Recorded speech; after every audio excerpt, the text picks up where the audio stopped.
WCBS-FM HD2, New York. A good karma Brands radio station. Don. You're a filth bag. You're a sex-starved filth bag. Hahn. The guy's going to be 41. Flicking it. And Rosenberg. Go look at Redford in that movie right now. You'll want to hook up with him. This isn't North Dakota. This is New York. This is Don, Hahn, and Rosenberg. The best threesome I've ever heard. On ESPN New York and streaming live on YouTube. Oh boy, it's 3:02 in the big city. Happy, Alan? Did you guys see The Golden Child yesterday? Oh, okay. Hold on. No, hold on. I've seen it many times. Redemption. Redemption. No, hold on. We can't. You all laughed at me.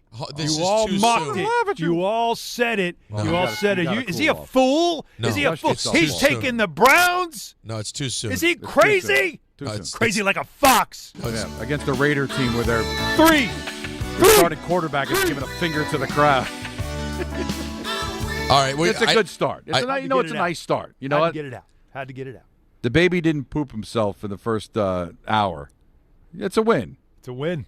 That's all that matters. It's 3 points in the pocket.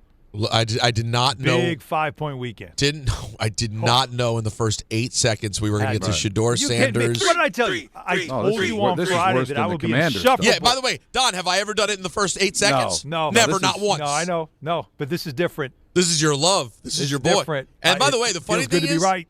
the funniest thing about it, Don, is that I watch. Obviously, I wasn't able to settle in for the whole game, but I watched pieces and I watched the long 15-minute highlight. I thought he sucked. I'm not kidding. Every play I saw of his, I was like, even the big deep ball he connected on, it always seemed like he was just chucking it up like a miracle. And then when they get in the red zone, you know what they do?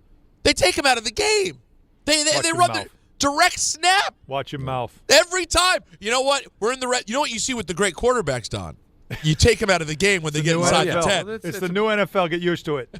It's a bit of a project for Allen. He should be proud. He should be. It's a great pick. If he does eventually win this, he would have been there from the laying of the foundation right up to the putting the lights on top of the Empire State Building. He's there for the entire 3.5-year construction of this thing. No, you deserve it. You should lay in at all these points. Good and the for 3 you. points are good too for you. Big I mean, three. I had a tough week, but I did get the 3-pointer with the Bears. Yes. So I was happy with that. But boy, football, man.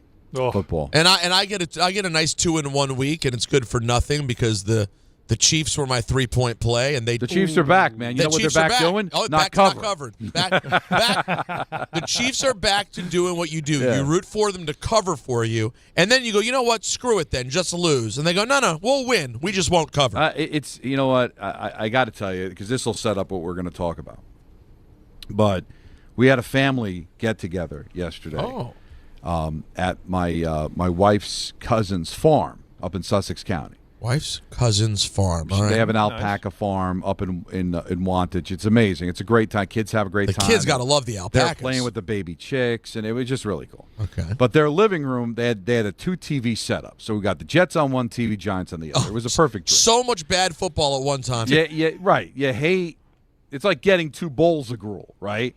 Like when Oliver said, more, please, I got more.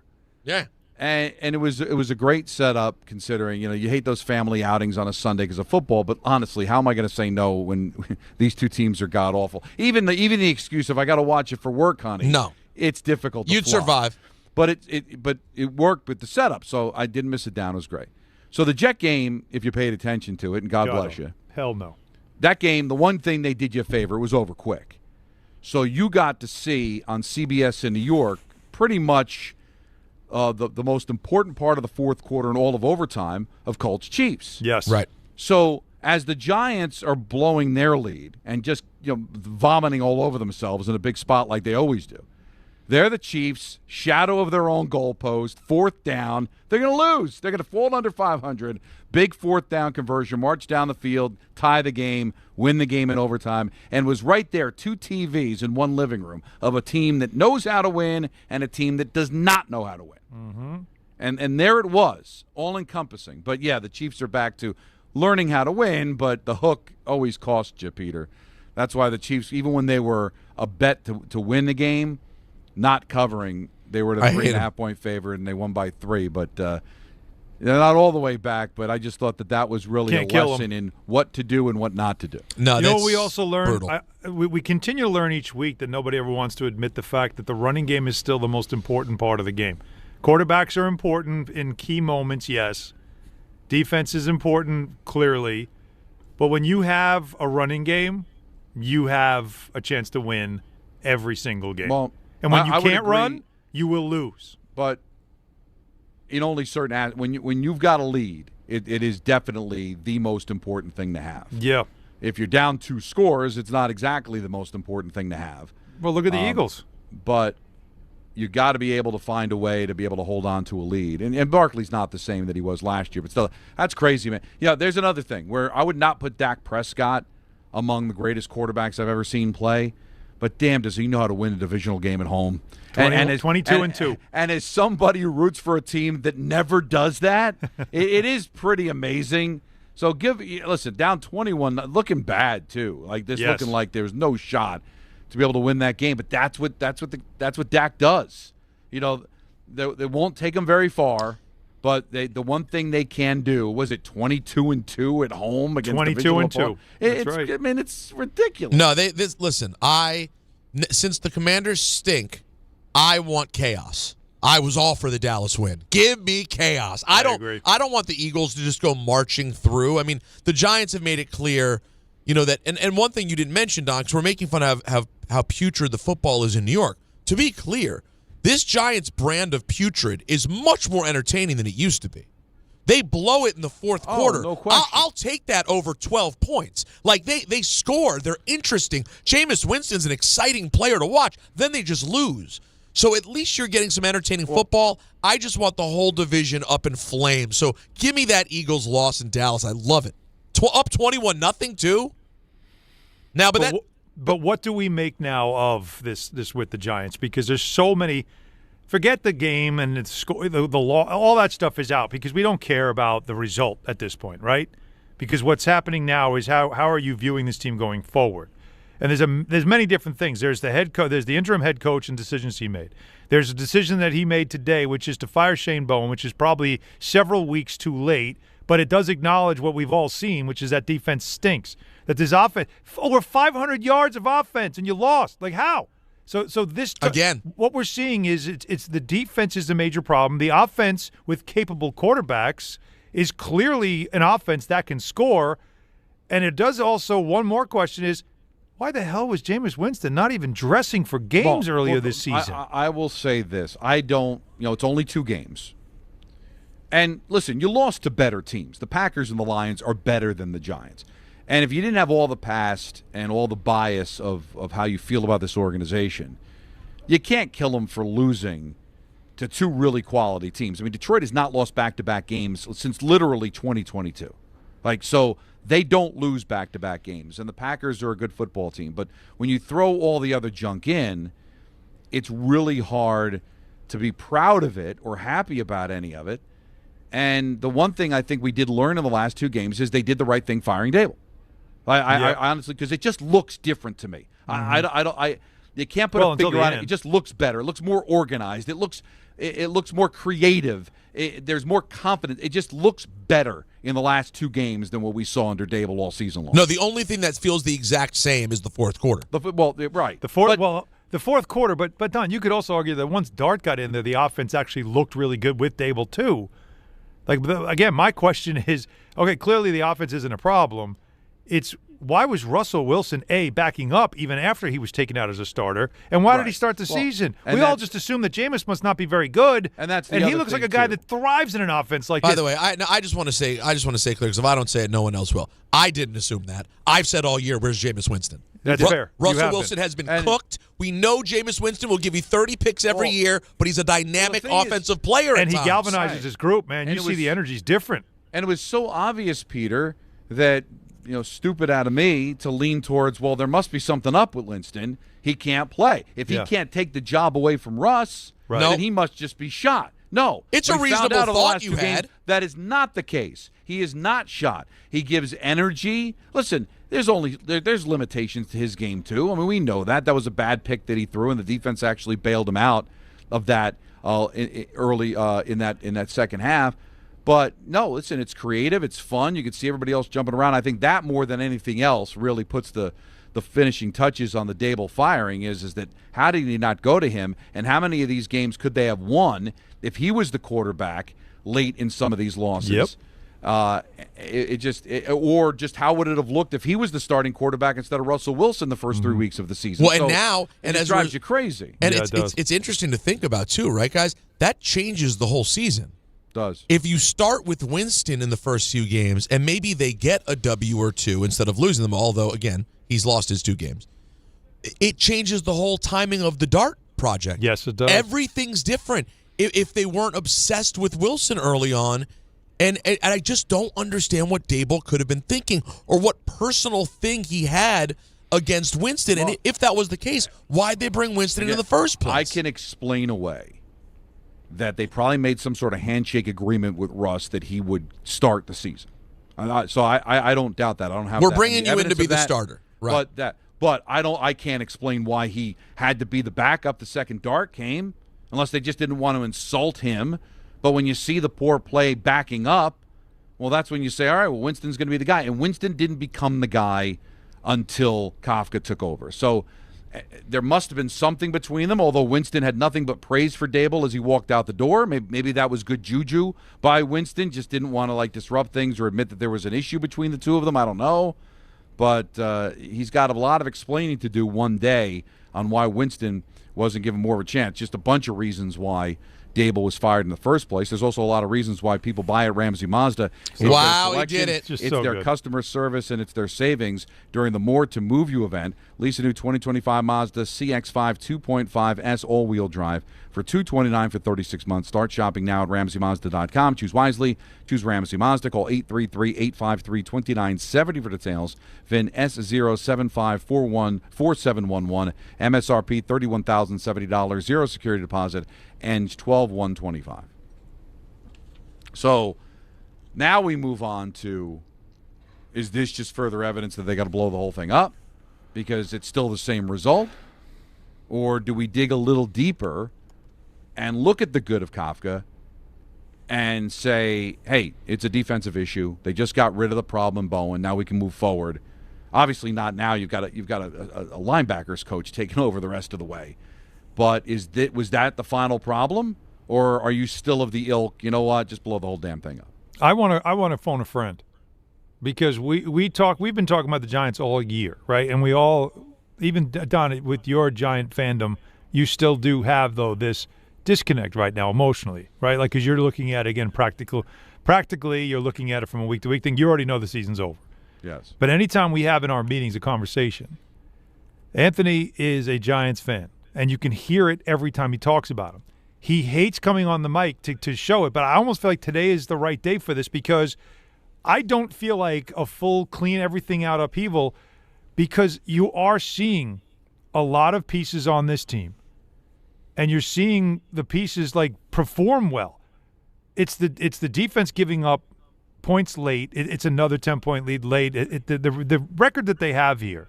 In leading by double digits, being 2-5 this season, leading by double digits just doesn't make sense on any level. But yet they do because the defense was bad.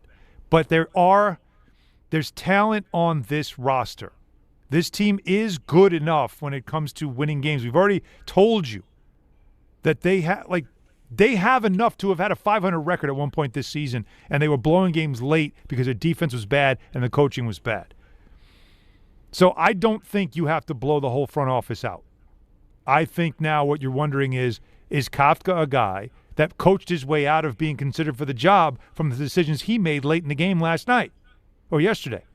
And Anthony's response was, I don't care. No one should be considered. He wants all new people. Anthony, please bring the same energy you brought in the meeting right now on the show and let us know exactly how you feel as a Giants fan as we sit here and try to talk about what's the best thing for the Giants to do going forward. What the heck have you guys been talking about for 16 minutes? It's a great point. It looks better?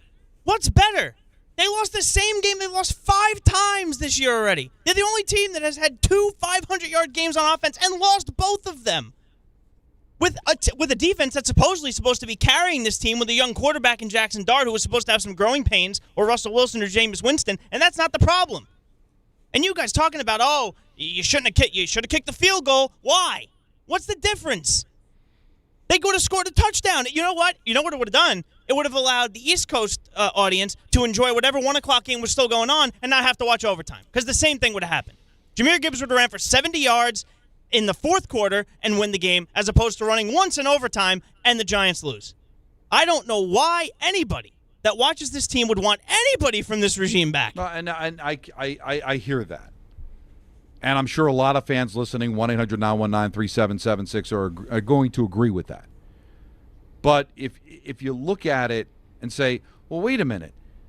In those 5 games, and those 5 games are Packers, Bears, Broncos, Lions, and Cowboys, possibility that all 5 of those teams are going to be playoff teams. Not to mention the 2 playoff teams they beat, and the Chargers and the Eagles. So you have the talent for 3.5 quarters, but you don't have it for the final 7 minutes of the game. Now, I agree with you. There's a loser's stink here that needs to be hosed off. Yeah. Because these guys are just used to losing, have forgotten how to win. But Kafka can't change all that in 2 games. And against the Packers and against the Lions, they didn't get blown out. They didn't get embarrassed. They hung in there and ended up, listen, if those were the only 2 blown leads of the year, you probably would say, hey, listen, they hung with 2 really good teams and just weren't good enough, and they lost the game. But it's not, Don. It's not. It's not. But that, right, so you win the argument because it's not, but to me, it just looks a little bit more organized. Now, we can debate whether he should kick the field goal, go for it on 4th down. We will do that in a little bit.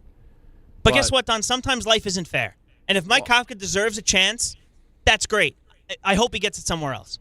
All right. Because I think anything that's a part of this needs to go. Well, I tell you what, he got the chance. If you listen to him and you listen to the reports, he fired Bowen.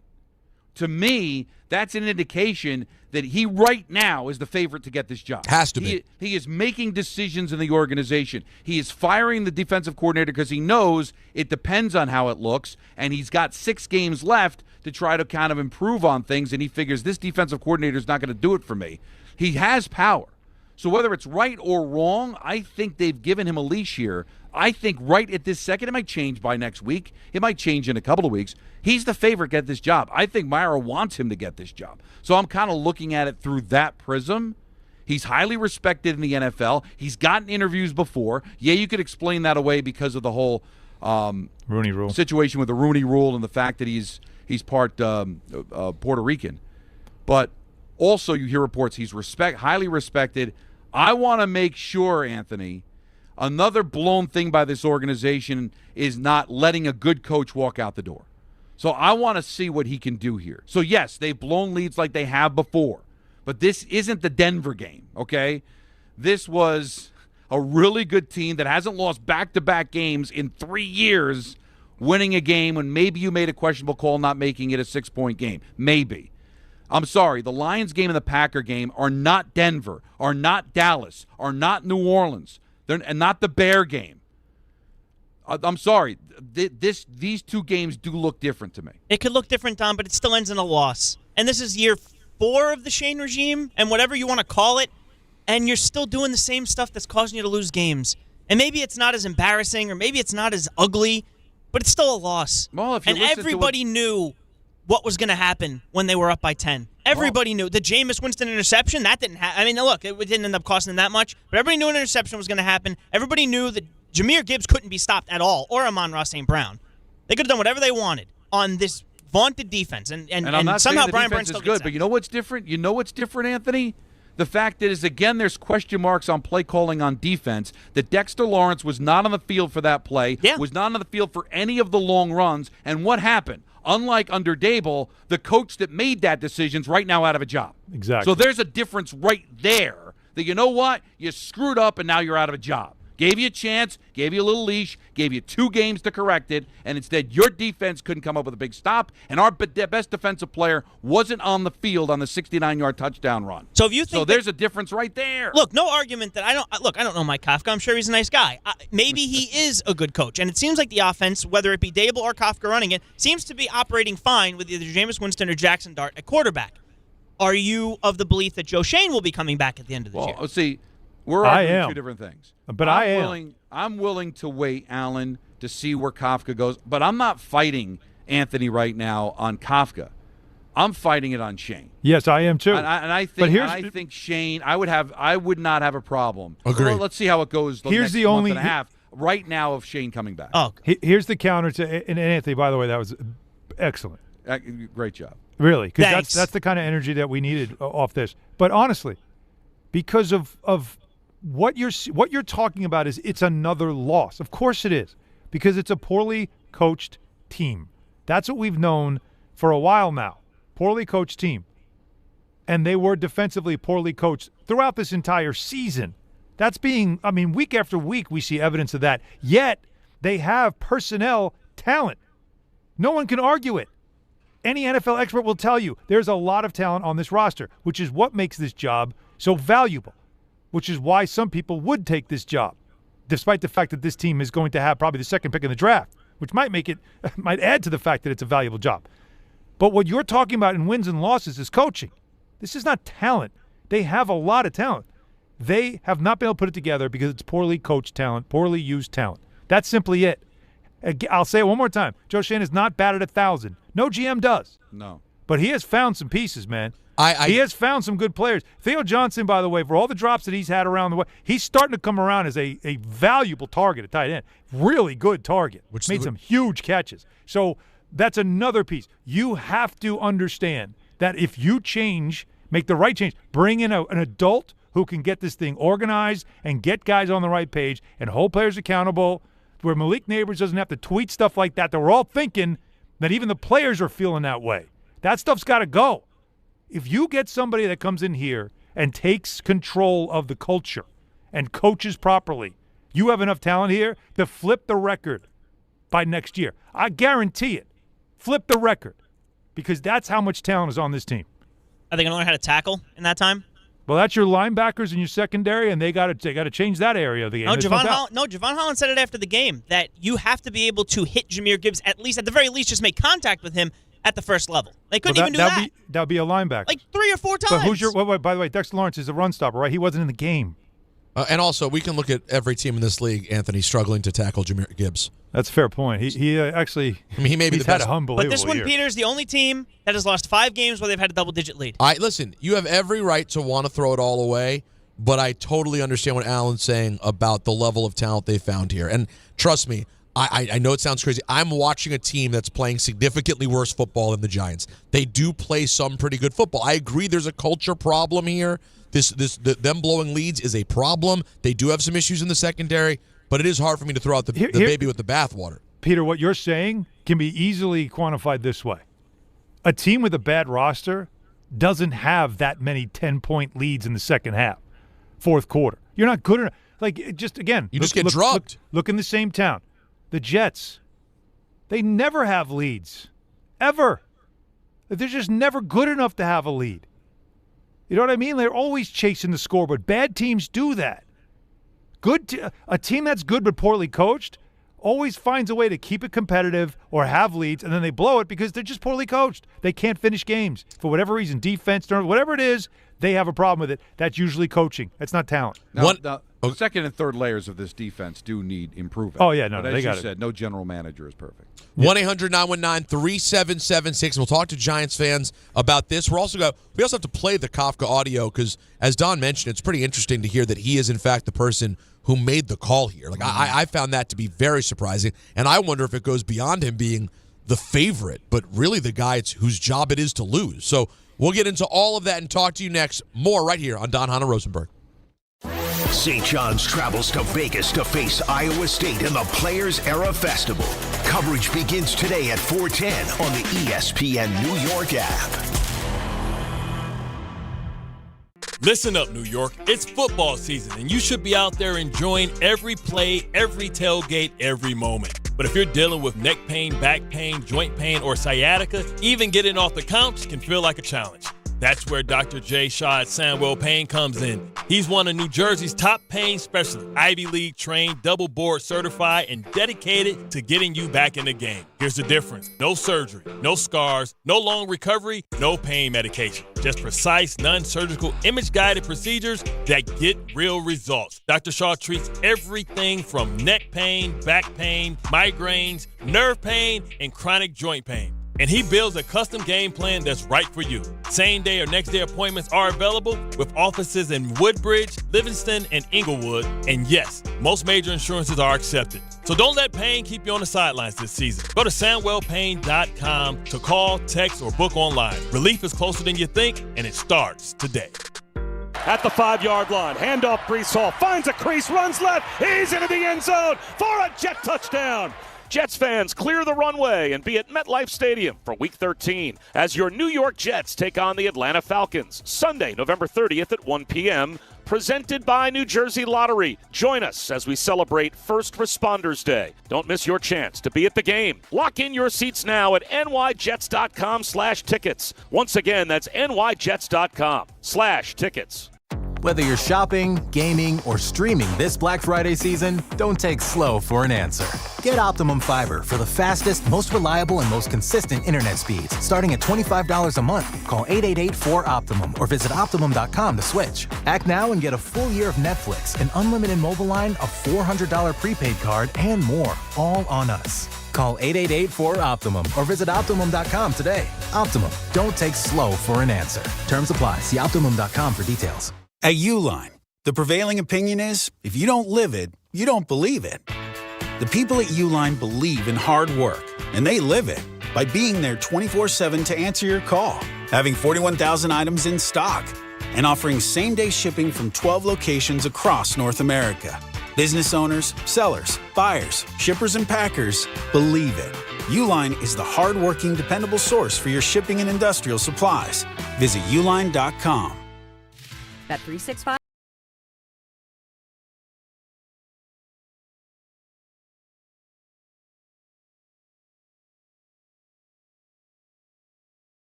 Bet 365.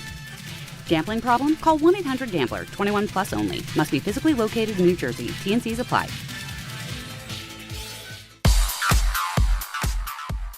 And now it's time for traffic. Here's Brandy Scott. Thanks a million, guys. Good afternoon. Already jammed on the belts eastbound in Queens. A crash over by Sunrise Highway. Been out there for a while. Traffic is at a standstill there from JFK.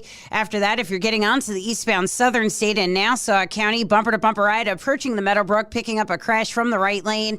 Best if it's the outbound George, no delays on the Henry Hudson and West Side Highway. Cross Bronx westbound, your worst ride. You're crawling there from White Plains Road on through. Inbound George, no roadwork to slow you down. You're looking good on both the upper and lower decks. Outbound Lincoln will run you about 5 to 10. Outbound Holland 10 to 15. This report is sponsored by the Positive Coaching Alliance. Questions about youth or high school sports? Well, the PCA can help. It's a national nonprofit developing better athletes and better people through youth and high school sports. More info at positivecoach.org. I'm Brandy Scott on 880 ESPN New York.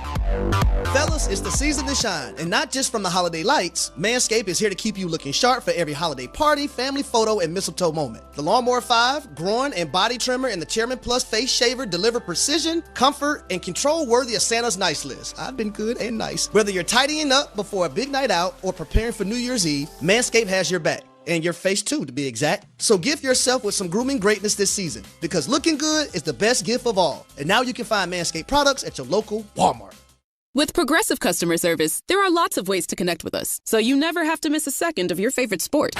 Because you'd much rather watch a ball go through a net 124 times in 48 minutes when you don't really have to pay attention until the last 2, and then somehow those 2 minutes will take an hour. You don't want to miss all that. Luckily, you can chat with Progressive on our app, online, or over the phone without missing a single one of those times the ball goes through the metal circle. Progressive Casualty Insurance Company, affiliates, and other insurers. Not available in all states or situations.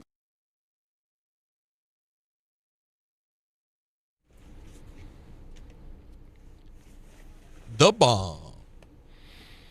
Don Hahn Rosenberg, 3:31. Thanksgiving week is upon us, and no one left in this town is playing any meaningful football, but that doesn't mean there's not interesting conversations being had about those football teams, including major moves by the New York Giants. Shane Bowen out as defensive coordinator. Here's Mike Kafka, the interim head coach, on today's moves. Made the tough decision today to let Shane go as our defensive coordinator, and effective immediately, we're gonna let Charlie Bullen run the defense as our defensive coordinator. I got a lot of faith in Charlie, and obviously these decisions aren't easy. And Shane's a good person, he's a good man, he's a good coach. Just the results just weren't where we wanted them to be, and so Charlie's gonna step up for us and rally the group. The defensive staff will rally around Charlie and put together a great plan. I got a lot of confidence in the room and a lot of confidence in our staff to do that.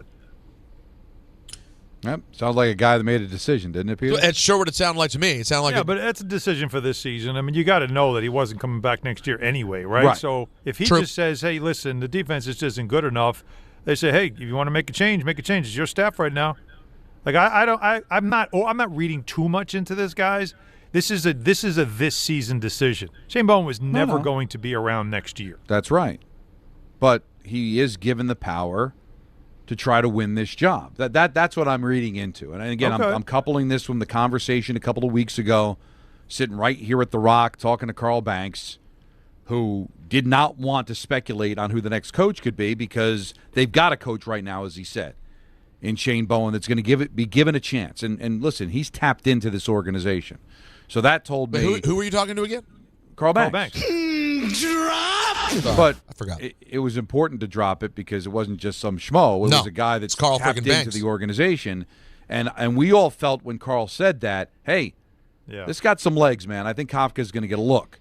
Now Kafka's getting to make changes to the coaching staff. So all I'm saying, not that he's going to get the job. I'm not even sure I want him to get the job. That's why I want to see how this plays out. Okay. But I just have a feeling, guys, he's the favorite right now, and it's getting close to where, Pete, I'm not right where you are, but it might be his job to lose. It could be.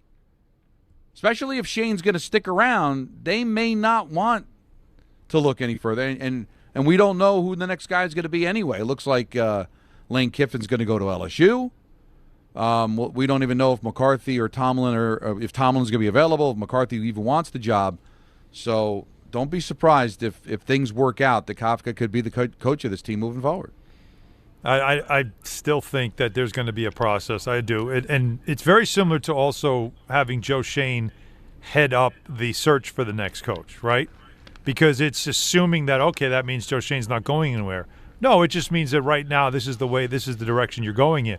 I think it's the same thing with Kafka. But look, if he's an interim coach who is going to be a candidate for the job, then you have to empower him to control your coaching staff the way you want and show us you can run a team.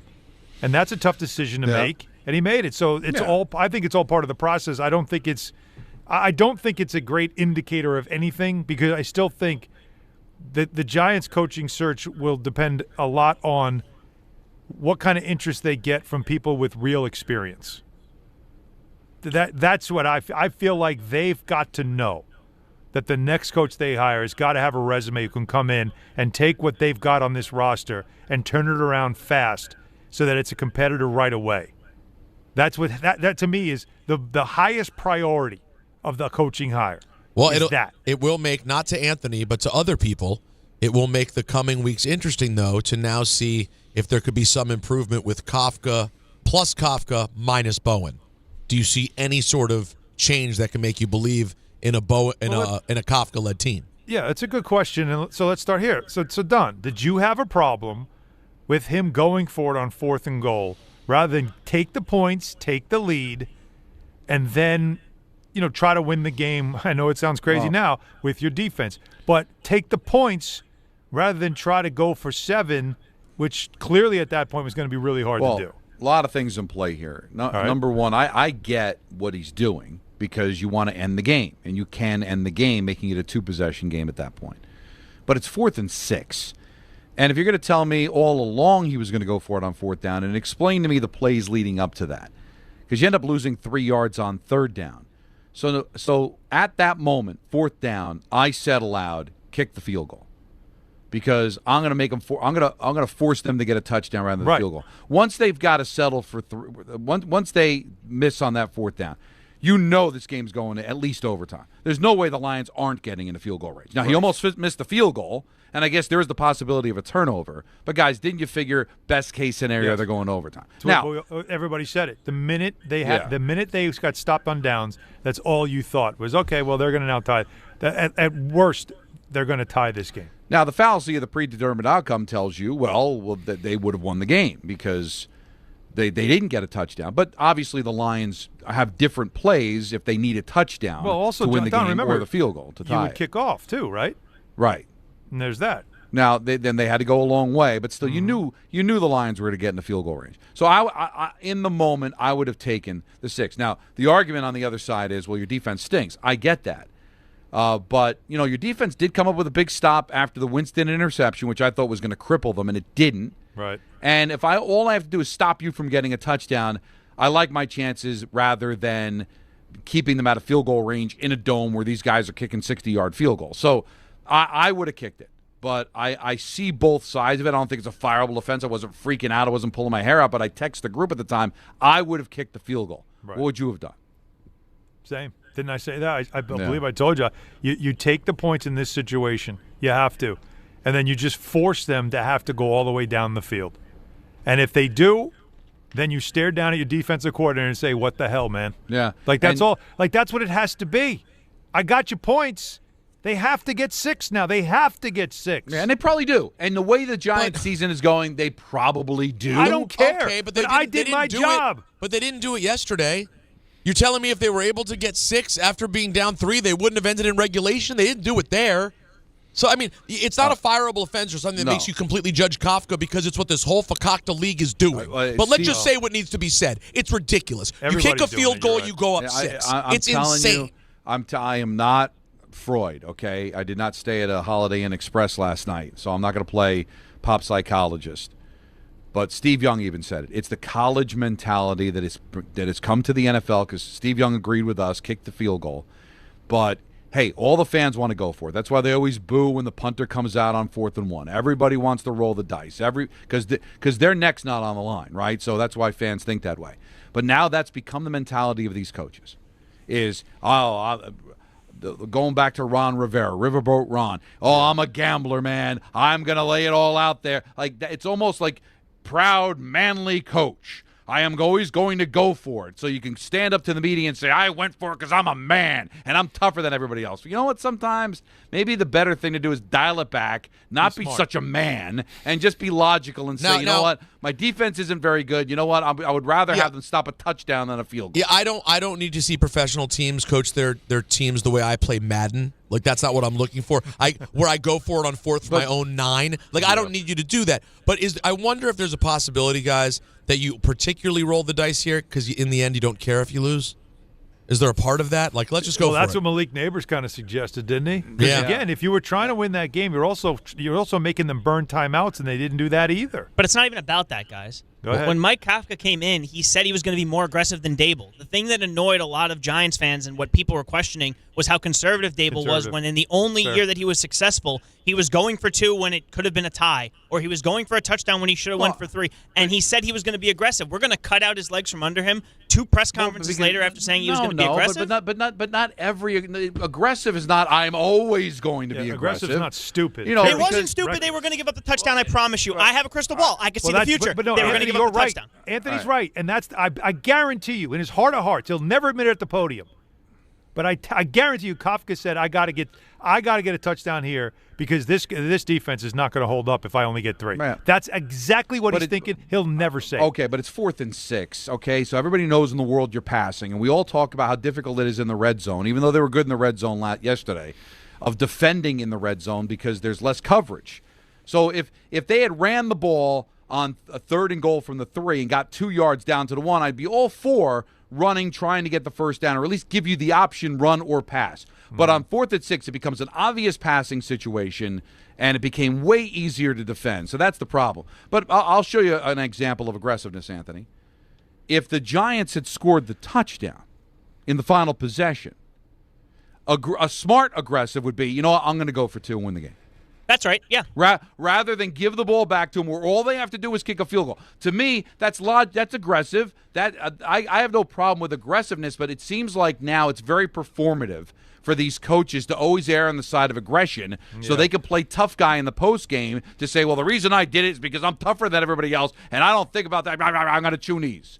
Listen. Where sometimes, hey, I'm with you. You can go either way with that, so I'm not going to kill Kafka, but the whole idea is when you're aggressive, that means you always have to make that decision. When it's 4th and 6, and you do have a backup quarterback, whose last come-from-behind victory was a calendar year ago, and say, what are the odds of me converting this 4th down? All right. As opposed to what are the odds of me stopping them getting a touchdown? I give them credit. I still think it was high. I do give them credit because they tried the field goal way earlier in the year and they lost that way. And then they tried to go for it this time and they lost this way. So they're losing all the different ways. They've so tried even it each arguing way. because they would have lost no matter what. Heck, they might have scored the touchdown and still blew the 10-point lead with 3 minutes to play. That's why it gets me upset, Don, because we all So know what- how But it you're ended. watching. No, because you lied and said you weren't going to watch. You obviously watched because you can't stop yourself. So you did care. That's what he's saying. Care. Did he sound like a person that cared or not? Look how fast he took himself off the screen. He's gone. Let's go to Corey. Let's let Corey jump in from the phones and get us started. We've been meaning to get to you guys, and now we will get after it for the rest of the hour. Corey in Old Bridge, what's up? Hey, fellas, happy Monday. You too. What's up? Hey, so longtime Giants fan, diehard. Obviously, it's been hard to watch the last couple of years, and then the last decade or so with all the other head coaches that they've had since Coughlin. It's hard to point out one thing over the years, but I really feel like Joe Shane has deserved to keep his job. I know everyone else is asking for him to get fired now also. But I feel like the reason they have leads in some of these games are because of the talent that he's put on the field. He's giving the coaching staff the opportunity to become competitive. And whether Kafka is the guy going forward, I think the 3 games that I'm looking at, sorry, Peter, but Washington's one of them, Minnesota and Vegas, all winnable games in my eyes. Yeah. If he can show us that this team can win games, if they can finish 3 and 4 the last 7 games, maybe Kafka becomes a real possibility of keeping the job. But I don't blame any of this on Schoen at all. I'd rather have him pick the next head coach than start over from scratch again, and then who knows what the next regime does with Dart and this offense. It's a good call, Corey. I absolutely agree with you on that. Absolutely agree. And there's definitely winnable games on this calendar. Hey, I don't rule out the Patriots. Patriots don't blow anybody out. I don't rule guys. They just stood toe-to-toe in the middle of the ring with Detroit, who given on a given week can put up a 44 burger on the Commanders like it's nothing. They're a good team. The Giants play well against basically everyone. It's just a matter of when they collapse, and can you stop that? Now, you want to know a situation where you know you won't collapse is if you use Amazon Pickup. That's right. Because that's the thing. Amazon Pickup, it's the ultimate convenience play. And Amazon's already a part of your everyday life, but Amazon Pickup takes it to the next level. If you're pressed for time and you're on the go like I am, you can send your order straight to a secure pickup location that works for you. Amazon lockers or counters located near you. No matter where your day takes you, the package is ready when you are. All right, life never slows down. So instead of worrying about timing or schedules, your package waits for you. For me, with work, family, the baby at home, I'm always on the move, and Amazon Pickup gives me the flexibility to grab what I need between shows or errands or whatever my day may take me. It's simple. Order online and at checkout, just choose the pickup location that's most convenient for you. You get an email confirmation when it's ready with instructions to pick it up. Quick, secure, and always at no extra cost. Check it out for yourself. Go to Amazon.com/pickupmvp to learn more. That's Amazon.com/pickupmvp. Obviously, we all have a lot of strong opinions on this, but the phone lines are completely jammed, and we got to talk to more of you as well. A lot to do on a football Monday on Hahn Rosenberg. St. John's travels to Vegas to face Iowa State in the Players Era Festival. Coverage begins today at 4:10 on the ESPN New York app. One touchdown can change everything. The crowd, the momentum, the game itself. It never gets old. Feel that same rush with DraftKings Sportsbook, an official sports betting partner of the NFL, where every touchdown could bring you closer to cashing in. With DraftKings Sportsbook, all the action's in your hands. First touchdown, anytime TD, live bets, every play, every snap, every game matters. New customers bet just $5, and if your bet wins, you'll get $200 in bonus bets instantly. When your team hits the end zone, you could hit the pay dirt. Download the DraftKings Sportsbook app and use code WHSQ. That's code WHSQ. Bet $5 and get $200 in bonus bets if your bet wins. In partnership with DraftKings, the crown is yours. Gambling problem? Call 877-8-HOPE-NY or text HOPE-NY at 467-369. 21 and over. New York only. Eligibility and restrictions apply. Bet must win to receive bonus bets which expire in 7 days. Minimum odds required. For additional terms and responsible gaming resources, see dkng.co/audio. Limited time offer. 1-877 Cars for Kids. KARS Cars for Kids. 1-877 Cars for Kids. Donate your car today. 1-877 Cars for Kids. Donate your car today. Ready to get rid of that old car? Donate it to Cars for Kids. Call 1-877-CARS-FOR-KIDS to reach a friendly live agent. Donation's super easy, and your car can be picked up as soon as tomorrow. Call us now, 1-877-CARS-FOR-KIDS. That's Cars with a K to donate your car today. 1-877 Cars for Kids. KARS Cars for Kids. 1-877 Cars for Kids. Donate your car today. Hurry! It's your last chance to donate for 2025. Last chance! Donate now for a 2025 tax deduction. Tire care shouldn't come with extra costs or surprise fees, and it should be simple, straightforward, and stress-free. So at Midas, they're rolling out the limited lifetime tire guarantee. Included with every tire purchase with paid installation, you'll pay nothing for flat repairs, nada for flat replacements, zilch for tire rotations every 5,000 miles, and zero for other preventative maintenance. So with this limited lifetime tire guarantee, you'll pay a whole lot of nothing compared to what the other guys charge for tire care. That's a limited lifetime tire guarantee only at Midas. Hey, I'm Mike Slater. My dad passed away at the age of 63. It's out of nowhere. Had a stroke. Super hard, obviously, for the whole family, but my dad had life insurance. This is why I have life insurance for my family, for my wife and 4 kids. And the best place to get life insurance is ethos.com because you can do it in 10 minutes. And there's no medical exam and no blood test, just a few health questions. Get life insurance in 10 minutes so your family is protected. Ethos, ETHOS, ethos.com/play. Hey, it's Kirk Herbstreit. On game day, great prep makes all the difference. Same goes for your pizza. That's why I go with Frigidaire Stone-Baked Pizza Oven. Fresh pizzas go from dough to done in just 2 minutes. Whether you're throwing a party or squeezing in dinner between plays, this oven delivers hot, crispy, restaurant-quality pizza right from your kitchen. Only from Frigidaire. Game-ready pizza. Get it today at the Home Depot. How doers get more done. From kickoff to cash out, ESPN Bet has the tools you need to score more on game days. Bet smarter with stats at your fingertips. Get personalized parlays built just for you. And with your fantasy team synced right in the app, you can back your squad. Right now, new customers get $100 in bonus bets when you bet $10. Sign up with promo code USL to get started. Must be 21 plus. Gambling problem? Call 1-800-GAMBLER. Terms and conditions apply. See app for details. Offer not available in New York. Hockey fans and holiday shoppers, check out Hahn Rosenberg live from the NHL Shop. Tuesday, December 2nd at Hudson Yards, Manhattan West Plaza. They'll be talking all things hockey. It's hockey, man. The excitement of the season, and joined on site by Rangers legend Mark Messier. It's all powered by Game 7 brands, bringing you closer to the action than ever before. Don't miss Hahn Rosenberg live from the NHL Shop, Tuesday, December 2nd. This Thanksgiving, FanDuel is introducing a brand new way to build a parlay. It's called Pass the Leg, and here's how it works. You start a group build, add your pick, then pass it to your friends so they can add theirs. When everyone's done, you each lock in the group parlay with your own funds because football is better when it's played and bet together. And to make it even better, everyone gets a 50% profit boost to use on their build. Visit FanDuel.com/Rick to get started. So grab your crew, start your build, and get in on the action this Thanksgiving with Pass the Leg. Because football is better when it's played and bet together. Again, that's FanDuel.com/Rick to get started. FanDuel, play your game.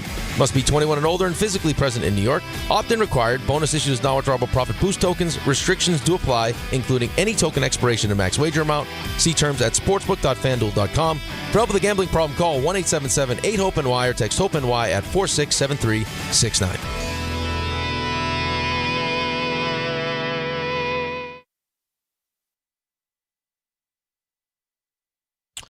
Game time brought to you by Tullamore Dew Irish Whiskey, because when it's game time, It's time. Now, the Knicks face the Nets in Brooklyn with coverage immediately following us right here on 880 at 7. Rangers host the Blues, coverage on 1050 at 6:30. And St. John's and Iowa State is getting started in a bit on the ESPN New York app. And Donnie's Devils are in Jersey facing the Red Wings at 7:30. Tullamore Dew, the original triple distilled, triple blended, and triple cast matured Irish whiskey. Be sure to grab a Tullamore Dew or try the new Tullamore Dew Honey during today's action. Glasses up to enjoying Tullamore Dew responsibly. As promised, we talked to you. Tessa, what's going on? Hey, guys. So I made a promise to myself, but I think I'm going to break it, about not blacking out and crashing out. But I'm officially cooked. Listen, I'm not mad at Anthony. At the end of the day, he said he wasn't going to watch it, but when you love something, you do it. I'm going to be honest with you. When I'm in the house sometimes, I put my shades on because I really don't want to watch the game, but I can't be away from it. So I ain't even mad at Anthony. But I do totally disagree with a lot of things you guys are saying. Really not that much Allen. But this is my thing. Like I said last week, the pool is polluted with pee, trash, and full of bumness. We have to drain the whole pool out. We can't even treat it. We have to drain it. So at the end of the day, Kafka is the one that decided at the 2-yard line to go to a 4th and 6 when we couldn't even 2 times prior get rid of the worst team in the red zone. 2 times prior we had to settle for 3. So what do you mean aggressiveness when you can't even get a play, a cool trickery play or something for us to get into the end zone? I think people keep forgetting that. We were in the end zone a lot in that game, and we had to keep settling for 3. He's the same guy calling the Denver plays. He's the same guy calling the Dallas plays. I don't understand. I don't want no part of him. He is still a part of the problem. Of course he's going to keep good plays. He knew, just like we knew, David was going to be fired sometime this season, as well as Bowen. Why would he bring all his tricks out? He's going to save them. This is a publicity stunt. They just trying to make us Giants fans think that he's decent, so when they keep him next year, which is a terrible decision, we can be like, you know what? He did fire Bowen. You know what? He did have nice, cool, different plays. He's always had those plays because he knew he was going to get a chance to audition. So, no, I don't want no part of him. He's nothing but a yes man. I'm tired. They should have fired Bowen like 30 years ago. I am so tired of being devastated, upset, soulless. I'm tired. Shout out to my Devils and my Lakers, because that's the only thing I'm just taking pride in right now. But I will never, never leave my team. I will never love my Giants. I will love them to the day I die, but I don't want no part of Kafka. He was a part of the problem, guys. He was a part of the problem. I can't. Okay, I'm sorry. Listen, I can't be mad at you for having that opinion. I don't want to speak for Allen, but I think when we were talking about bringing anybody back, I was more speaking about Shane than I was speaking about Kafka. But I can't be mad at her for that opinion. Yeah, throw it all away if you want. But then don't scream if all of a sudden he ends up someplace and ends up becoming a great coach. Say, boy, we had him and we let him go. Give him a chance here. Let's see. If you're right and it's just garbage, pee in the pool, well, then they're going to lose out and it's going to look bad and it'll be an easy decision. But I'm willing to be open-minded about Kafka moving forward, and let's see what happens when the season ends. Is that fair? Yeah, I think so, but it's I don't way think too premature. I do agree. And anything, this coaching talk, because obviously when you're 2-10, there's nothing else to talk about other than next season and moves forward, because you're looking for something optimistic when you're a fan. You want to think about how it'll get better, and you want to get to it as soon as you can. The problem is, that's what sucks about when you're a bad team, is there's still games left to play. And for as a fan, you're like, whatever, I don't care. I don't care if they win or lose at this point. There's a lot of that goes on. But you have to understand that a coaching search process, I mean, while you know behind the scenes there's already moves, the interested parties that are already reaching out, that stuff is going on and it's real. You don't really know yet until the 4 other coaches on average, right? There's 2 already out. there's going to be at least 4 others that open up. And you don't know who shakes free. And out of that group, you might see somebody and say, you know what, that's a guy that we would want in here. And it could change the way your franchise looks. There also could be somebody that's contacting you right now that you'd love to hire. But another job opens, and that guy is like, you know what, that job's better. And Buffalo's the team, obviously, everybody's looking at. So it's so premature right now. Kafka has the job, and if you're him, all you're thinking about is, how do I prove that they don't need to hire anybody else, that I'm the guy? That's all he's trying to do right now. But you can't, none of us can decide whether or not he is or isn't, because it all is based on, am I wrong? It's all based on who's available. Because Kafka could finish this season out, and he could win the next 5 games. And it won't matter if Vince Lombardi is available. You know what I mean? Well, yeah. You don't know who's going to be available yet or who wants the job. I don't think Harbaugh's going anywhere in Baltimore. We'll see what happens with Tomlin in Pittsburgh, but maybe he stays. All right? Maybe McCarthy goes to Buffalo if they make a change there. And you'd be sitting there and going, so it's all going to be assistants. It's all going to be guys that we don't know. Yep. And Kafka looks a lot better. But if there's somebody that really shakes loose that you want, then maybe he's gone. Again, you're right. It's so premature. But maybe I'm delusional. Maybe I've been looking at garbage for so long that anything looks pretty to me. Mm-hmm. It looks a lot different and better the last couple of weeks. Anthony disagrees, but that's how I feel. Let's go to Frank in Newark. What's up, Frank? Hey, good afternoon, guys. Don, remember a couple of weeks ago when we were talking about the Chargers game, and you understood. You were saying that it was better to play it safe and just go for the field goal instead of going for 2. One thing I always recall on being a Giants fan is there's no such thing as a safe league, especially when it's the Giants playing. Now, the one thing I'm actually happy to see is that there's still the same offensive efficiency with Mike Kafka as the head coach, which means to tell me that the potential is there. The potential is there for the team. Now, on the defensive side of the ball, when you invest all that capital to have a defensive line like with Kayvon Thibodeau, with Dexter Lawrence, Brian Burns, so on and so forth, I expect them to hit the quarterback and harass the quarterback on every play. I expect them to be like the 2007 Giants defensive line, and I haven't seen that. So the Knicks, they got to get more. They got to get more creative with these blitz packages or whatever or what have you, because Brian Burns cannot be the only guy that consistently gets to the backfield. Lawrence has to be better for sure. I think Carter has to be better for sure. But watching it, guys, I know we got to go to break quick. I'll just make this point. It does look like that offenses can use the rush against them, where they can use that over-aggression. It seems like they get close and then bang, there's a big play. Yep. They've got to get the second and third layers better. They got to get linebackers and secondary in here for sure. Yep. They've had injuries there. There have been bad drafts there as well. Mm-hmm. Banks wasn't even in the game yesterday. But, yeah, the defense, there's a lot to discuss about that defense. There's a lot to discuss with the people, and we will continue to do it here on a Football Monday on Don, Hahn, and Rosenberg. St. John's travels to Vegas to face Iowa State in the Players Era Festival. Coverage begins today at 4:10 on the ESPN New York app. Make cancer screening a part of your annual healthcare routine. New York Presbyterian offers a full range of cancer screenings, including lung, cervical, prostate, colorectal, breast, and more. Regular cancer screenings could save your life by detecting cancer at its earliest, most treatable stages. Screenings are available across New York City and Westchester. Learn more at nyp.org/cancer screening. Stay amazing. New York Presbyterian. Every aspect of your business will operate better and faster with artificial intelligence. AI is a race, and companies that act first will win. Thrive Managed AI is your advantage over all your competitors. Thrive partners with you on a smart, secure AI strategy for your business. Then they deploy and manage it for you. Be first and win the race with Thrive Managed AI. Start with a complimentary strategy consultation at thrivenextgen.com/ESPN. That's thrivenextgen.com/ESPN. Listen up, football.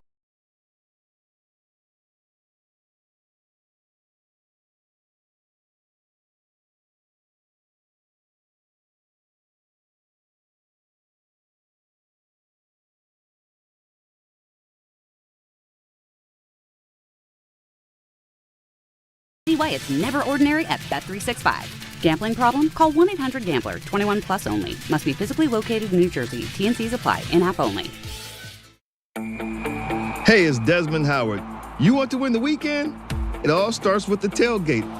And for me, that means Kingsford Charcoal. They've been bringing the flavor, the smoke, and the heat since 1920. No wonder they're still the gold standard of grilling. So fire it up, feed your crew, and let the smoke do the talking. Kingsford, the king of the tailgate. Get it today at the Home Depot. How doers get more done. Clinton Yates here. The holidays are upon us, and so are the savings at Total Wine & More. Discover thousands of wines, spirits, and beers like my favorite, IPAs, perfect for every celebration and every budget. From bold reds to sparklers, you'll find the perfect wines to raise a glass this season. With the lowest prices for over 30 years, you'll always find what you love and love what you find only at Total Wine & More. Curbside pickup and delivery available in most areas. See TotalWine.com for details. Spirits not sold in Virginia and North Carolina. Drink responsibly. Be 21. Hey, this is Mika Zibanejad. Hey, this is Adam Fox. Catch every Rangers game right here on 880 ESPN. WHSQ and WCBS-FM HD2, New York. Oh, yeah, baby. Don Hahn Rosenberg got an NFL binge that I'm excited to get into, and we can get a little more time for Alan to wax poetic about his quarterback, his guy. The Golden Child. The Golden Child, as he's nicknamed him.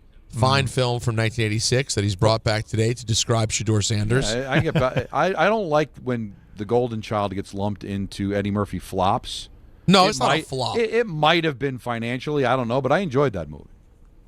I remember at the time most people enjoyed The Golden Child. It was just like the first time like you were waiting for all the jokes, right? Like you were waiting for him to be Eddie.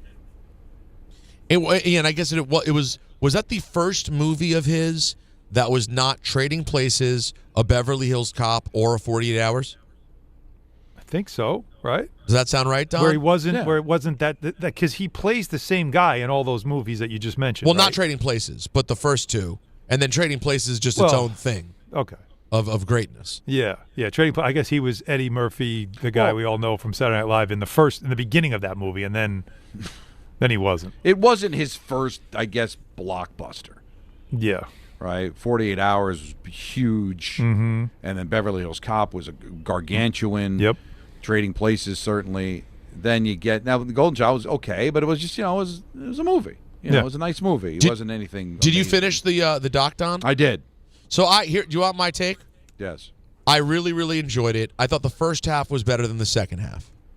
Yes. I thought the second half... It was a doc that could have been a series, like 3 or 4 episodes, where they could have like really spent time in like each segment of his career, and instead, as it went on, they just kind of like, all right, and then the rest of his life, and they kind of threw like a lot in there. But I thought the beginning was so fascinating, and I don't know about you, and if this part affected you, I had never thought of Eddie Murphy being such sort of a barrier breaker for being sort of the first brash, loud, outspoken black lead character like ever in movies. Yeah, I never thought of it either. And then you think about, because Richard never had that kind of success with movies. He had success. Richard Pryor was the first thing that came to mind, that he had some movies like Stir Brewster's Crazy Millions, was good. Like Stir Crazy, yeah. But for not at him, that level. at like 20, well, how old was he in Trading Places? Like 20. Oh, no, excuse me, 48 Hours. 48 Hours is like 20 years old. And that was 21? 1982. So to have 3 successive smashes like that, and then Beverly Hills Cop turning into, Beverly Hills Cop franchise. 2. Yeah. But they show that scene, Alan. They show the part. He kind of breaks down that part in the bar when he's in sort of the redneck bar, the cowboy bar. Yeah. And he takes the guy's hat and the whole thing. Yeah. And he does the whole thing, and he's like, I'm an N-word with a badge. I'm your worst nightmare. Yeah. He's like, no one had ever seen a black character say anything like that ever. Like, that had not been done on camera, where you could see a brash black kid like that take over a room filled with white people. And I never. And then he gets into like, how before him, like, he idolized Ali. Ali was sort of the only character anyone had seen. It was fascinating. And then it really stays good until, like, when you get to the 90s, I think, like, coming to America is where it starts to falter a bit, and I feel like there could have been more. But it's certainly, if you're interested in Eddie Murphy at all, yeah, it was good. The one revealing thing to me, and maybe other people knew it and I didn't, was like the real reason he fell out of favor with Saturday Night Live was that David Spade joke. The David Spade joke. Yeah. You ever hear it, Alan? They show a picture of him. It was right when what movie came out? The fall was Vampire in Brooklyn. Yeah, came out. So it's 1995. They show a picture of him. It's the movie flopped, and they show him. Hey, look, kids, a falling star. Make a wish. Wow. And okay. Yeah. Eddie never had a problem with David. He's like, but I know how it works. That joke had to get vetted, had to go through several layers of people to okay that. He said, you would think somebody would have said, no, man, he's an alum. We love Eddie. Let's not go there. And it made the air. And it broke his heart. That's when he was done. And 35 years later, he didn't. He came back for that little cameo on the 40th anniversary, and then hosted in 2019. That's when he kind of came full circle with it. But I thought that was interesting, and it's right. Would they have done that to anybody else? It's by the way, how about that house? They keep showing his house throughout it. It's not a house. And his relationship, it's like a resort. He is on the thing that I took from it is that he's as humble a megastar as I've ever seen. There's a humbleness, and listen, I'm sure he's got an ego. But he clearly recognizes it was on the level of Richard Pryor, even at the level of a Michael Jackson. He makes fun of himself. He was open about himself. He didn't feel pretentious at all. He seemed like a guy that you could get to know and be cool, as big a star as he is. Although he's very self-aware that he's a huge deal. He understands that he's not the average, actor. But it was a fun trip down memory lane on Netflix this weekend. A fun trip down memory lane for the Giants this weekend if you like fourth quarter losses. It is. But it's funny, Peter, how, and I don't want to pick on Anthony, but all these Giant fans who check out, but it still hurts. It still bothers them when it happens. Because if you're that checked out and you don't care, then why would it bother you? You almost want to root for it to happen, I guess, if you're enjoying the pain that you're in. But you're still a fan, and it still affects you. To see you put that kind of an effort forward. Yeah, what would it have meant? Probably nothing, but to win that game, the plays that I didn't ever see plays like that with the Giants. Even when the Giants were good, they'd have the occasional fake punt, flea flicker. But that Winston touchdown was gorgeous. That was beautiful. And for it to happen in a loss, so fitting it happens on the day of the OBJ catch on Sunday Night Football that I was also in attendance for, because it's another highlight that's going to come up in a loss. And also a loss. But at least we have them, I love. I don't know. I don't know why. This is great Pusick. He's giving great Pusick today. I don't want them to lose. It's just going to happen. That's what this team is. So this is why I don't want this regime, whatever version of this regime you want to call it. If you think that Dable had his fingerprints all over this and Kafka's going to change it, then fine. You can keep Mike Kafka. I don't like anything that's come out of this organization over the last 7 years. So forgive me if I just would be happy if they said we're firing everybody and we're starting anew, and I say that sounds good to me. I'm all set. I think you created a monster, Alan. This is good for this is good for the show. Now, real quick, Anthony, are you okay? So you want to get rid of every bit of brass that they have? Pretty much. Are you good with the talent that they have? Do you want to also trade everyone? I mean, no, not trade everyone, but eventually the talent that I keep hearing about on defense has to show up and do something at any point in the fourth quarter where they have a double-digit lead. Because the teams that I saw that win Super Bowls was on the back of a defense with a quarterback in Eli Manning who was very good when it mattered, but no one would ever say was a top 5 quarterback in the league at any given time. It's fair point. It is, but defense, not everybody can be Lawrence Taylor. They could just blow up every play possible. You're talking about the 86 and 90 Giants, great defenses. They had one of the great, if not the greatest defensive coordinators in the history of the sport. They just need to not have the 30th. They just need to not have the 30th, Don. But if they had the 25th defense, they might have 2 more wins. NFL, Anthony, and I'm not saying that they've got a load of talent on defense. I just said linebacker and secondary leaves a lot to be desired. But if you can coach them up better, no, they're not good enough to be number one. Well, make no mistake. They're certainly good enough to win the games they're losing. Noah Debo hurts them, and they lack depth in the secondary, which you do have to put on the GM that's been here for 4 years, that if there's an injury to the cornerback that you just signed, that you do not have functional corners. Deonte Banks did not dress. He didn't dress, because no. he was not good enough to dress and was a first round pick. I can't defend that. So, which was also, by the way, hasn't another aged well. coaching call here, right? That you guys are pointing out to bench him. You mean by the new coaching regime? That's what I mean. Like Yeah. You're benching a high draft pick. Yeah. But you're all right. We've given you enough runway. You're not good for us. You're going to sit now. Which a lot of organizations wouldn't let happen, right? Like a GM could be stubborn and say, "No, you got to play him. I need that guy to play because it his makes way me back look in a good bad." favor. Yeah. Right. Now, Don, can I ask you a question? Sure. You just did. Any movement? Any movement for the Nimmo move yesterday? Oh, that's a big deal, man. Yeah. Because when we're talking about changing culture, that's a big move. You freed up money. You went out and got an A-plus defender at second base in Semien that now locks down that position, which now allows you to use McNeil in different places or maybe send McNeil packing too, which I think could happen. This team's mission statement was to improve defensively. They did that. And by doing that, it sends a message out to Alonso that you may not be coming back here because of your lack of defense. So I think this is the first of many moves. But that's a big contract. That's a player that's been a part of this organization since he was, 17 years old? Yeah, man. That's out the door, and I'm going to miss him because I think he was a really good kid and he was a fun Met. But I'm excited about seeing that they're making some changes. I think he wanted to do this last year and couldn't run it back because they went so deep into the playoffs. Mm-hmm. But now after missing the playoffs, he's making this his team. And I'm a fan of Stearns, and now he's got a chance to really make this a David Stearns team. And that's a pretty big move, and I'm looking forward to the other moves. Andy Martino was on with Kay saying it's Senga that's shopping him, so that could free up some money. I'm sure they're going to have to eat a lot in the deal, but that could free some things up. Diaz and Alonso could be out the door, which gives them a lot of flexibility to get some free agents in here. I think this is the first of what could be a very fun, exciting, and foundation-building offseason for the Mets. You're looking for like upgrades because the core of the team, while you fell in love with them, and that's the other problem here. When fans get mad because a player was traded away that you liked, but the team wasn't winning at the level that they should be winning, then you're putting emotion into it when you have to understand that the general manager can't do that. And, Don, what you said to me is like that's the strongest statement to make about all this, is that in his heart of hearts, David Stearns probably wanted to do this last year. He didn't want to sign Alonso. He did not want to do anything based on emotion. But then the fans booed the owner at that fan fest that they had there in the offseason.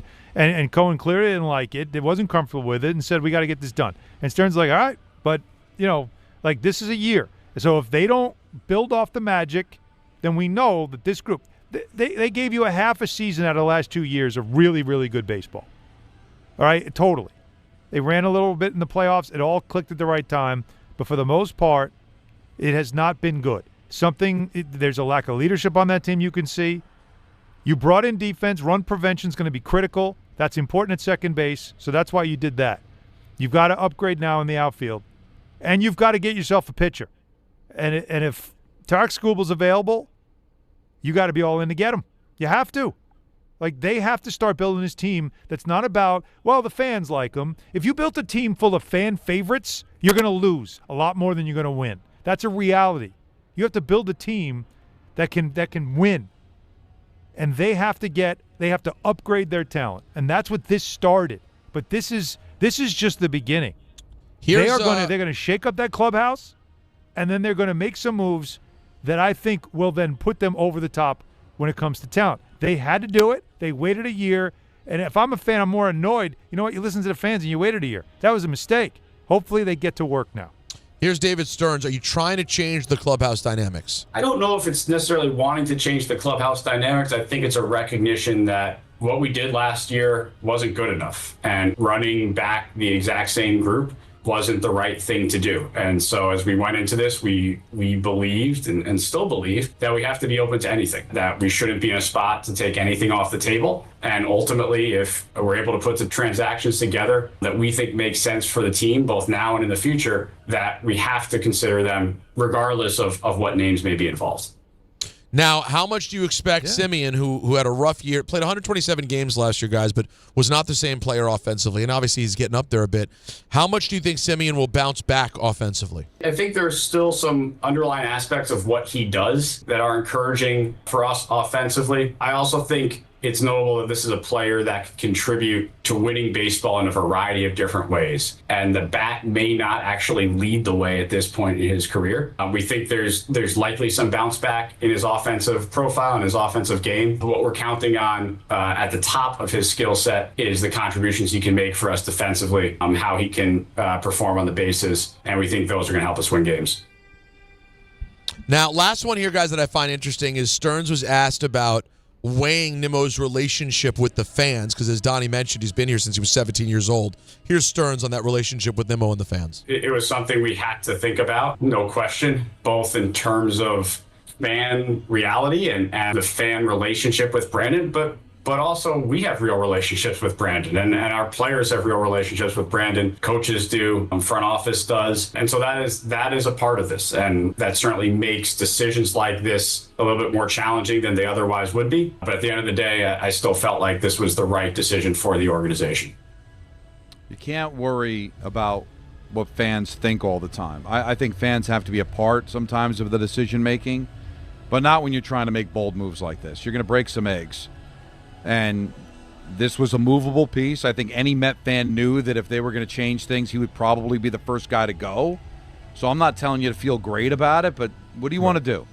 Do you want a popularity contest with a bunch of players that you love and part of your organization and not win, or make some hard decisions and win? Now, ultimately, we'll see if this was the right one, but I like this move. Even with all the injuries, Semien had a better WAR than Nimmo last year. This is a guy that routinely, with 3 consecutive years, led the league in plate appearances. He can hit some home runs. He can do a lot of things, and he can defend. And it's the one thing that killed the Mets last year. They had an awful defensive year from Lindor, not great from Nimmo. The outfield, Soto comes in with his bat, not his glove. You couldn't go out there with Nimmo and Soto again in the outfield and tell people that you're thinking about defense. You just can't. So this will allow them to become a better defensive team. Defense is not sexy, Peter, but it's something you desperately need. Run prevention. If you want to win. Right. That's what they call it in baseball. Run prevention. And that includes all the major – that's not just your pitching. That's not just simply outfield. That's all your positions, making sure you don't have a weakness anywhere. And that's how you win. You can get away with certain players. Again, Soto, you can get away with it because if you have others. Who's a center fielder, by the way, Don? I don't know. Exactly. So there's a lot of holes to plug. Taylor can play. There's guys can play center. Yeah, but they're probably looking for their everyday center fielder right now. Now, is it Taylor? If McNeil stays, he could maybe play a little center field. Right now they did open up a hole, but one that they felt like they needed to with the money that they save. They're going to be in on Bellinger, guys. They are. If for no other reason to drive the price up. Well, don't you think this move kind of hints to that? It does. Well, sure. That's what I see that more than anything. If you're a Mets fan, you should be. I know there's so many broken-hearted Met fans because Nimmo's a nice guy. He's a good guy. He's easy to root for. There was so many good things about it, and I understand that.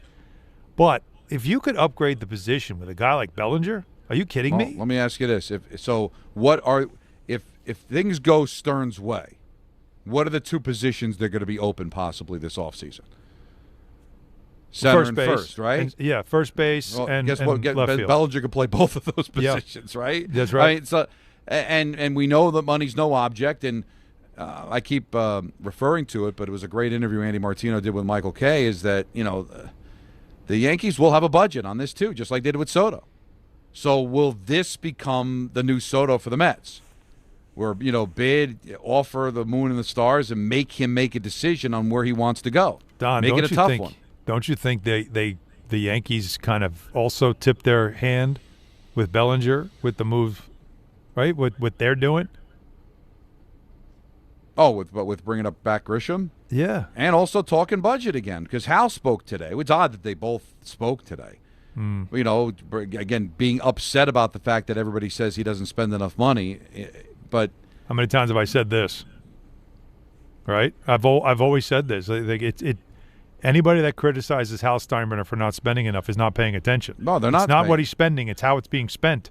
That's true. But now this could be a second consecutive year where the bidding might be too rich for their star player. Yep. So how is that going to look optically if back-to-back years you lose Soto and Bellinger because you didn't want to go there financially? Well, once again, I look at my general manager and I say, how are we not making this work? That's what I say. Now, what if it turns into Skubal? What if it turns into that they can acquire a guy like that? Well, then you live with it, I guess, right? Right. I mean, you could have loads of pitching, and hope that one or two see. This is why also with the Yankees, and not to get because this is really more a Met conversation, but just quickly about the Yankee thing, just to put a bow on it.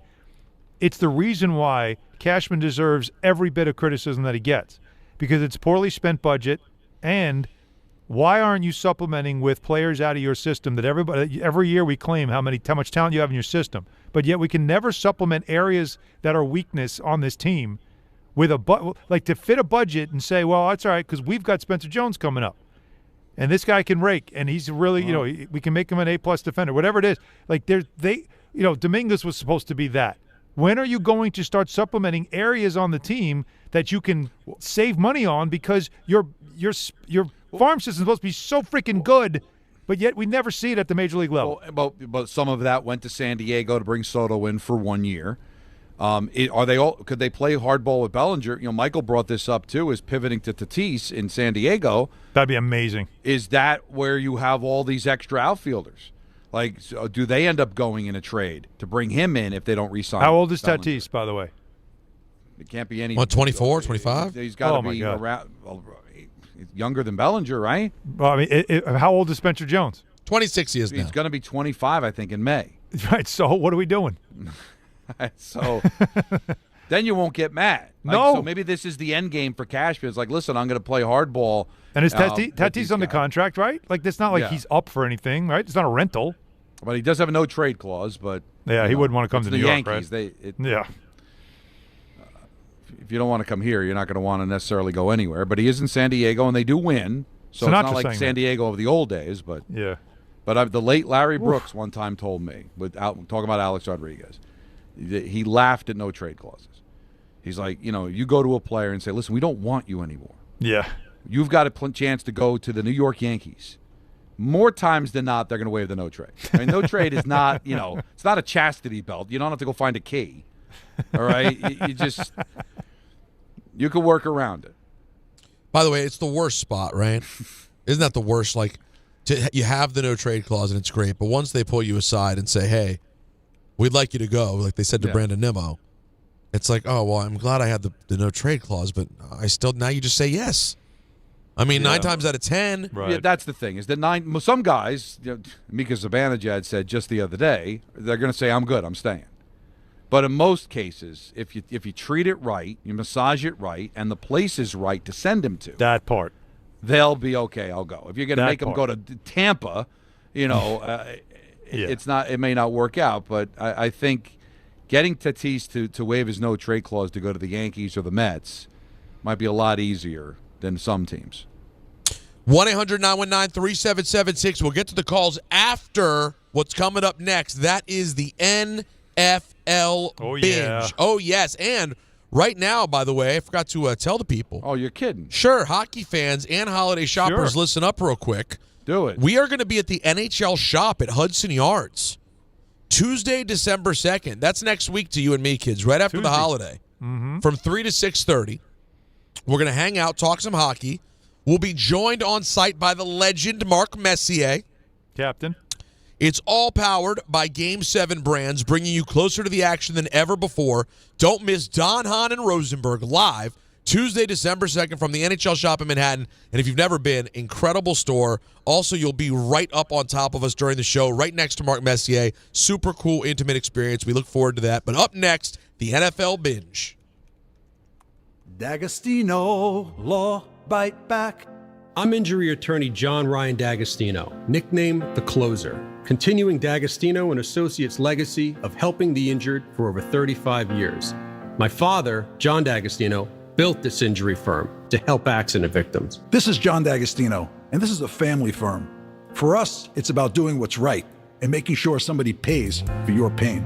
Call us first at 1-800-BITE-BACK. That's 1-800-BITE-BACK. They call me the closer because big or small, in court or out, I'm fighting to get the job done, to win, to get you every dollar you deserve. D'Agostino & Associates has offices throughout New York and New Jersey and will come to you. I've been there and I'll be there for you. Call us first at 1-800-BITE-BACK. 1-800-BITE-BACK. That's 1-800-248-3222. Friends, it's football season, the best time of the year. You should be out there tailgating, cheering on your team, and enjoying every Sunday. But if you're dealing with neck pain, back pain, sciatica, or nerve pain, even getting off the couch can feel like a challenge. You don't have to live like that. There's help. Dr. Jay Shaw at Sandwell Pain is New Jersey's top pain specialist. He's Ivy League trained, double board certified, and is dedicated to helping you get back in the game. Here's what makes the difference. No surgery, no scars, no long recovery, no pain medication. Just precise, non-surgical image-guided procedures that deliver real results. Dr. Shaw treats neck pain, back pain, joint pain, migraines, nerve pain, and sciatica with a plan that's customized for you. Same-day and next-day appointments are available, and with offices in Woodbridge, Livingston, and Inglewood, relief is always close. So don't let pain keep you on the sidelines this season. Visit SandwellPain.com to call, text, or book online. Most major insurances are accepted. That's SandwellPain.com. Relief is closer than you think, and it starts today. This is Rick Brunson, the assistant coach from the New York Knicks. I'll be driving to our games this season in style in my new Jeep Gladiator from Princeton Jeep. My friends at Princeton Jeep gave me all-star treatment, and you can expect the same thing. Just mention I sent you, and they'll treat you like family. Princeton Jeep has tons of inventory and great deals on new vehicles. Visit Princeton Jeep at 1045 State Road in Princeton, New Jersey, or online at PrincetonJeeps.com and tell them Rick Brunson sent you.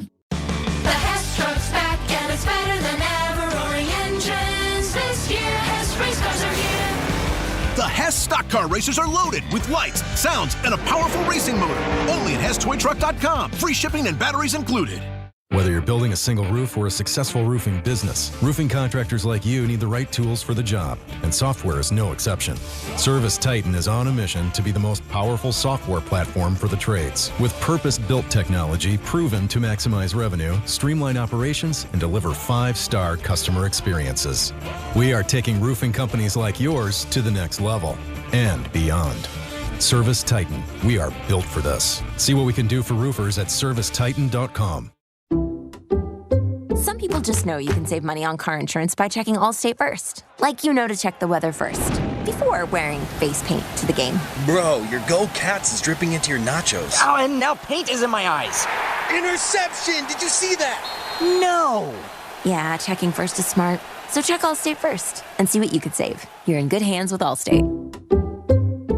Potential savings vary, including based on how you buy, subject to terms, conditions, and availability. Allstate North American Insurance Company and affiliates, Northbrook, Illinois.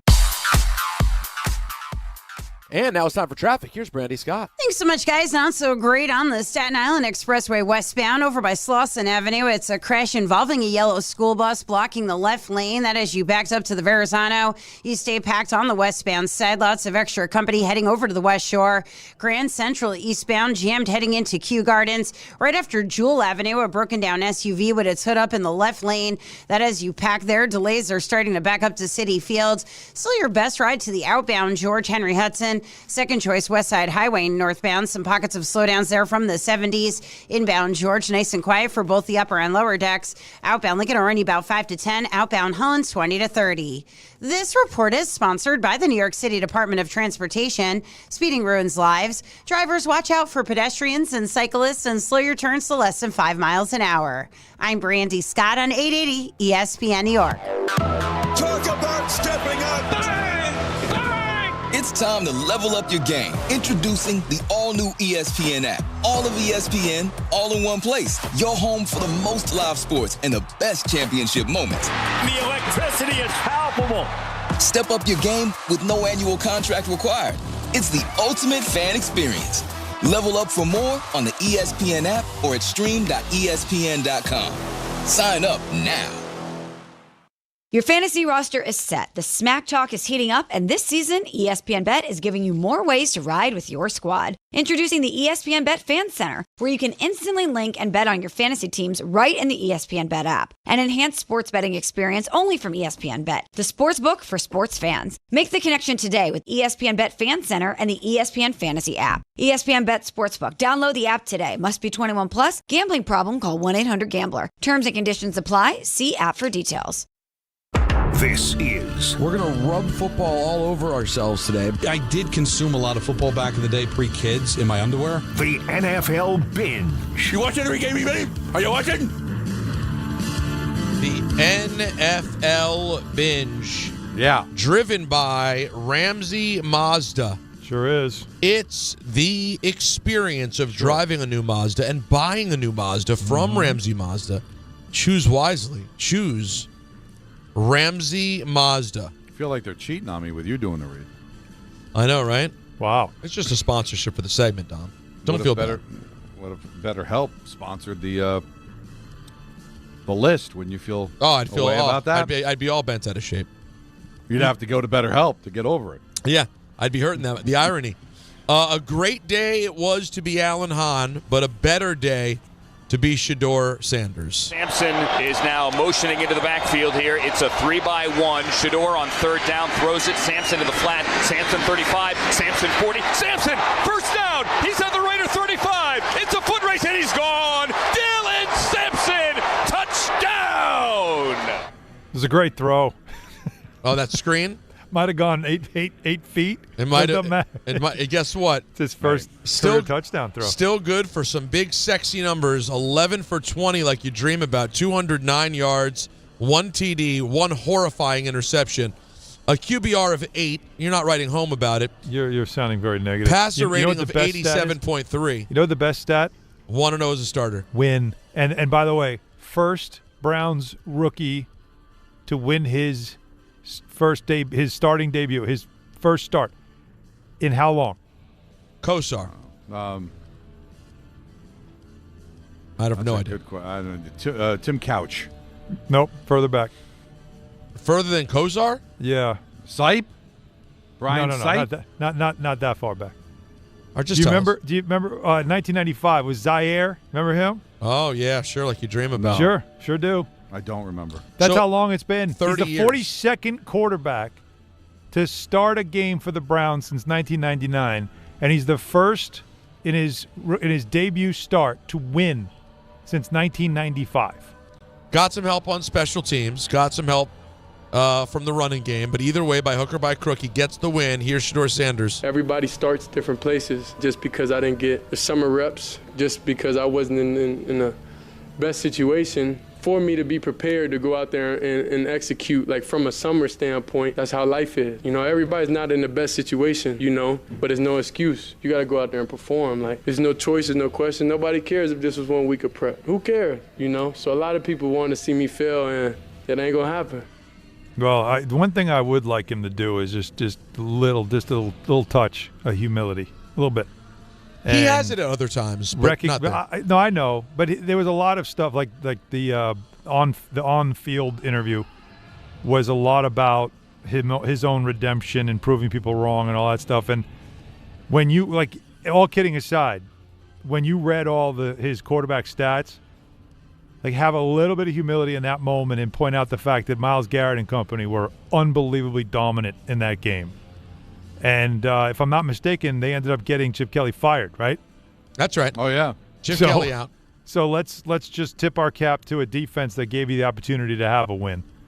That's all I'm saying. And, of course, Judkins gets 2 TDs on direct snaps inside the 10. But either way, they get the job done. They're all going to laugh at you. A big 1-0 for Shedeur Sanders. And either way, Deion Sanders got to feel great, man. He was there, too. He was there. He was there. Looked overjoyed. Imagine your kid making it all the way to the NFL, starting a game and winning. And a big 3 for me. I'll take it. And most importantly, the 3. I mean, literally, Don, you have seen me make some dumb commie picks, just all heart. I mean, the man literally just put his heart on the line. That was the whole emotion. I put more on the line. I put everything on the table. That's right. His hopes, his dreams, his reputation. Everything. All of it. The Chiefs are not dead yet, folks. Ariza waits for the go signal. Butker's kick is good, and the Chiefs have not led in this game until now. They get a walk-off field goal in overtime from Harrison Butker. Kansas City 23, the Colts 20 in overtime. 96.5, the Fan in Kansas City. Chiefs down 20-9, but still find a way to win. Mahomes knew this was an important one. Kind of an urgency thing. I mean, obviously you want to be urgent, but it was do or die type thing where you had to make something happen, and guys made plays happen throughout the entire team. It wasn't one person. It was everybody. Everybody made plays in the biggest moments, and we found a way to win. Kermit the Frog here. What did you have to do that? It's not right. I mean, he doesn't. He's not cool. His voice is weird. He's kind of a dork. Comical. His brother's a tool. His girlfriend's annoying. But it's a fair trade, right? God tells you, God. You're going to be in every commercial. Seriously. You're going to win a ton of Super Bowls. You're going to be one of the greatest quarterbacks of all time. But you're going to have to sound like a Muppet. Are you okay with that? Yes. We told people to just check their egos at the door. You're going to sound like a Muppet, and your brother's going to be a toolbox. All right, that's fine. Now, this is a letter W, by the way. It is an easy letter to make. Right. It's made with all straight lines. Kind of an urgency thing. I mean, obviously you want to be urgent, but it was do or die type thing where you had to make something You hear happen. that? Same thing. It was do or die, Piggy.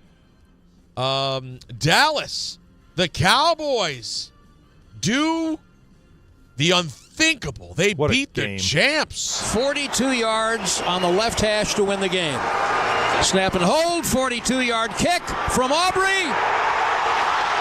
The Cowboys have won this football game. Butter. Excuse me? 24 unanswered for the Cowboys. 24-21. Cowboys over the Eagles. Tied with the 2003 Bucks for the largest blown lead in a loss by a defending champ in history. Who cares about that stat? Nick Sirianni on the collapse. It's about being able to fix the things so the things that we made mistakes on tonight, coaching and playing, doesn't repeat itself. And so it's finding that time to be able to do that, and getting up and going back to work, even though you got a bad taste in your mouth. And we're going to have a plane ride home. So it's just about fixing the issues. I'll tell you who's not going to have a bad plane ride anywhere. It's the NFC leading Los Angeles Rams. Stafford in the pistol has to go up and over his left shoulder to catch the snap. Lobs one, end zone. It's a touchdown! Devontae Adams racing underneath another Matthew Stafford dot. That's from ESPN LA 710, 34-7 in the Mayfield Bowl. The Rams over the Bucks with a Buccaneers loss. A Panthers win on Monday Night Football would give Carolina the outright lead in the NFC South for the first time since Week 3 of 2021. Wow. But guys, sitting right here, I mean, at this moment, how are the Rams not the favorite in this conference? Well, that's what I thought about, right? Yeah, they are. After what happened to the Eagles, and then you just see the Rams just destroy Tampa. We get an update on Baker Mayfield shoulder? Let me see what I have here on the latest on young Buck Hair. I didn't know if that was precautionary because of the score or whether it's really, really hurt. But they look like the team to beat right now, for whatever that's worth before Thanksgiving. It keeps changing, though, right, Don? I mean, they have been consistently good from the start of the season. They have. But everybody else has sort of had a moment where you thought, oh, that's the team, that's the team. But in the NFC, what we just keep seeing is the it team starts to lose it, but the Rams have just kind of stayed consistent as a good team. And so you start believing in them more than anything. It's being called a sprained shoulder. That's not good. MRI today and unclear for next weekend for Baker Mayfield. That's not good. Well, this is the second kink in the armor for Philadelphia, right? The loss to the Giants, then you blew a 21-point lead to Dallas. That doesn't mean they can't get up from it. They got up from it the last time that they had an issue. But, Rams just keep marching on, man. They just keep doing it. Major statements against Seattle and now Tampa. And now you see what it is when you win a couple of crappy games like the Giants could have won over the course of the season. The Cowboys now sit at 5-5-1, right, in the 10 spot. San Francisco sitting in the 7 currently at 7-4. Packers in the 6 at 7-3-1. And you're a Cowboys fan, man. You can dream now. Big matchup coming up on Thanksgiving against the Chiefs. Two teams who need a dub. I can't say it's a fun game. It's not quite absolute must-win for either, but you need that game. Well, it's getting late, man. It's getting late early. That's a fun game. Real fun And one. you know what? By the way, I would... That's not the first one, is it? The Lions are the first No, one, Lions are first, but I would think about betting that game, and I'd think about doing it on FanDuel, because on Thanksgiving... Of course you would. FanDuel's introducing a brand new way to build a parlay together. It's called Pass the Leg. Here's how it works. You start a group build, add your pick, then pass it to your friends so they can add theirs. When everyone's done, you each lock in the group parlay with your own funds, because football is better when it's played and bet together.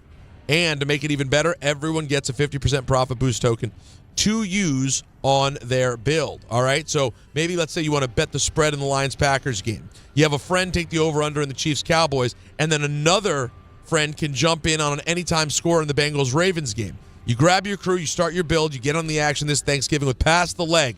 Visit FanDuel.com/Peter to get started. FanDuel, play your game, 21 and over, physically present in New York, opt-in required. Bonus issued is non-withdrawable. Profit boost tokens, restrictions apply, including any token expiration and max wager amount. See terms at sportsbook.fanduel.com. For help with the gambling problem, call 877-8-HOPE-NY or text HOPE-NY at 467-369. But yeah, it must be nice to have your football team still playing at this time of year, don't you think? What's that like? I don't know. Playing meaningful games, for sure. Can you imagine? And Don, by the way, your Ravens take is aging fantastically. Well, they bat the bunny for a little bit against the Jets, right? Down 7-0, 7-3. Lamar doesn't look right, though. No, it just That's doesn't not seem Lamar. that. I don't know how far they can go, but I still think they're winning that division. Well, I think that's very fair. Yeah, and they're currently there. They're the 4 seed right now. It happened fast, Don. You blinked, and they are in the playoffs. And again, they're not a good version of the Ravens, but while we said it is getting late early, there's also, for a team like that just got their quarterback, there is still time left for them to find the groove between now and January. Yes. So they'll be there. One way or the other. Must be nice. That'll do it for the NFL Binge. What was that, week 12? Sure. Good Lord. Whatever you say. Good Lord. All right, we're going to talk to the people, 1-800-919-3776. Someone wants to give Allen props for his Browns pick. I really don't have any interest in hearing that. But we'll talk more Giants and much more right here on Don, Hahn Rosenberg. For over 100 years, Slomin's has been your trusted partner in comfort. When it comes to home heating oil, we deliver more than just quality fuel. We deliver peace of mind. With price protection, automatic deliveries, 24/7 service, and up to 30 days to pay your invoice. Our dedicated team is just a call away, ensuring you stay warm and comfortable all winter long. Slomin's, New York and New Jersey's largest heating oil provider, proudly serving our community for generations. Give us a call today at 866-GET-HEAT or visit oil.slomans.com. I know that hiring can be challenging. You sort through tons of resumes and you get too many so-so applicants. You're just waiting for someone to match your role perfectly. Well, now, there's a place where you can meet them fast. ZipRecruiter. Need to hire right away. Start your search for strong candidates. The right fit awaits. Build your team. Build it sooner. Meet your match on ZipRecruiter. Just head to ZipRecruiter.com/ESPN right now to try it for free, and you're on your way to meeting your match. 4 out of 5 employers who post on ZipRecruiter get a quality candidate within the first day. So try it now. Go to ZipRecruiter.com/ESPN. Once again, that's ZipRecruiter.com/ESPN. Meet your match on ZipRecruiter. Try it free. There are a lot of reasons why people buy at Ramsey Mazda. It's their selection, it's their customer service, and it's their savings. During the More to Move You event, lease a new 2025 Mazda CX-30 2.5S all-wheel drive for $159 for 36 months. Start shopping now at RamseyMazda.com. Choose wisely, choose Ramsey Mazda. Call 833-853-2970 for details. VIN SM834925. MSRP $27,055. Zero security deposit ends 12/1/25. Why do you go to Princeton Longevity Center? We go to Princeton Longevity Center because my husband's cardiologist told him having this exam saved his life. Because somehow 20 turned into 40, and now I need to take my health more seriously. The Princeton Longevity Center designed a program to keep me healthy and active, so 50 and 60 will be no sweat. Because even though my cholesterol is high, it turned out my arteries are clear. That's a big relief. Whether you want to make the most of your future years or just want peace of mind, you need the Princeton Longevity Center.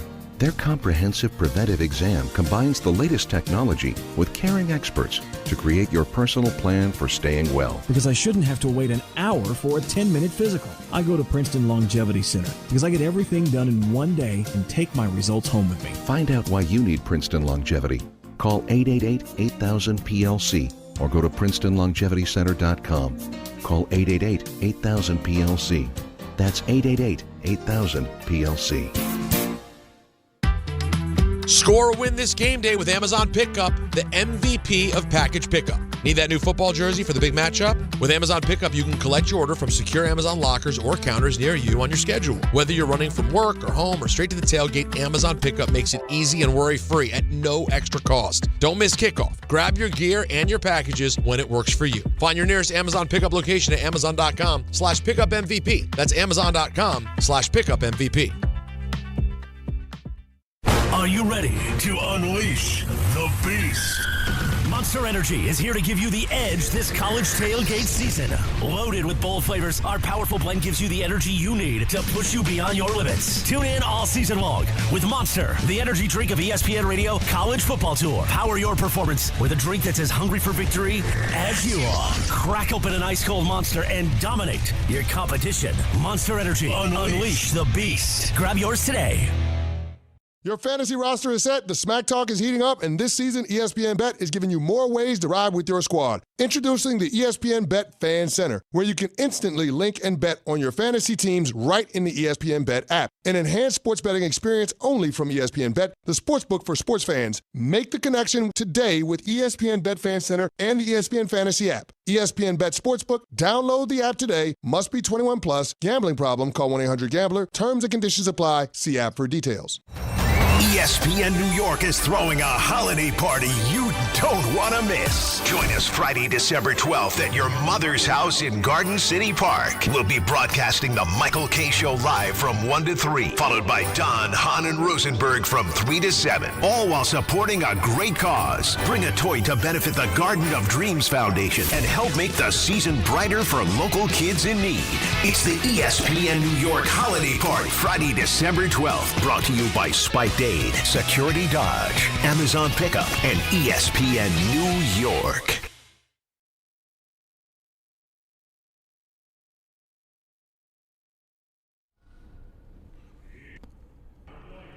Hey guys, before we get back to all the sports talk, let's talk some business, because every aspect of your business, from the most mundane to the most complex, will operate orders of magnitude better and faster when you add artificial intelligence. That's right, AI is literally a race to the top, and the companies that engage AI first will win. Will that be you, or will it be your competitors? Thrive Managed AI is your advantage over all your competitors. Founded by tech powerhouses, Thrive partners with you on smart and secure AI strategy for your business. Then they deploy and manage it for you. Imagine AI solutions working across every part of your business, automating support, powering chatbots, analyzing competitors, even managing billing, collections, and orders. Maybe the Jets could use this. That's just what a taste of what Thrive Managed AI can help you achieve. It makes your talented team even better by letting them focus on what they do best. The race to the top will be won by those who engage Thrive Managed AI first. That needs to be you. Go to thrivenextgen.com/ESPN and get started with a complimentary strategy consultation. That's thrivenextgen.com/ESPN. thrivenextgen.com/ESPN. When is the first pro sports team, or who is the first pro sports team that is going to use AI when it comes to game planning and maybe even strategy during a game? Like, play out what will happen if we kick a field goal or go for it. Isn't it basically already being used? Doesn't it feel like that's coming? It feels like it's already kind of happening. Some version of that is already analytics will do that, right? Because you can use analytics to project it, but AI almost gives you like the advice. It kind of, don't you think? Well, it can run it for you. Like, here are the plays to run. This is what you should do based on what we know they're going to do, based on what they've done in 8 million listen, of the past games. If you guys tell me a scenario and I put it here in ChatGPT, it will 100% tell us what to do. Right. When do you get to a point that there's going to be an owner somewhere that's going to just get so fed up in hiring and firing coaches that it's going to be almost like Aaron Boone and all the analytics? It's here. You're going to sit there, and we're going to feed you what AI tells us to do, and we're going to do that. Wow. Who to play, when to play them, all that Here stuff. we go. It's 4th down. I'm setting it all up. I'm giving them yesterday's You have situation. to give the details, too. It's the Giants. It's the Lions, so you know who's coaching. A lot of detail here. Well, I'm not going to get into all the detail. Let's just do a rough version, okay? All right. Here we go. I just said I'm coaching a football game. My team is up 3. We have the ball at the opposing 6. It's 4th down. There's a minute left. What should we do? Pop quiz, hot shot. Let's see if they come up with an answer quickly. All right. Here's the clean game theory you can apply right now. In big, bold letters. Kick the field goal. Go up 6. You knew it. It says why this is the optimal call in almost every scenario. A field goal puts you up 6. The opponent then needs a touchdown with 1 minute left. They can no longer beat you with a fluky field goal or broken play. If you go for it and fail, they get the ball at their own 6, down 3, meaning they now need only a field goal to tie, and a touchdown wins. That's a much worse position. Thank you, ChatGPT. I feel like anybody would have agreed with this. Hey, Except, of course. Not the Giants. I don't know if it'll ever be 100%, but it could be part of the 7 or 8 things you look at just to see, to confirm. But I think Alan's right. Some facsimile of it's probably being used, not to the way you did it, but using AI in some way, shape, or form. Mm-hmm. You know, while we have a moment, I don't want to forget, guys, congratulations to Gotham FC for their championship yesterday. Their 2nd in 3 years. There you go. Their 3rd overall. So we complain about no championships in New York. Well, we have another championship, guys. We have those. Oh, And this is what, like, they were an 8 seed, right? They were like a low seed and had to knock off 3 of the best teams to do it. So they picked up the win yesterday, and they have won a championship. And I think I believe they were honored today at City Hall. Well done. Very good. Speaking of championships, let's hear from Aaron Glenn on the loss to Baltimore. Wait. Tough loss today. To me, I feel bad for the players. I just told them, how much I love them, how much the effort that they gave was outstanding. Right. And, man, to not get a victory when I think those guys really played the first half. They scored 10 points. Exactly how we wanted to when it comes to it's 10 points. I got to tell you, though, the effort's there. They just don't have any They're not any ability to good. win. Right, they're not any good. But let's give credit where credit's due. Where is credit due? I thought Breece Hall played well. I felt terrible for him on the fumble. That fumble was so effort. That brutal. But just seeing how he reacted, the towel over his head. I thought he was crying. Was he crying? I'm not sure, but I will tell you, he was not making business decisions. For a guy that could feel like he was disrespected by the organization, not given a contract, not dealt at the deadline. He's playing. He's giving effort, and I give him credit for that. I know he shouldn't have to, but in this day and age, players under those circumstances probably would not have reacted the same way after fumbling away a chance to win the game. They were down 2 possessions, but still, he's making an extra effort, gets stripped of the ball, and he looked devastated. And listen, you at least give your team a chance to win if you get in there. A chance, right? No, I still don't think they win, but like for a player like Breece, I get how hard that is. Can I just say, there are a lot of things that make sports, like professional sports, just impossible. The one thing to me that is absolutely unfathomable is holding the ball when a defender gets that good a strip opportunity. I don't know how you don't let go of the ball. I know. Guys, that's a game that if you played it, a mortal person would let go every single time. Think of how many times, whether it's your phone, a fork, whatever, you bump your elbow and you drop whatever's in your hand. I know. Right? Just bump it. Then they're holding a football and guys are swiping it. One of the greatest, most underrated plays in the history of football to me, as a Giant fan, is the safety Jeff Hostetler took in Super Bowl 25 at the end of the second quarter.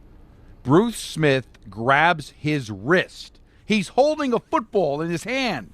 And Bruce Smith, a future and now current Hall of Famer, 300-something pounds, swipes down, and grabs the wrist of the hand that's holding the football, and he didn't fumble.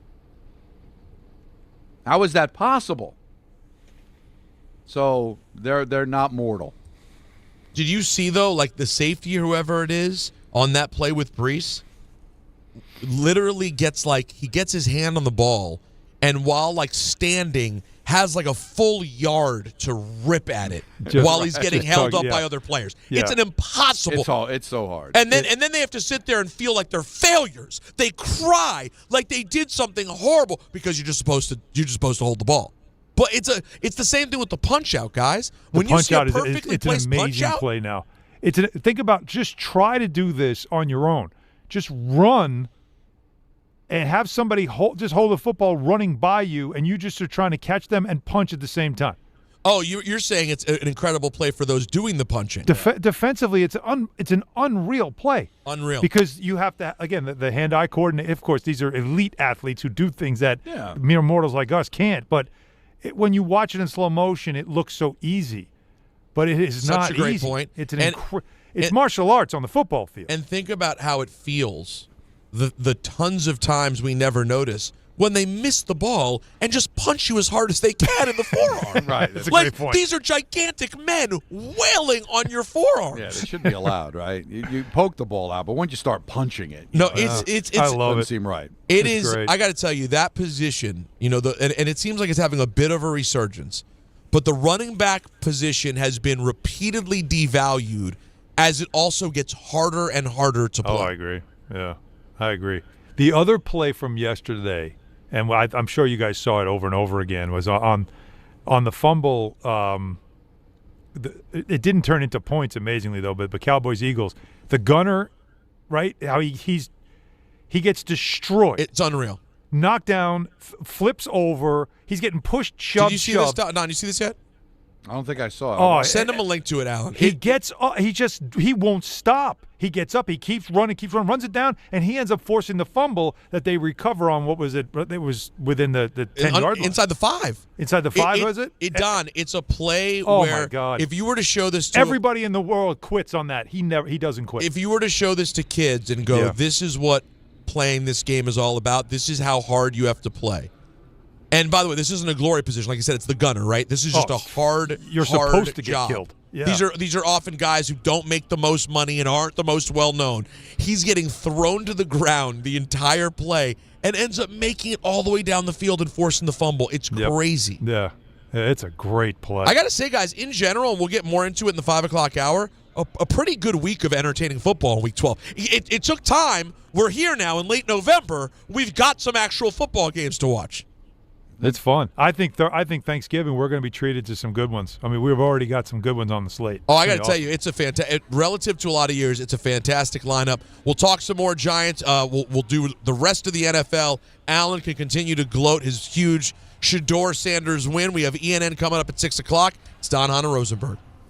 Rangers fans, it's time for Blue Shirts hockey. The action starts tonight at the Keg Room with Team ESPN New York and Bud Light. Whether you need a pregame spot or you're looking for the right Rangers bar to watch the game versus the Blues, the Keg Room is your destination. The party kicks off at 6:30 p.m. and Team ESPN will be giving away plenty of ESPN prizes. Join fellow Rangers fans tonight on West 36th Street between 5th and 6th Avenue and enjoy Bud Light specials all night long. It all happens at the Keg Room.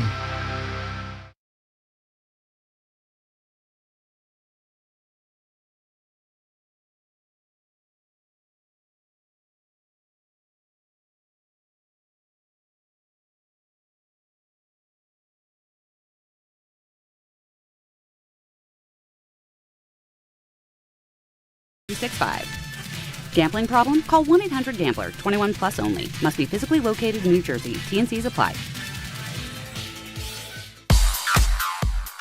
Now let's take a look at the traffic with Brandy Scott. Thanks, guys. A bad ride on the Southern State eastbound heading into Nassau County. A crash by Central Avenue and Valley Stream. Only the right lane is squeezing by. That is you crawling on the Cross Island southbound. Not moving much from the LA and Queens. Also bumper to bumper on the Belt eastbound. Getting into the area. You're packed there from JFK. Starting to move better on the Staten Island Expressway westbound. They picked up that accident involving a school bus by Slauson Avenue.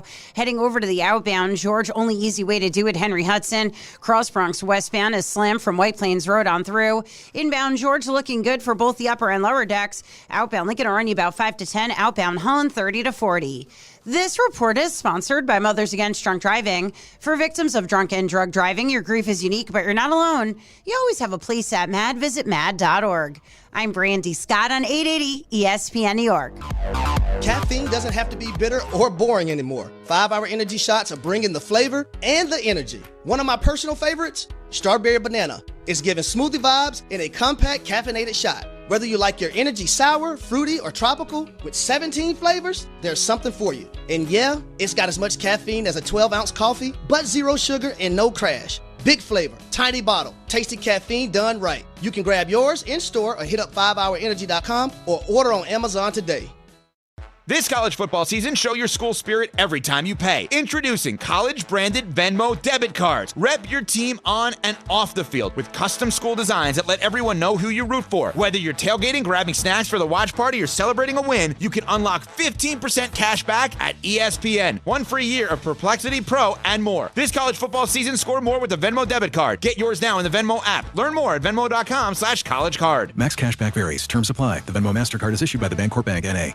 880 ESPN, WHSQ, and WCBS-FM HD2, New York. A Good Karma Brands radio station.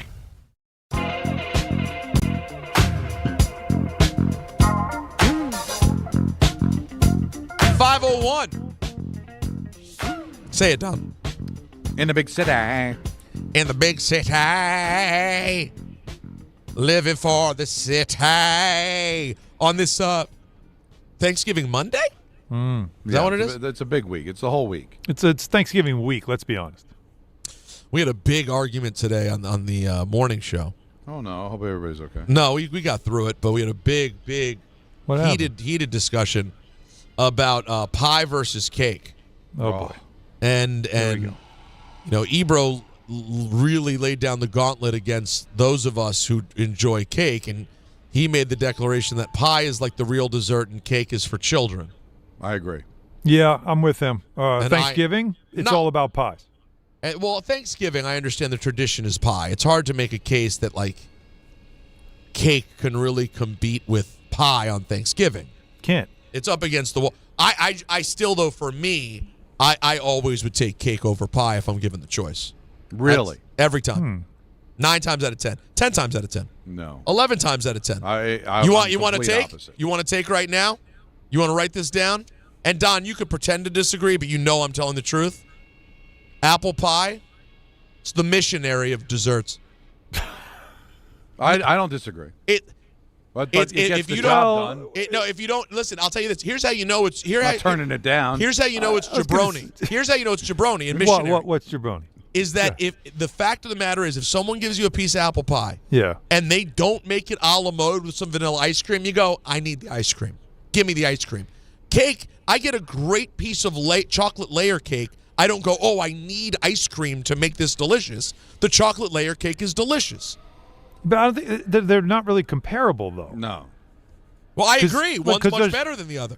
No, but that's what I mean. So it's really an unfair comparison.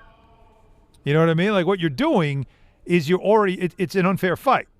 You went and got the one thing that you can't fight when it's apple pie. And what is that? You're saying a chocolate layer cake? You're never going to put those head to head. You're not putting them side by side.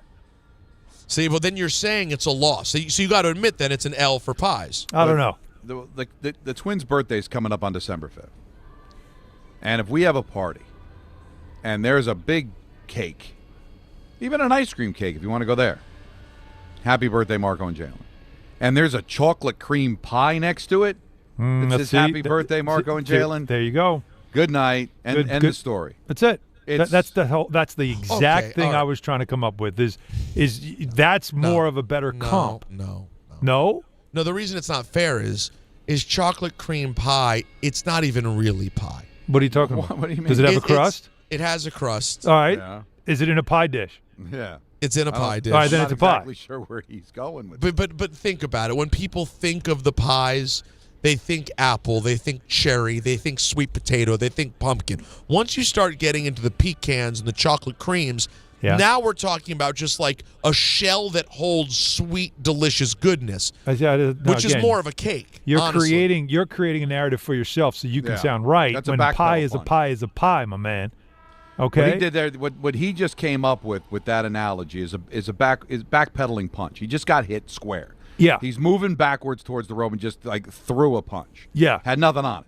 No. It's again. He's creating. I threw it in the air though. You're creating a narrative for yourself. The better comp, the better comp is the apple pie versus like strawberry shortcake. Throw those together. I think it's fruit on fruit crime. That's what I mean. And both gonna need some whipped cream. Let's be honest.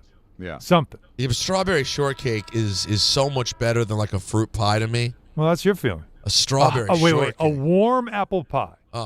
With French vanilla ice cream. Oh yeah, with French vanilla. Oh, of course. Guess what?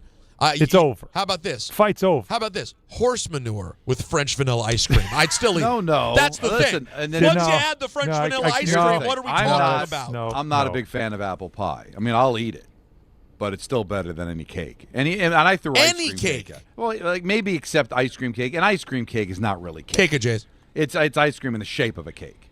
It's not really cake. So you'll But take pie. You like no kinds of cake? No, I mean, I'll eat cake. I mean, I don't not like it, but I'll choose a pie every time. Every time. And pumpkin is fantastic. Oh, So you pumpkin, phenomenal. You see a regular old apple pie sitting there, and then you see some sort of elaborate chocolate layer cake. See, And again, you're going. You're bringing the sugar in, the chocolate. What do you I'll mean? tell you what. That's I what will we're put. copying. That's what we're doing here, I'm pal. going to put up again. Here's what I'll do. Up against your chocolate layer cake, which, by the way, I love. Yes. But I will put up against that something that DiPietro made for me years ago for Thanksgiving. Interesting. He calls it a Franken pie. All right.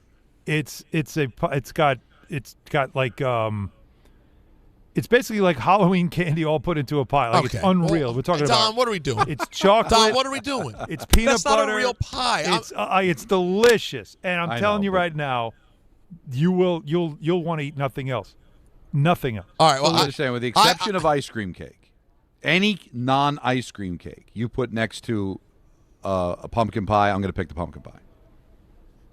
any Everyone. real Any pumpkin cake. pie over Pumpkin any pie. cake? Yeah, I'm with Don. You would have Alan. You would have Phenomenal. pumpkin pie over any cake? Yeah. No. Delicious. And chocolate cream pie, forget it. How about chocolate mousse pie? Oh, Tremendous. Now I'll tell you this: the one pie. I just got a text from Jeff Sanchez. Great guy and great point. I will say this: key lime pie for me is fantastic. Key lime pie to me is in its own category. It's an acquired taste, but I do like it. Not a thing. Really, not a fan. Yeah, not feeling it. I just love that Alan's making up these pies. Oh, Rick makes a pie with every peanut butter. Don, how about this? Who's making it up? I can It's offer a pie, you a pie dish. and Don, you how about slice this? it like a pie. You eat it like a pie. piece It's a of pie. chocolate cake and then a woman's breasts with it. How about that? If we're just making things up, if we're just making up things Peter, to make it more delicious, Peter, I'll if you play can a make that game. happen, if you can make that happen, we can try it. All right. Just making up concoctions here that sound appealing. Well, yeah, that sounds a lot more appealing, and also, but what I'm talking about is more realistic. Sure. Listen, I'm a cake man. Although cake and pie, all delicious. You know what I mean? Cuckoo. Oh, listen, you're not losing either way. No, I guess not. But on Thanksgiving, though, if you're bringing a pie, we're sending you home. No, cake. I mean, I'm sorry. If you're bringing a cake, we're sending you home. Pies only on the table. By the way, it would be so welcome to me if someone just showed up with a cake. I'd go, wow, fantastic. I don't have to eat this stupid apple pie. No, but if you bring like a nice chocolate Entenmann's cake to Thanksgiving, I think that would be See, Don. You didn't make it yourself? You just went to the store? Don, you see what you did? You see what you did? What did he do? He just mentioned one of the most delightful things of all time. We're talking about all these different things. I show up with that classic Entenmann's chocolate cake. You're telling me that's not appealing to you. Here comes the happy. That's right. I love that thing. Oh.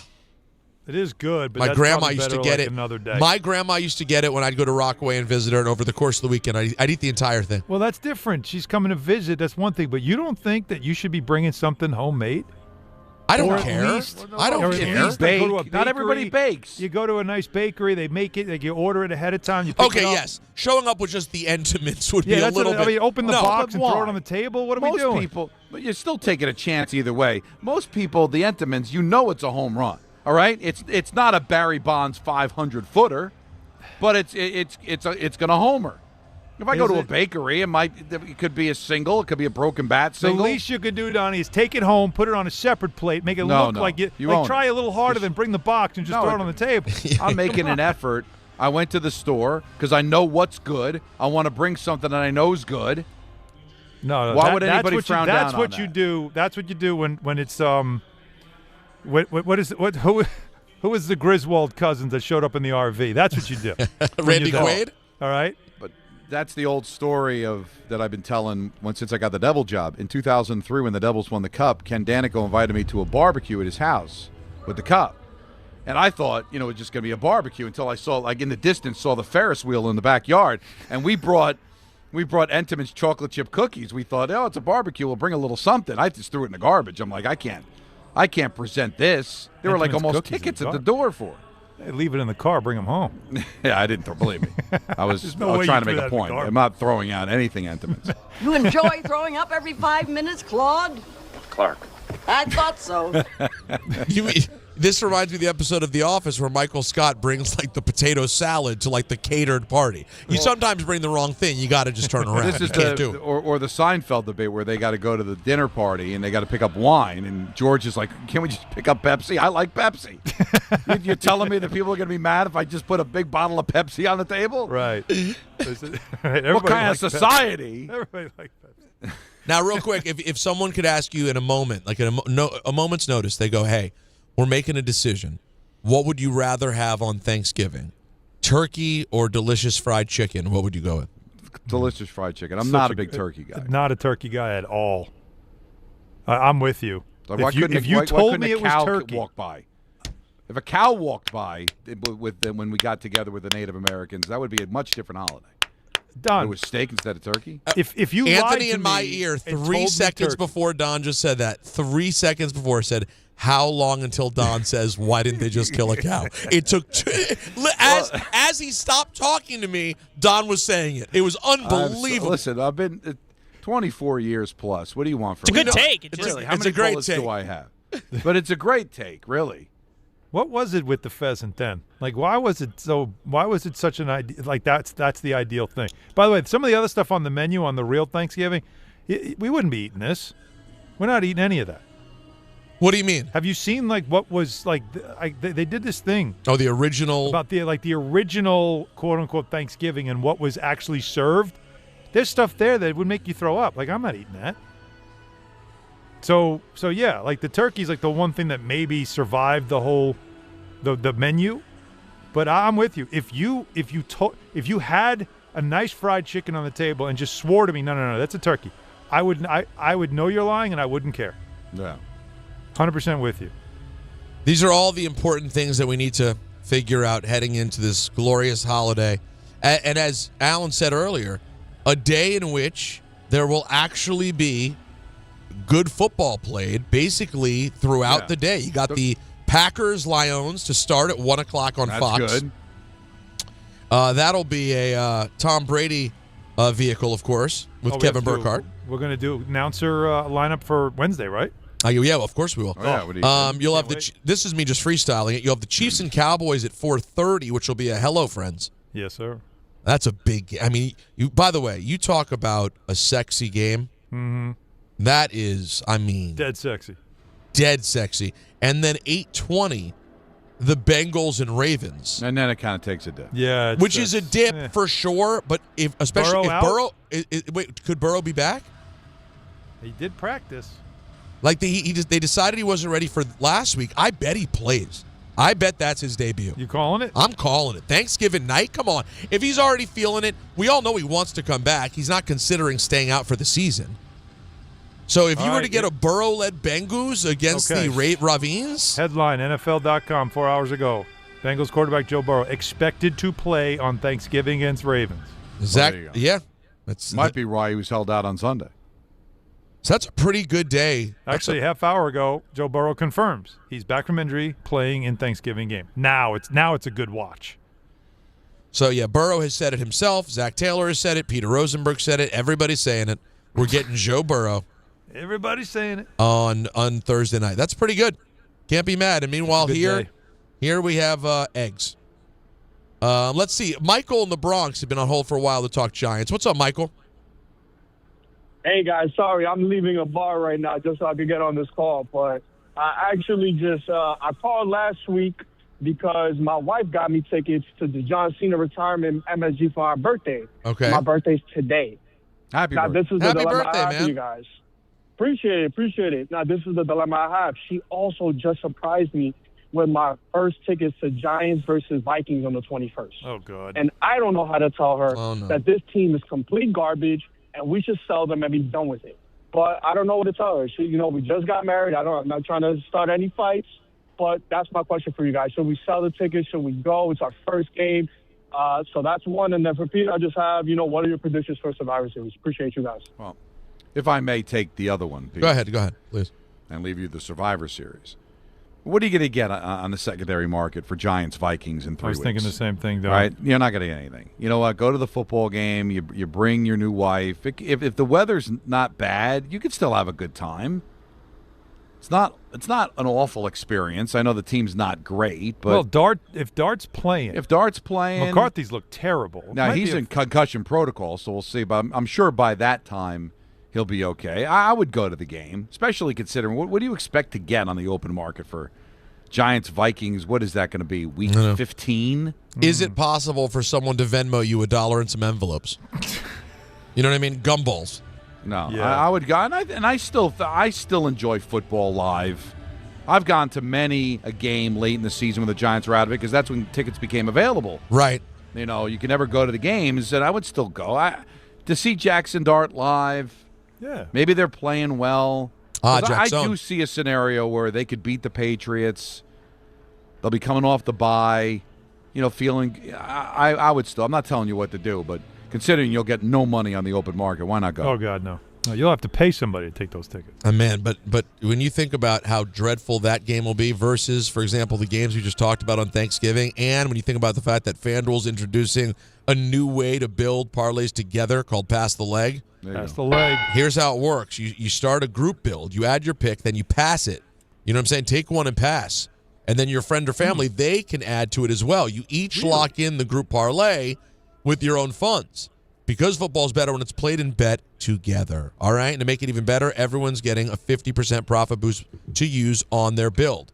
Maybe bet the over-under on the Lions-Packers, have a friend take the spread in the Chiefs-Cowboys, then you do it anytime. Maybe a Burrow touchdown in the night game. So grab your crew, start your build, and get on the action this Thanksgiving with a Pass the Leg.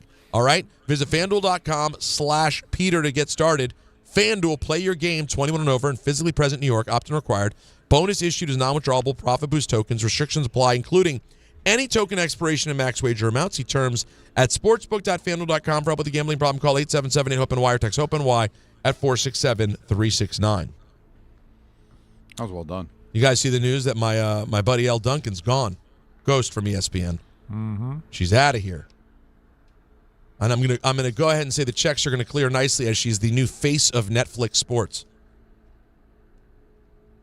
Get that stock and stuff. Do you know what I'm saying? I hear you. So this was good for her. Oh yeah. I think so. I mean, it's a pretty cool thing. Like if you're a generalist, they have a bunch of different stuff that they're trying to do. They got the fights. They have NFL every Christmas. They're still building their sports slate. And also, she's been in that interesting spot where she became sort of a big broadcast star, but she's been on SportsCenter for a long time. And I think if you have like aspirations of doing a lot, I mean, I don't want to speak for someone who's never been a SportsCenter anchor, which I never have been. I have to imagine if you're someone with a personality, after a long period of time, you're ready to do something else. You're ready. You know what I mean? Yeah. Next challenge. So I guess we'll see her at Christmas. I think that's when the big Netflix slate comes. Last year was the big Beyonce Bowl. I wonder if they have another big concert lined up. Can you imagine if for that Chiefs Cowboys game they'd also thrown in the Taylor Swift halftime performance? What would that have gotten? What's 100% share if every person in the country watches? Like children do a being Super Bowl born? number? could it do a Super Bowl number? Alan, it could get close, right? Taylor Swift, it's already going to get right What now. day? Cowboys Chiefs, Thanksgiving Day. Thanksgiving Day. Cowboys Chiefs is already you're getting talking what? about this week? Yeah, this week. It's already getting what, 30 million? You guys feel good about that? Probably, yeah. Oh, with the middle meeting- of the day. Middle of the It's day. the 4:30. Absolutely, yeah. Absolutely. And then you throw a Taylor Swift at halftime? If you add Tay-Tay to halftime, yeah, you're getting into the 40 millions, Don. And so Super Bowl, you have to understand, Super Bowl now is triple digits, right? Like you're talking about 100, 120. I'm being told, by the way, by a source million. that the halftime there is a good halftime for Chiefs Cowboys. It's Post Malone, which is great.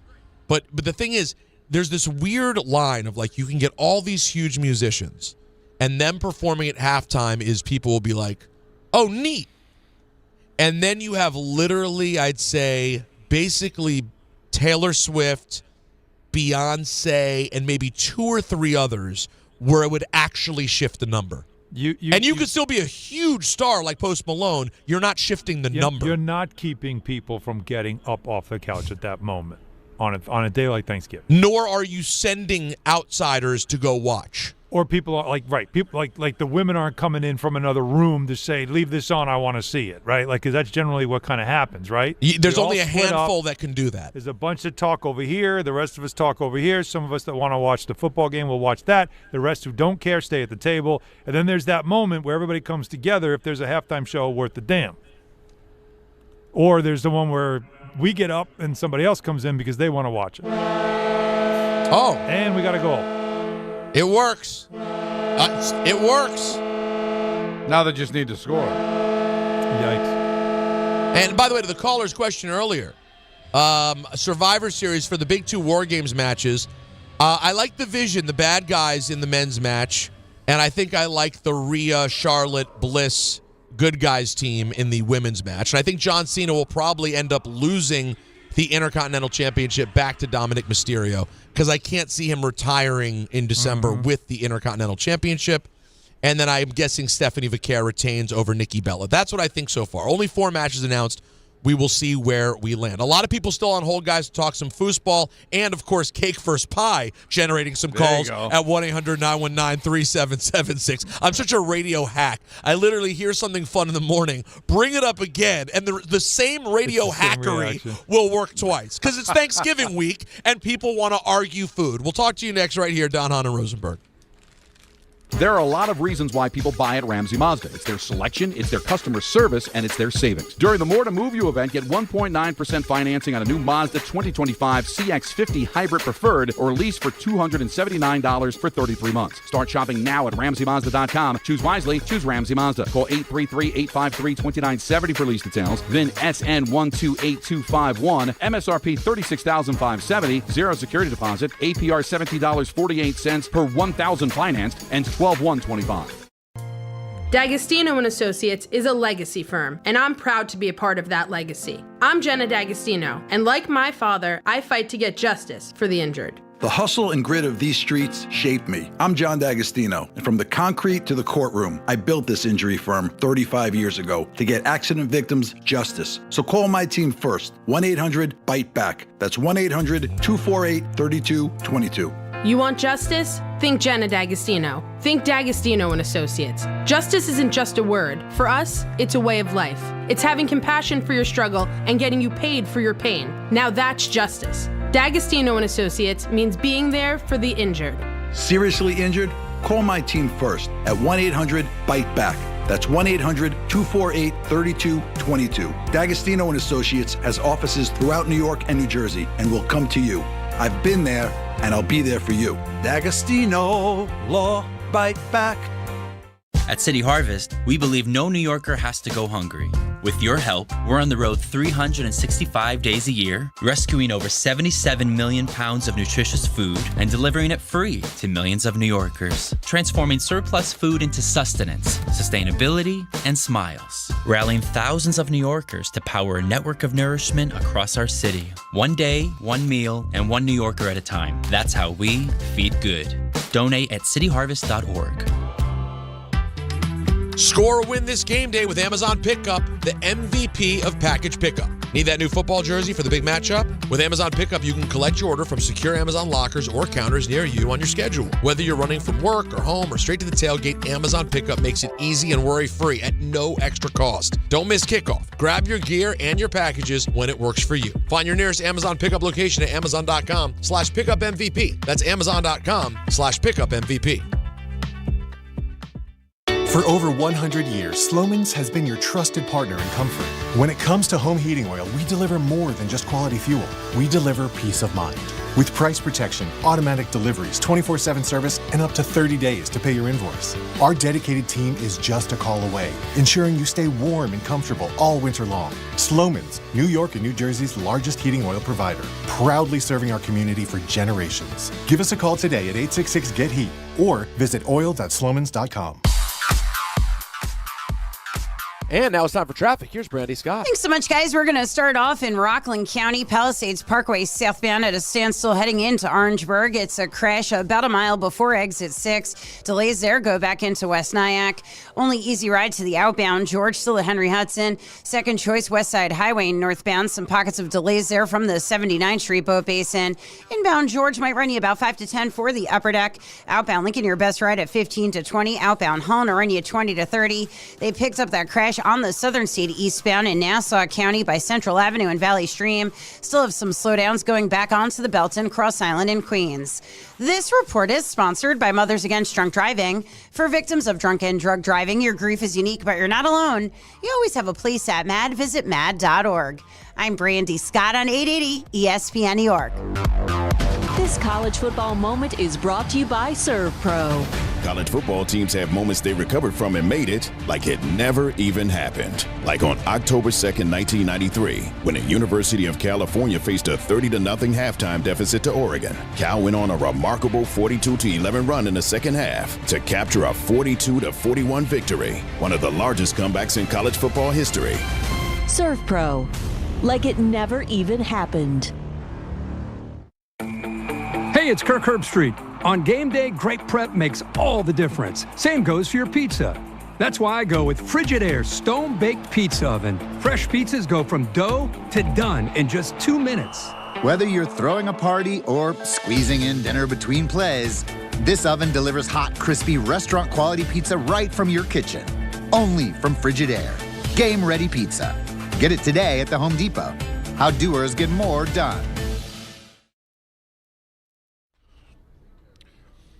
1-800-919-3776. ENN's going to come up at 6. Don, Hahn, and Rosenberg with you until 7. Then it's Knicks basketball, Knicks and Nets. Got to see a lot more of the Nets-Celtic game that I had bargained for on Friday. Went out to eat, and that was on. That was a nice win for the Nets in Boston. I was a little surprised by that. And that was a cup game, too. So see what happens tonight as the Knicks take on the Nets. The Knicks coming off a tough loss in Orlando over the weekend as well. Defense has been ugly, Don. Well, listen, you're not 100%, but still, that's the roads are probably the only road win was that win against the Heat the other night, right? Yes. So the road is continuing. No, Dallas. It was in Dallas. Dallas, right? They lost to the Heat by a bucket, and then they beat Dallas. That's right. I remember because I was on the road. When I left to go on the road to Tampa was when they were in Miami and they won. Mm-hmm. And then it was later on that week they ended up losing to Dallas, and they almost lost that game. That game could have very easily gone to overtime. So it's been a struggle away from the Garden for the Knicks. Rangers struggling as well. They've lost 4 in a row. Devils have lost 3 in a row in regulation as well. Islanders bounced back after a tough loss to the Blues by winning in the shootout 1-0 against Seattle. So I think we've laid out the land for you on the non-football teams. So let's hear from Moose in Jamaica. You're on ESPN New York. What's up, Moose? Moose! Evening, fellas. And quickly on my nickname, and then I'll mention the cake pie debate. I had a nickname in this pizzeria, Alba's Pizza, on Queens Boulevard in Main Street. So whenever my dad would take me there, elementary school days, once the guys making the pizza found out my name was Mustafa, they said, "Oh, Moose! The Moose is loose." And I built a reputation in that neighborhood of somebody who would take on bullies and stuff. So, wow. Yeah, that's what it was. Yeah, nice. Real talk, real quick. There was a Russian bakery. It still might be there or might be something else.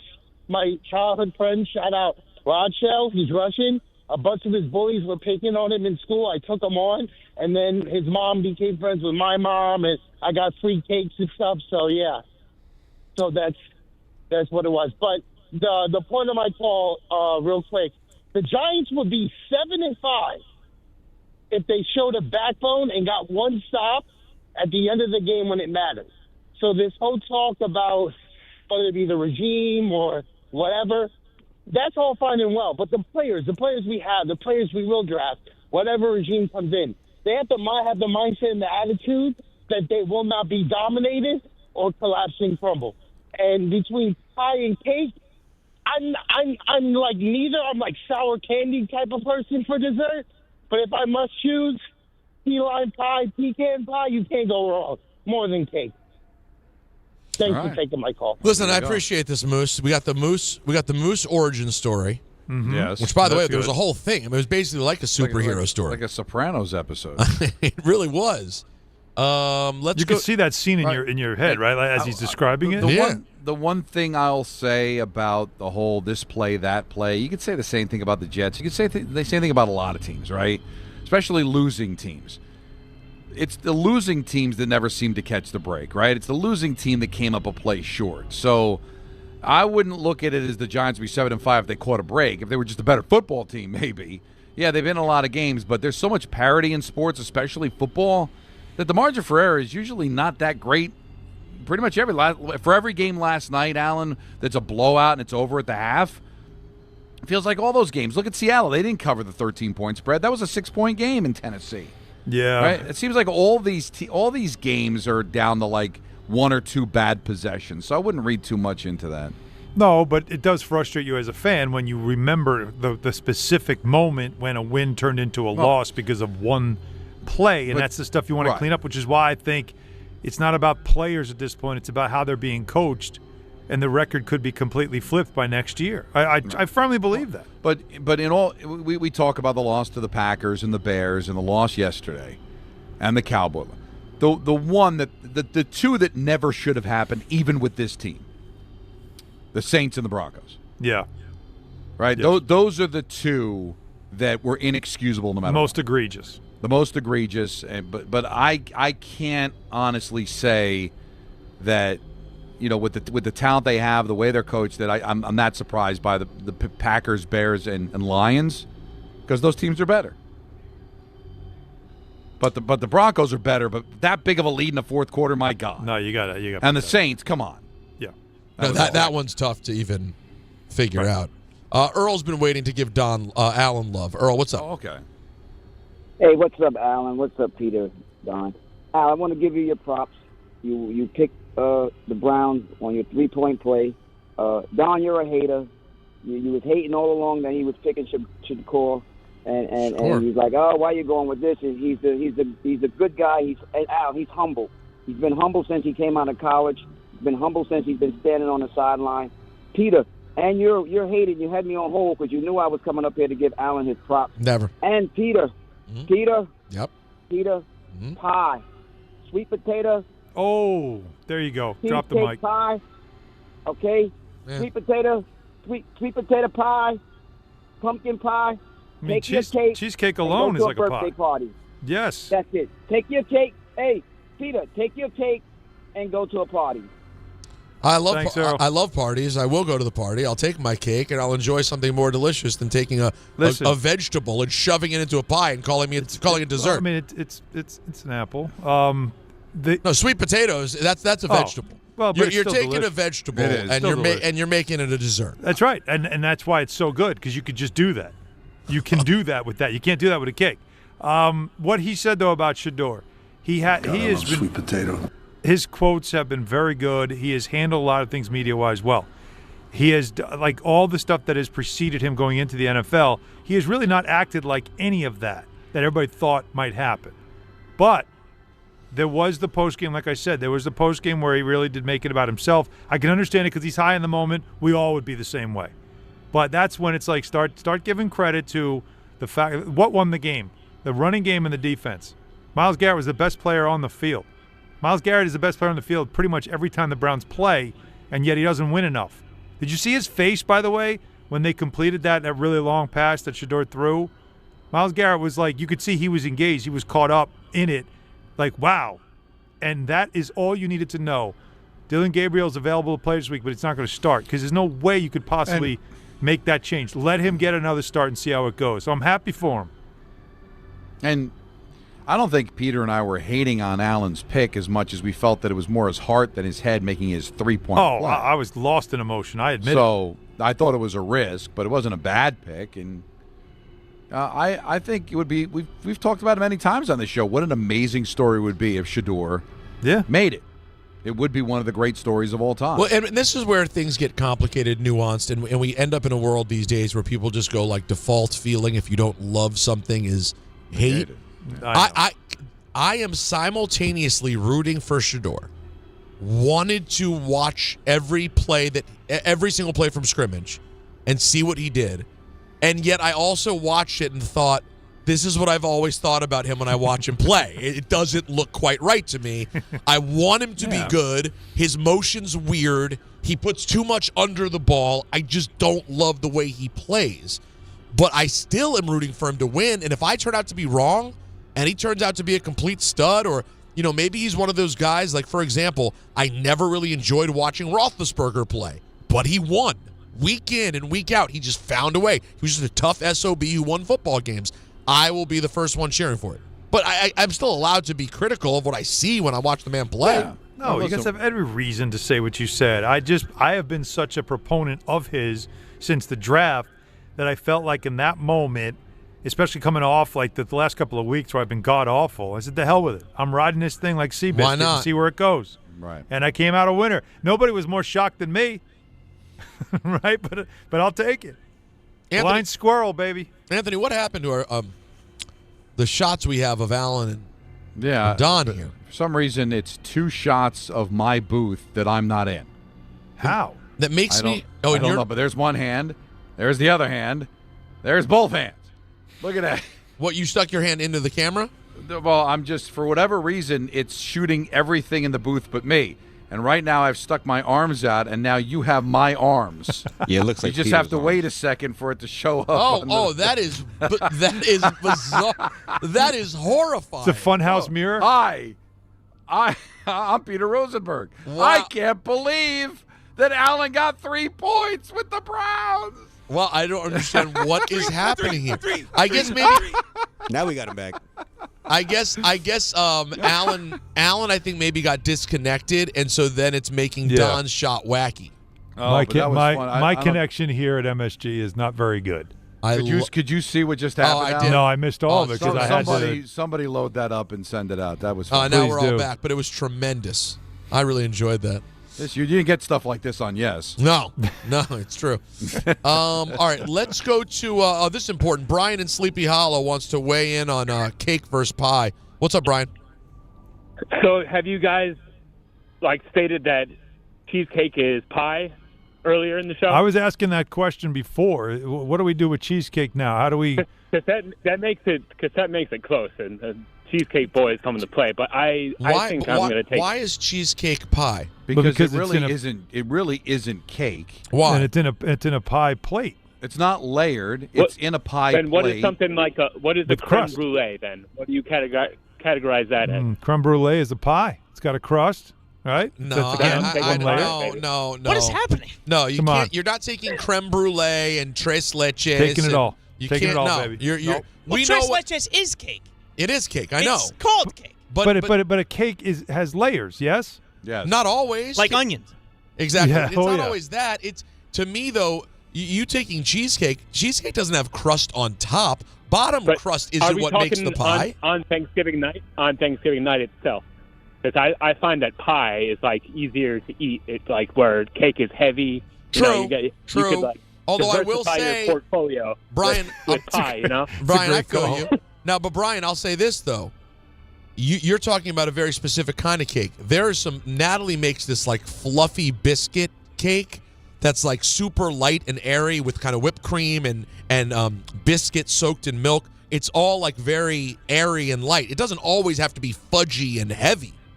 The Cake has diversity. Cake has Listen, a Cake lot is of great. different ways. We had to choose, and we chose pie. But we're not disrespecting Cake. We're not haters like the caller was claiming. You just said yourself, just because you put something ahead of the other doesn't mean what comes in second is hated. We love Cake, just not pie. Bobby and Belmore. Hey, Bobby. Hi, how are you? I want to get to the Mount Rushmore of goalies, but second, Donnie, you were. That was congratulations. I didn't congratulate you on last year. Thank you. I apologize. But Hughes incident, it sounds very fishy to me. The guy must have had a few brewskis. How does a professional athlete fall down on glass, Don? Doesn't make any sense. Well, but he who cut a knows finger what on a happened? glass. It happens. I mean, you fall into something. I'm not. They said nothing nefarious happened. I don't know if he was drinking. I don't know if it had anything to do with just a freak accident. But hopefully we get him back. Okay, let me get to the Mount Rushmore of goalies. Right on topic. Ken Dryden 6-0 Stanley Cup Finals. Billy Smith 4-1 Stanley Cup Finals, 19 straight series. Wah 4-1 Stanley Cup Finals. Two cups on two different teams. Brodeur 3-2 Stanley Cup Finals. Played in the Stanley Cup Final at age 38. How would you rank them 1 to 4? Well, Patrick Waugh would be number one to me because he's got the bigger body of work. So what did he say? So Waugh, I would go Waugh, Brodeur, Billy Smith, and Ken Dryden. What hurts Ken Dryden is the body of work just isn't as extensive. He's kind of like the Sandy Koufax of hockey, right, Alan? Didn't play a ton. Right.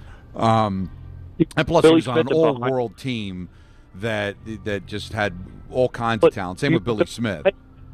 Billy Smith behind Brodeur, I don't know. I mean, a guy won 19 straight series. I mean, No, he did. But that'll again, never be done loaded again. with Hall of Famers, right? I mean, how many Hall of Famers besides Billy Smith? Poffin's a Hall of Famer, Bossy's a Hall of Famer, Trotier's a Hall of Famer, Gillies is a Hall of that's a lot. Stacked. Head coach, a Hall of Famer. Brodeur had 3 different coaches for his cups. Also changed the game as far as being able to handle the puck. They put the trapezoid in because of him. Listen, you can't go wrong with any of those 4. But Alan, how would you go with the 4? I went Waugh, Brodeur, Smith, and Dryden. Yeah, I again, if you're just going with body of work, because there's some names that aren't even on that list because they weren't able to participate. Right, those are the 4 he gave me. Listen, Dominic Hasek has to be on the list of one of the greatest Hasek is the goalies guy of all I'm time. thinking of, but it's like obviously he didn't appear in as many cups as those guys. And where are you putting Clint Malarchuk? Yeah, well, I mean, Clint Malarchuk. That's a good pull. It's a very strange pull, actually. But that's as forced as one of the Allen drops. You forced that. No. But I just wanted to play the music. Okay. I don't mind try that. I'll try to come up with a better one for you. Give me a moment. You could have said like Chris Osgood. That would have been No, good. that's not his. He's a better goalie. Osgood was better than Malarchuk. Well, Malarchuk, he's famous for the skate, but the problem is that's why I didn't want to say. Then but his claim to fame is not fame. But how about this? How about that I mentioned why are we overlooking the great Don Beaupre? That's pretty good. He did play in a cup final. Damn right he did. For who? Post-Capitals Beaupre. No, this would be pre-Capitals Beaupre. Pre-Capitals Beaupre. Pre-cap, baby. Pre-cap Beaupre. Come on, if you get this. Yeah, you know what? I'm buying your Trader Joe's tomorrow. Wow. Hold on. This is big. This is big. Trader Joe's on the line? Yeah, this is pre. But here's $20 of Trader Joe's can take you the rest of the week. But that I know. But that means I'm thinking about a late 80s, because he was already the Caps goalie by like early 90s. Oh. Come on.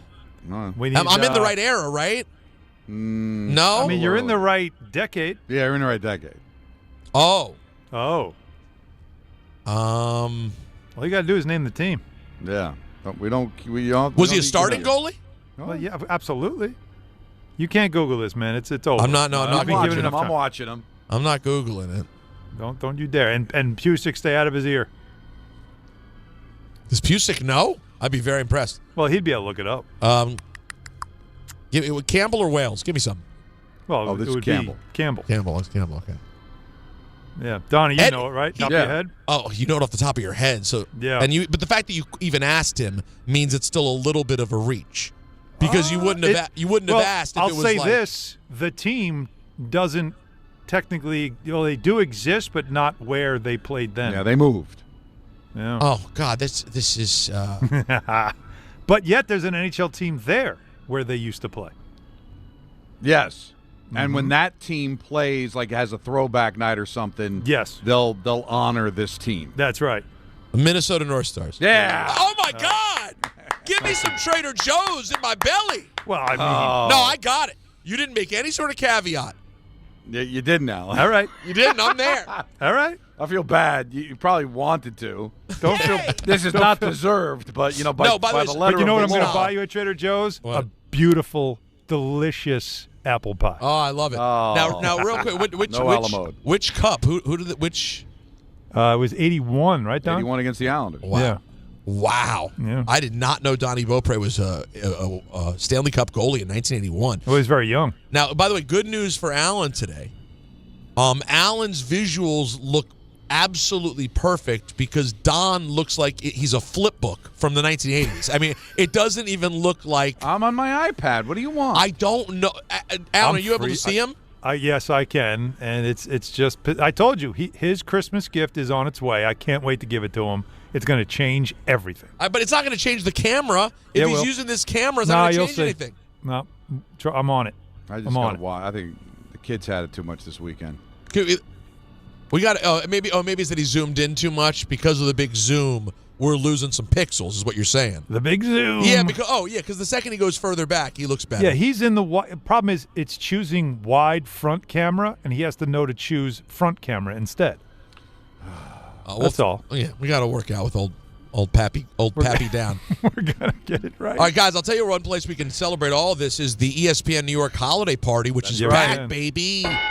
K-Show. It never went anywhere. No, it didn't, but it's back again. It's the K-Show and our show, Don, Hahn Rosenberg, all together at your mother's house in Garden City, Long Island, on Friday, December 12th. And we're once again collecting unwrapped toy donations this year to benefit the Garden of Dreams. It all kicks off at 1 on Friday, December 12th, at your mother's house. Brought to you by Amazon Pickup, Security Dodge, and Spiked Aid. Oh, great. Now, well, John Winthrop is asking us to come up with a good guest to try to find in Long Island, on the island, if you will. If you have any good suggestions, friends of the show we should be reaching out to that you think we can nag and hassle into showing up, let us know, and I will. Yeah, and they're willing to do it on the arm. On the arm. All right, Peter? Yeah, exactly. We'll try to figure it out. We're going to make it as challenging as possible. We'll take your calls to close out the hour. Then Ian and next, anybody's got a book to promote right here on DHR. This fall, don't sit on the sideline because of pain. If you're tired of waking up stiff, fighting neck, back, or joint pain, and missing out on the things you love, it's time to take action. Call Dr. J. Shaw at Sandwell Pain, New Jersey's top pain specialist. Dr. Shaw is an Ivy League trained, double board certified, and laser focused on one thing: getting you back in the game. Living pain-free, no surgery, no cuts, no downtime. Just precise image-guided treatments that deliver real results. Whether it's sciatica, nerve pain, migraine, or chronic joint pain, Dr. Shaw will personalize a non-surgical game plan just for you without pain medication. Same day and next day appointments are available with offices in Woodbridge, Livingston, and Inglewood. Most major insurances are accepted, so what are you waiting for? Don't let pain keep you out of the action this season. Visit Sandwell Pain to text, call, or book online. You'll wish you met Dr. J. Shaw a lot sooner. Relief starts today, and victory over pain is closer than you think. Holiday cheer starts here. Stop by participating Optimum stores through December 20th for giveaways and Saturday visits with Santa and friends. Visit Optimum.com/Santa to learn more. At Uline, they know going the extra mile takes hard work. For companies pushing to go further, Uline will go the distance with you. 24/7, they answer the phone to get you the shipping and industrial supplies you need. Business can move fast. Unexpected large orders, adverse weather, new safety guidelines, and changing economic trends. Uline works hard keeping 41,000 items ready to ship, minimizing detours on your way to the extra mile.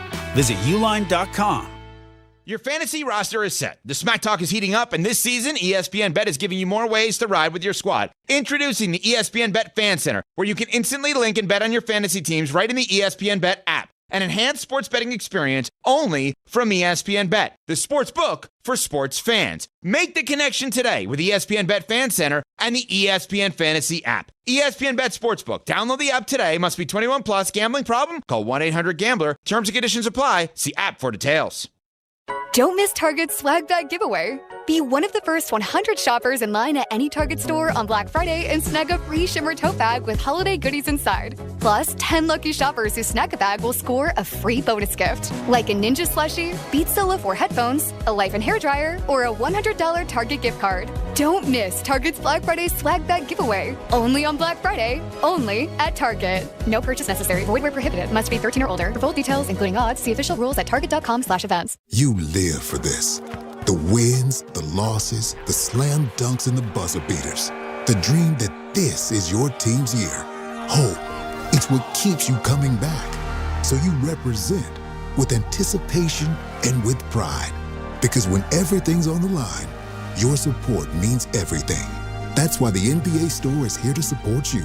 Check out the largest selection of official NBA gear at NBAstore.com. A Fanatics experience. Some stages celebrate. This one tests everything. Every drive, every approach, every putt. Pressure builds, resilience matters, and history waits for the bold. In June, the 2026 U.S. Open Championship returns to the Hamptons at the iconic Shinnecock Hills Golf Club. Experience the world's best golfers competing on one of the sport's most storied stages. Don't just watch greatness, experience it live at the 126th U.S. Open. Daily tickets are available now on SeatGeek.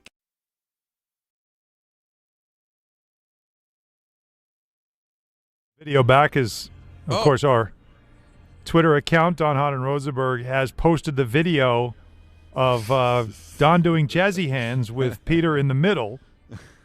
It is. It almost is like the Crazy Eddie commercial with the insane. With that's quite a visual, boys. God, we're really spontaneous thinkers, aren't we? Such great talents we have over here. Yeah. Let's keep the calls going before we get to ENN. But this is a lot of pie and cake. Let's go to Jay.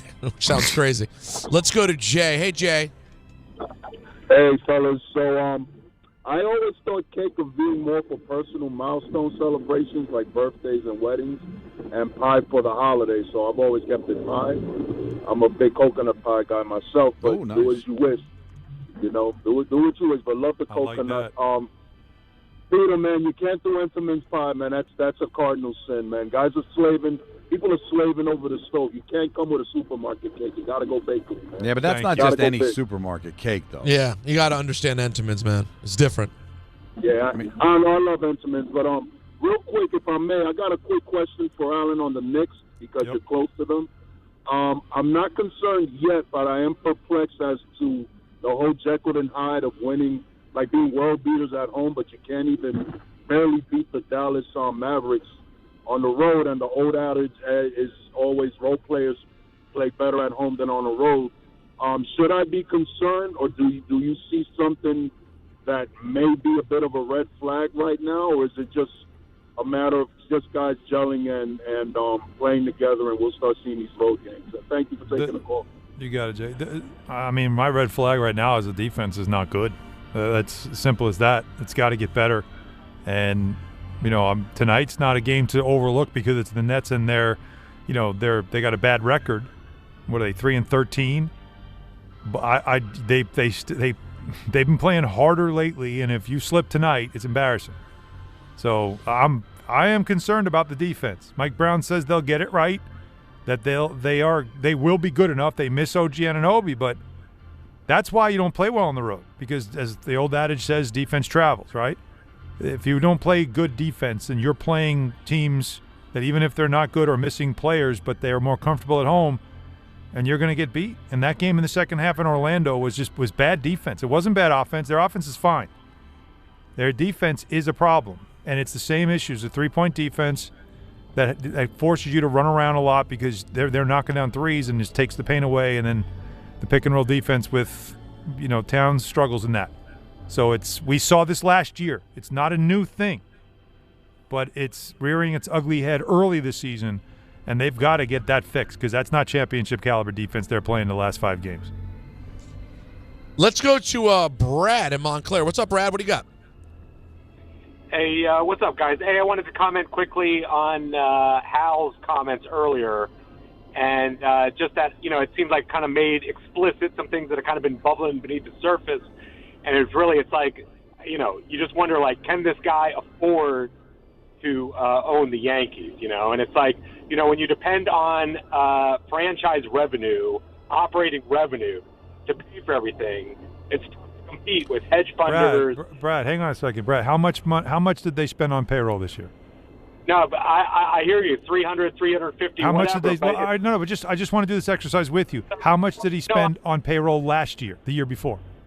350. Okay. How much? And then the year before that? 300 to 350. Exactly. So you see, the point is, it's not about how much he's spending. It's about how it's being spent, Brad. No, I disagree. It's how much he can afford to spend, because that is his upper limit. Well, he's affording to spend the top percent of payroll of any other team in the league. But I think, not to speak for you, what's the name of the caller again? I'm sorry. Brad. It's Brad. I think what Brad's point is that there are rumors that since Cohen has owned the Mets, he has lost $200 million. He can afford to lose money because he's dipping into his own hedge fund money to be able to throw in. Hal can't do that. Hal's not going to lose money to make money, right? Like he makes money, but he doesn't have a bottomless pit of money like some of these owners do, which puts them at a bit of a disadvantage. Yes, they have the third highest payroll, but if they ever wanted to challenge the Dodgers, he might lose some money. Should he have to lose money in order to have the highest payroll in baseball? No, he shouldn't have to. No, he shouldn't have to do that. And I think that's the point I'm trying to make, that everybody keeps missing, is the point I'm trying to make. Like Cohen losing that much money, that's not good business.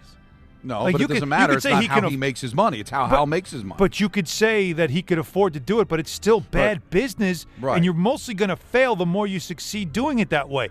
What I'm saying is that Hal Steinbrenner is still writing really, really big checks. But I don't think they're holding the right guy accountable. Not him. Don't blame the owner. You're right on that front. But look at the Bellinger situation, right? It's possible that if the Mets want him, then they'll just overpay for him, and eventually Steinbrenner's going to have to tap out long before Cohen would have to tap out. Now, is that fair? Now, nobody's going to cry poverty for the Yankees, so nobody feels bad for them. But Cohen might say, I'll lose a few bucks, but I want Bellinger. Okay, great. But again, you wouldn't be in that situation if not for other contracts, other deals that you made that aren't really the smartest deals, that you are now paying off, that you still have $72 million in 4 players, one of them not even playing for you anymore, in DJ LeMahieu. Right. But, you got to understand, there's some decisions that are going to fall on someone else. Not that I can't afford it, is that I'm giving you plenty of money to compete. You're just not spending it wisely. I know, but listen, Cohen had the same situation when he had to buy his way out of the Scherzer and Verlander contracts, and that didn't stop him from getting Juan Soto. So that was his own fault. The point is that that's why if you had a cap, it would just come down to who does better with their money. And maybe the Yankees would lose even more because they haven't done well with their money. I don't think the cap would help the Yankees. Is it fair? And this is coming from a Met fan. Is it fair that somebody can go to a bottomless pit of money because he's worth $16 billion, and then the Yankees, and it's hard to believe it, but I'm saying this, can be looked upon as a mom and pop because Hal's a billionaire because of the Yankees. Yeah. I think I said that a couple of years ago, and I got chastised for it. But when it's I true. Said the Yankees are basically, not in reality, but basically a mom and pop. That's what it is. It's a family-owned business.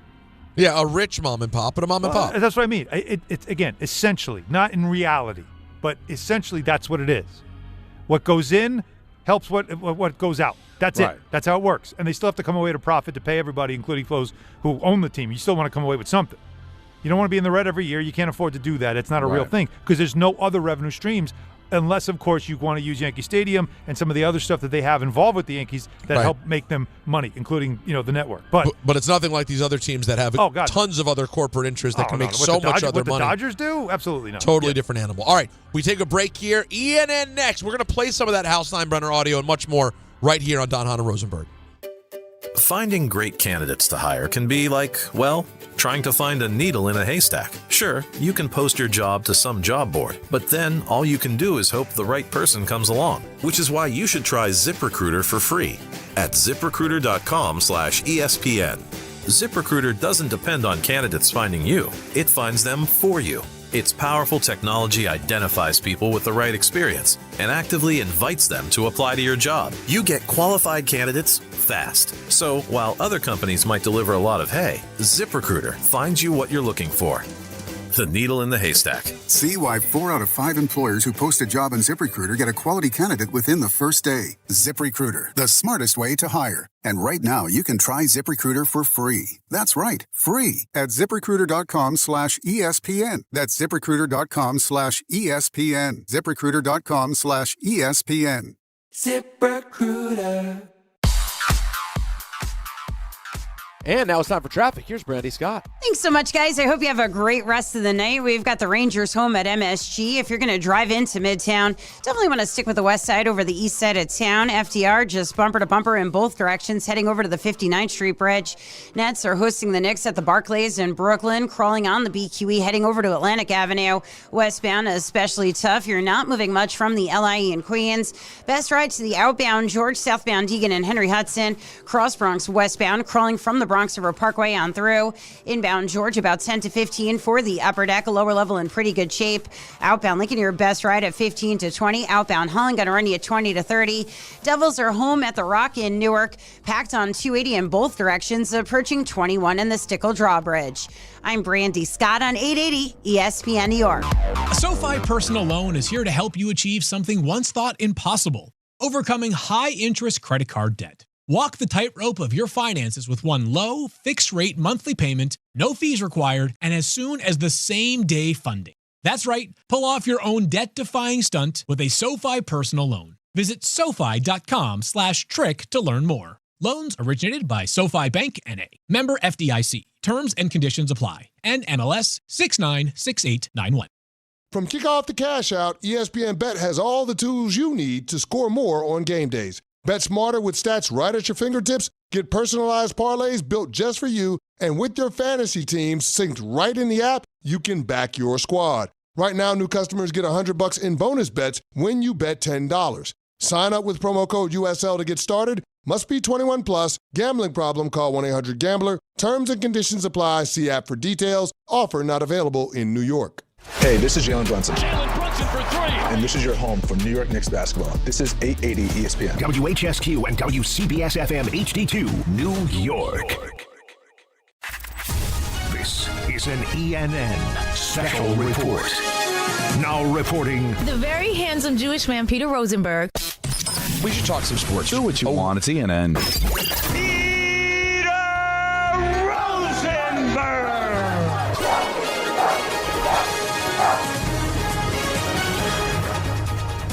Hi, everyone. How are you? Welcome to ENN. Ray Rowe. You ever watch YouTube? I'd like to start off by saying good evening to Alan. Wait for the splash. And to Don. And a whole family of no-motivated losers. That was quite a take. And good evening to myself. Turkey, ducky, turkey, ducky. And a whole family of no-motivated losers. Rudy's whole family caught it. I can't believe that hasn't received a bigger reaction, angry reaction yet. No. The last time I called up, I was not high. I was pooping in my pants. Sit, you stink. He says a lot of stuff, this guy. Well, you have the whole family of frauds. Not one of them could rub 2 high school diplomas together. Not one of them could rub 2 high school diplomas together. I got a little heat from my Rudy take. You got a little heat, but I thought it'd be way hotter. But because they were, what were they, steel workers, whatever. They worked hard. I never salt of the earth family. You know what? Irish immigrants. But it's a movie. Okay? It's all fake. Well, no, it's based on a true story. It's actually based on a real story. But I'm talking about the movie. I don't. Do I know that the girlfriend was stolen by the brother? Is that factual?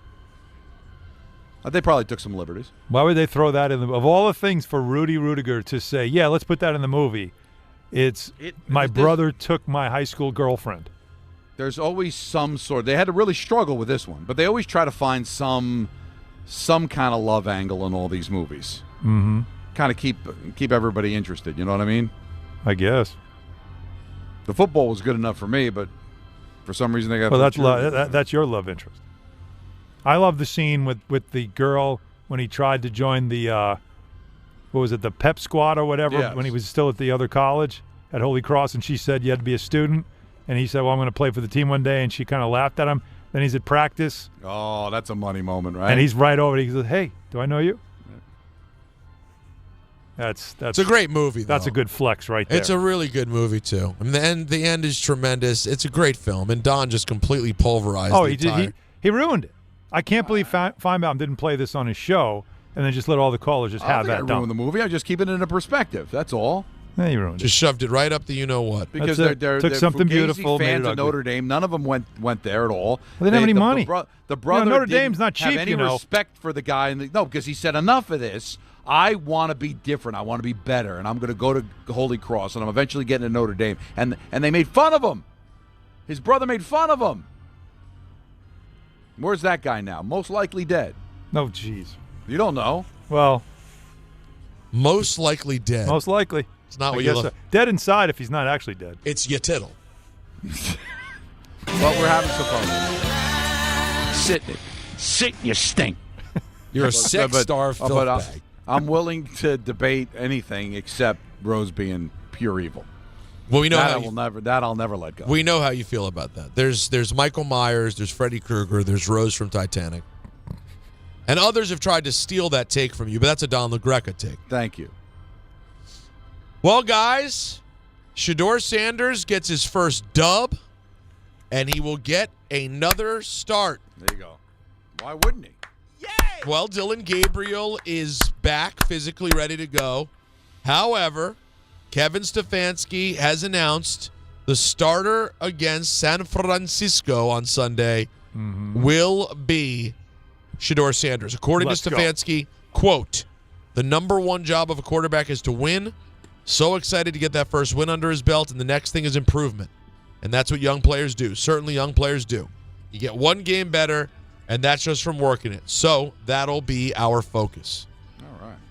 You like that? It's great.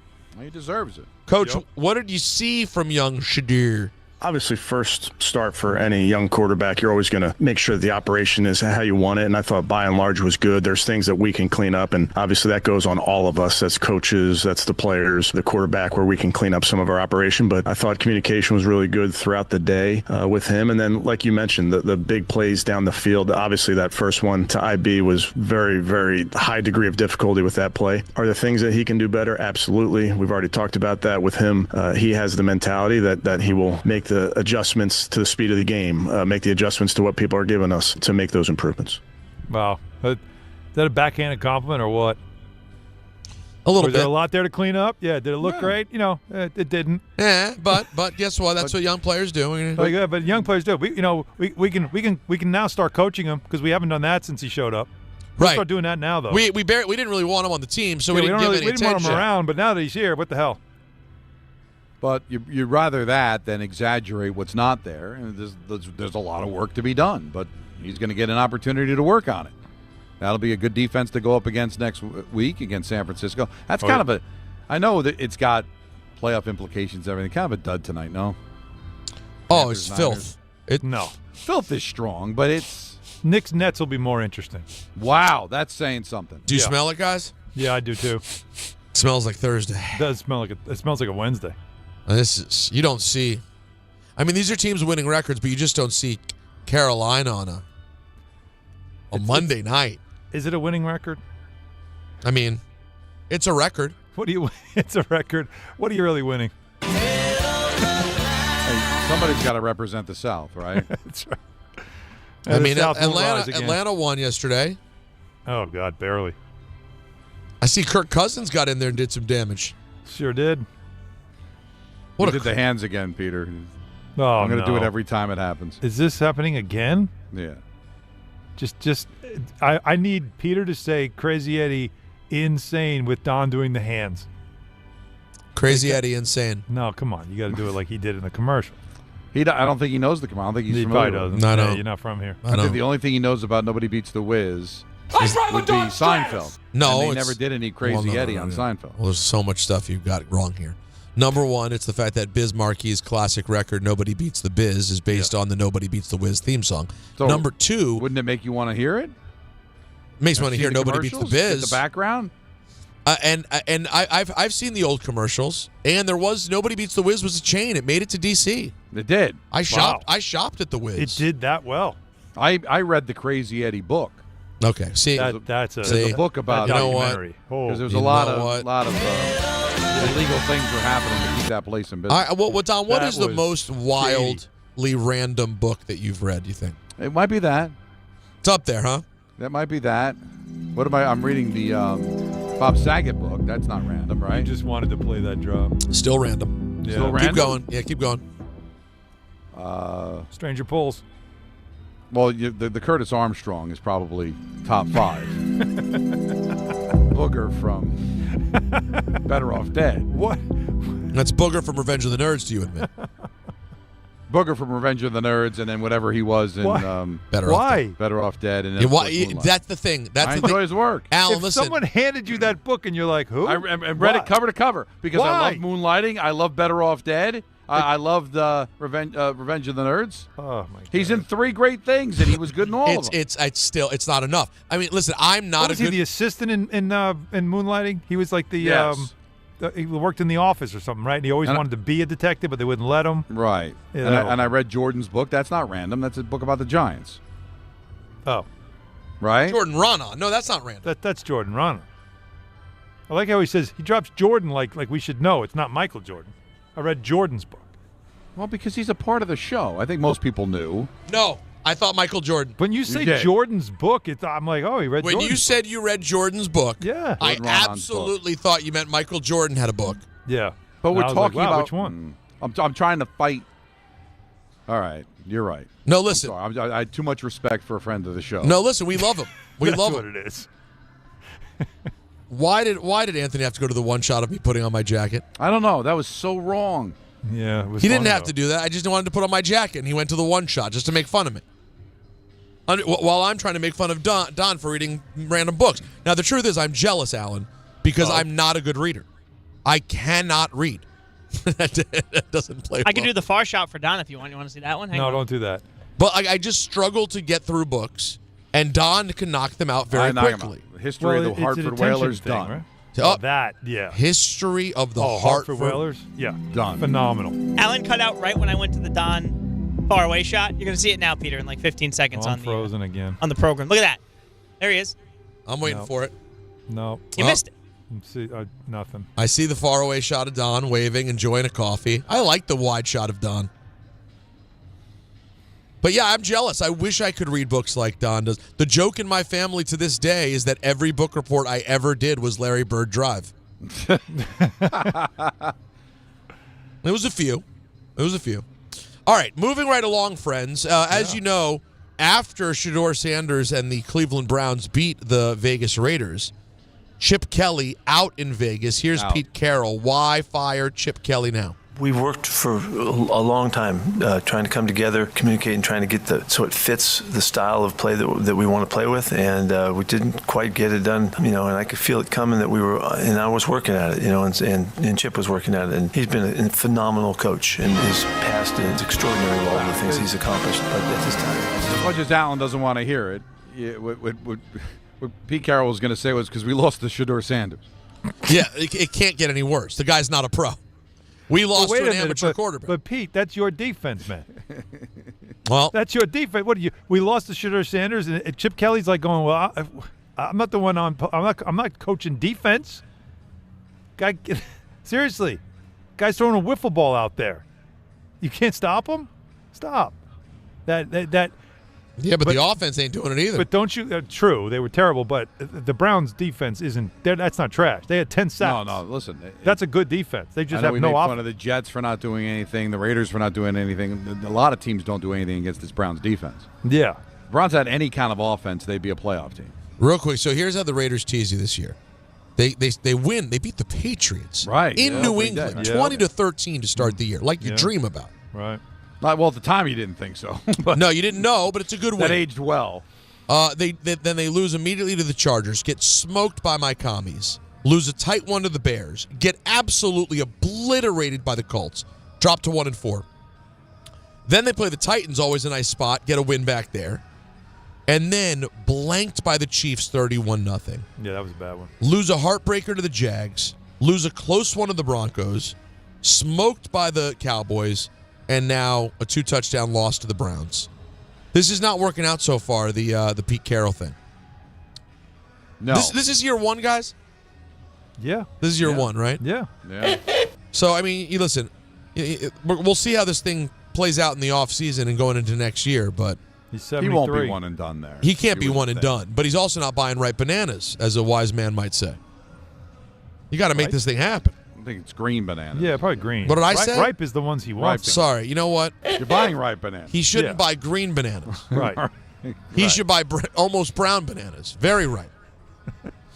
Joe Burrow is back, baby. Yeah. So we can have the hat trick of good games on Thanksgiving. Yeah, completing the trifecta of interest come Thanksgiving, because that nightcap against the Ravines will now mean something. The Bengals quarterback projected to make his return Thursday night. Zach Taylor said it on Monday, and Joe Burrow confirmed it on Instagram, which means it's official. That's how you know, guys. Thanks, Well, that's Joe. our news. It used to be the New York Times. Now we go to Instagram. Right. Oh, I didn't even know about this. Daniels update. Washington Commanders quarterback Jaden Daniels will return to practice this week, but is still considered a long shot to play against the Broncos on Sunday. Yeah, I go ahead and leave him out. Yeah, let's. We're not sure he's ready, but let's throw him against one of the best defenses in football. See how that works out. I'm going to go ahead and say they wait through that one, especially if he's remotely tentative. By the way, if the whole Moses thing, Alan, happened today, would God have released the 10 Commandments on Instagram? It's a great question. Well, because tablets was the Instagram of the time. I mean, and by the way, the presentation, right? Like, think about how aggressive it was, too. Like, can you really have that kind of a reveal on Instagram? That level of a reveal? I don't know. I just think how many people would have just held up their phones and shared it as Moses came down? I just love the Mel Brooks History of the World part. Oh, the 15? Where there was 15 commandments, and he dropped one of the tablets. It just became that. What were the other 5, Peter? We'll never know. But guys, I'm going to leave because apparently when I sneak out, you give the whole Irish goodbye. Are you going to say goodbye? Is it Irish Even goodbye? though we had a whole regime of program directors who said, "Don't say anything when you go." Hopefully, people will just think Don had nothing to say for the last 40 minutes. That was the old way. No, people are. No, you say goodbye like a gentleman. But I'm going to say goodbye. I'm going to head downstairs. The Devils are taking on the Detroit Red Wings. I'll see you on MSG, and we'll see you tomorrow. Are we all together tomorrow? Yes. Yes. And together. And now, because you said that lovely goodbye, we can fade out the noise from The Rock. So it Bye, Donnie. Well, wasn't that much of a fade. It was that was a pretty abrupt. It was still pretty abrupt, but yeah. What are we going to do? Now, I promised we would play you the, and I don't know why this is a flex, but I'm going to play you the Hal Steinbrenner audio. But listen, the good news about Hal Steinbrenner audio is it's not Brian Cashman audio. So here's Hal Steinbrenner, because that's surefire put you to sleep. Oh God, yeah. Hal has some life in the voice. Here's Hal. First on the team's needs. We're looking at every area of need, and we will deem which needs are most significant and which aren't. We still need another outfielder. We have options. We need to improve the bullpen for sure. I really love our starting rotation next year. We got to get through April and get Cole back and Rodon back, but it's going to be an incredible rotation if everybody comes back as planned. And I think we're pretty good on the infield as well. But we're going to look at all options like we always do, as I just said, and see what's possible and what's not. All right. That doesn't sound like a guy that's looking to pinch pennies. What needs to improve? Mental mistakes, base running for sure, which is why we made a change there, has been a thorn in our side most of the season last year or this year. So yes, whatever concerns that they have, it's not just them. Obviously, Cash is involved too, intimately involved. We're going to make a change and we're going to do better at it. But if you're asking specific about this year, the base running mistakes was not good. So we've made a change there, coaching wise, and we're going to expect better results this year. Yeah, I'm glad that he's called that out. That's important. By the way, side note, and I think this has been said many times, but I'll say it anyway just because we're hearing his voice, is it's amazing how much he sounds like a parody of his father. Does he really? The way he talks? That is the vibe of George? Yeah, and I don't think this is just how he talks, but it is really like it does sound like the Seinfeld Steinbrenner. It's, Larry David's version. Like, it does have a little bit of that sound. We don't get to hear from Hal a lot, right? So when we do hear him talk, especially when he talks fast like that, am I the only one? Anthony, somebody, back me up. Doesn't it have that, like, it feels like somebody doing an imitation of George Steinbrenner? Because I don't think it sounds like the imitation of George Steinbrenner from Seinfeld. Really? Not to me. What you just heard there? Nah. All right. Let's listen to one more. He was asked if he makes a profit on this team. I'm assuming you make a profit. Is that fair as well? No, it's not fair, actually. So you take a loss? Don't want to get into it, but that's not a fair statement or an accurate statement. Everybody wants to talk about revenues. They need to talk about our expenses, including the $100 million expense to the city of New York that we have to pay every February 1st, including the COVID year. So it all starts to add up in a hurry. Nobody spends more money, I don't believe, on player development, scouting, performance science. So these all start to add up, John. And if you want to go look at the revenues, you got to somehow try to figure out the expense side as well. You might be surprised. It's such a great point. And by the way, how about the $100 million even in the COVID year when they only played 60 games? That's wild. Right? And you couldn't sell tickets, right? Like, think about it. So you took and that for him to bring that up, it's 6 years later. It shows you that they must have taken such a hit that year, and they're probably still trying to recover from it. And I do believe him when it's all the infrastructure that they pay for, that they pay top dollar for. Did you see what they built in Tampa? The facility they built down there for the players? Like, it adds up. No, man. Like that's why I take Brian Cashman to task. I take the Yankees to task. I will never take Hal Steinbrenner to task about what he spends and how much he spends. Never. Yeah, I never get the vibe that Hal is happy with how things are as long as he makes his bottom line. Yeah, I know that's that feeling of, they're just happy because they sell out or they sell a lot of tickets and the business does well, so them just making the playoffs, that's fine. I don't think he feels that way personally. I don't think he operates that way. But I also think he looks at things, like practically, and instead of putting emotion into it like, damn it, whatever it takes to get Soto, we're doing it because I don't want to lose to that guy, to Cohen. He reaches that point where he's like, all right, if he wants to do that, fine, I'm not doing it. And that's being practical.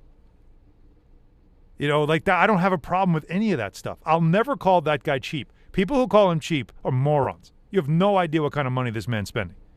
You can't even fathom it on things you can't see. So, like what he points out there, and the fact that he also points out that the city's taking $100 million a year from him for all the different reasons I'm sure that they have to pay. All franchises probably have to. And in a COVID year, when out of 162 games, you got 60 of them?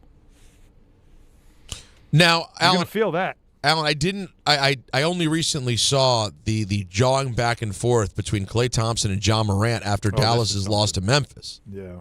Here's Klay on Ja. And then with Ja, he's a funny guy.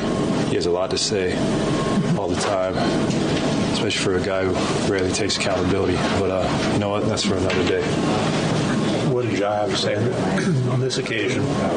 Nothing of intelligent depth. It was really just running his mouth, and he's been running his mouth for a long time. And it's funny to run your mouth when you're on the bench. It's kind of the story of his career so far, just leaving us wanting more. We all want to see him out there and do his best, but he's just been letting a lot of other stuff get in the way of that. And we need that in the NBA. We need our best players to be out there, and when you're a star, it comes with a great responsibility, and I hate to see that go to waste. That last part, that's passive aggressive. You hate to see it go to waste, right? The Bronx Tale. You're the wasted, right? The wasted talent. So like true. Nothing sadder than wasted talent. What a line that was there from Klay. But so what happened? I guess Cam Spencer was like lighting it up, and Ja was having fun with it, and he yells out like, that you're the better, you're the best shooter in the gym, not that other dude. And he's talking about Klay. And so, of course, Klay's a proud guy. He's had a proud career. He'll be a Hall of Famer. That's right. And, he's letting them know, like, by the way, like, this is not how we talk. But people have to understand that Ja doesn't want to be a star, even though people are making him a star. He doesn't want to act like one. He doesn't want the responsibilities of one. He doesn't want to be held accountable like one. So we got to stop doing it. Yeah, at this point, it's just really hard to think that, with any confidence at least, that Ja's going to pull it together and be the guy we all hoped he was going to be. And that's a buyer beware when it comes to a trade if they ever end up doing it. Oh, yeah. You know? I mean, that has such potential to backfire.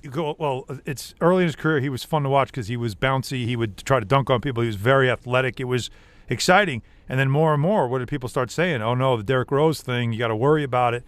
And that starts happening. Plus the fact that there's stories about, how out of control things are in Memphis with him, the dad courtside, doing whatever he wants, walking around the building like he owns it. Like a lot of things that are going on there that have now created this monster they have right now in Memphis that is going to be very difficult for them to tame. They're not going to.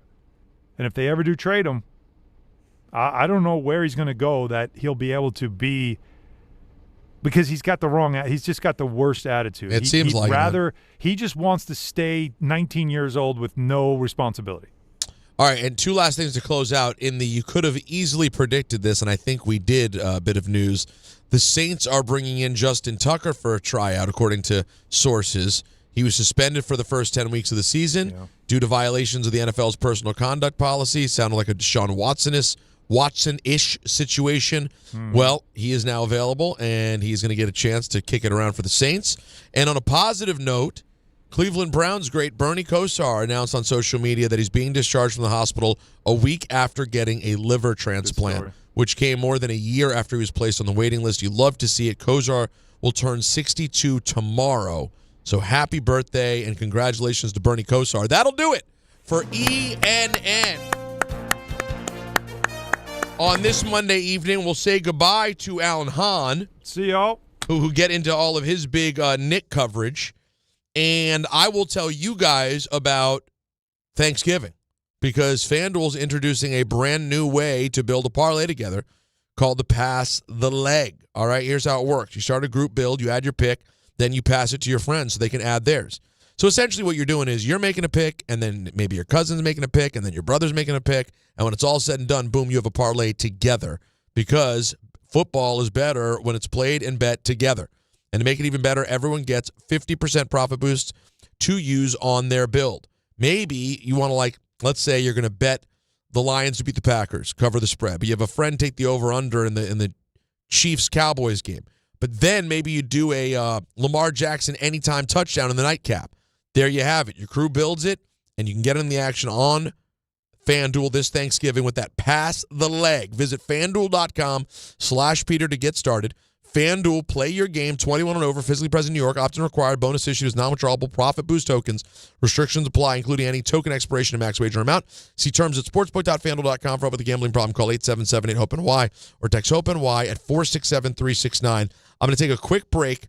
We're opening up all the phone lines, 1-800-919-3776. Every topic is on the table. Pie versus cake. The wacky week of the NFL, the New York Giants situation with Shane Bowen being out, Survivor Series, whatever you want to get to, it's all here for you the rest of the way on Hahn Rosenberg. John Ryan. Yeah, Dad. I think I came up with a killer slogan for our law firm. D'Agostino and Associates, bite back. Bite back? Yeah. When someone hurts you, you bite back. We'll be the law firm that bites back. Dad, that's brilliant. Accident victims, call D'Agostino and Associates and bite back. Hey, we could even put a big vicious dog on billboards everywhere. Yeah, and Rottweilers on buses. Hey, how about a toll-free number? What are you thinking? You know, like 1-800-BITE-BACK. 1-800-BITE-BACK. That's brilliant. But what if people hear fight back?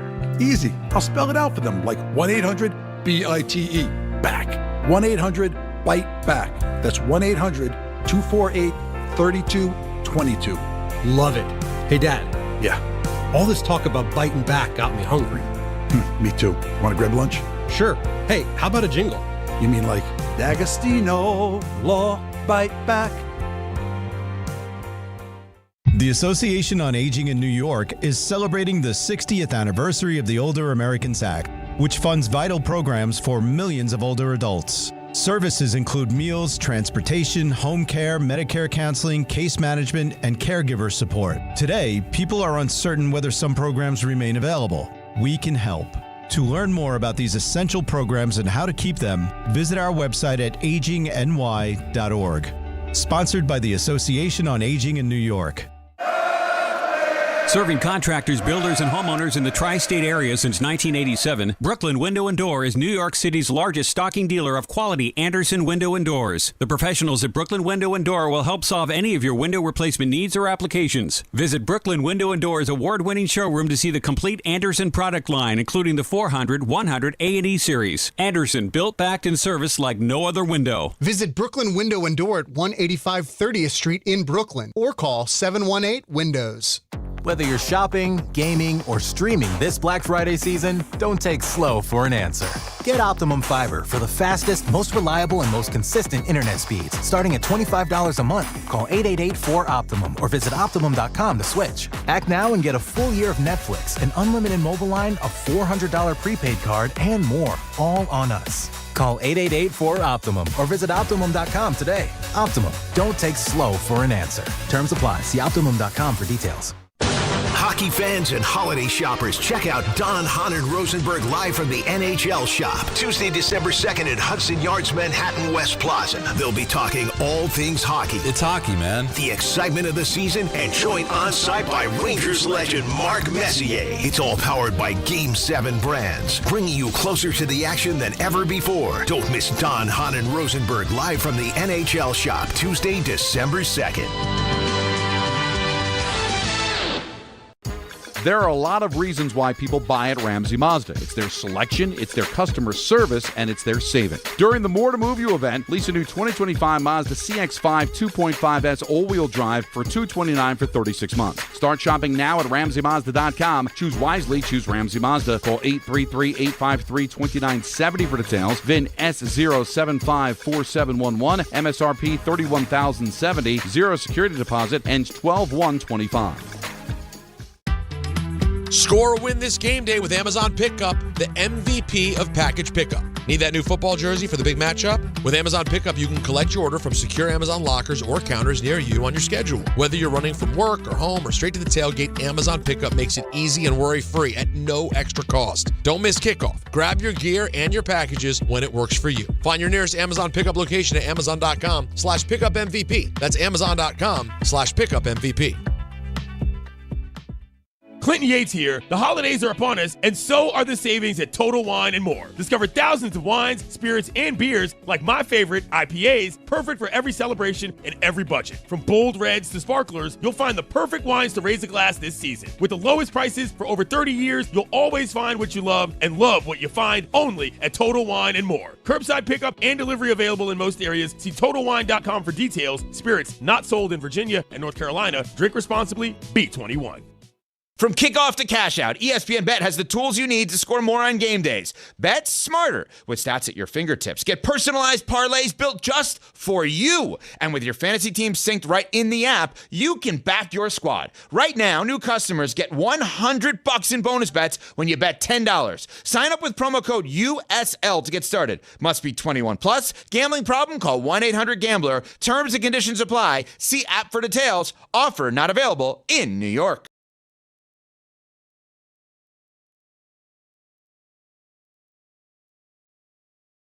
Okay. 1-800-919-3776. Last call, crew. Any topic on the table. I mean anything in life. I will answer your questions on absolutely anything in life from now until 6:56 or so. I'll tell you right now, the baby just hit a new phase. It's the second you walk away and she's not getting attention, scream like a lunatic phase. I got to tell you, not as dope as the previous non-screaming at the top of her lungs phase. Yeah, hear that cute cry? I guarantee you if I check in on her monitor right now, she's screaming like a lunatic for no reason.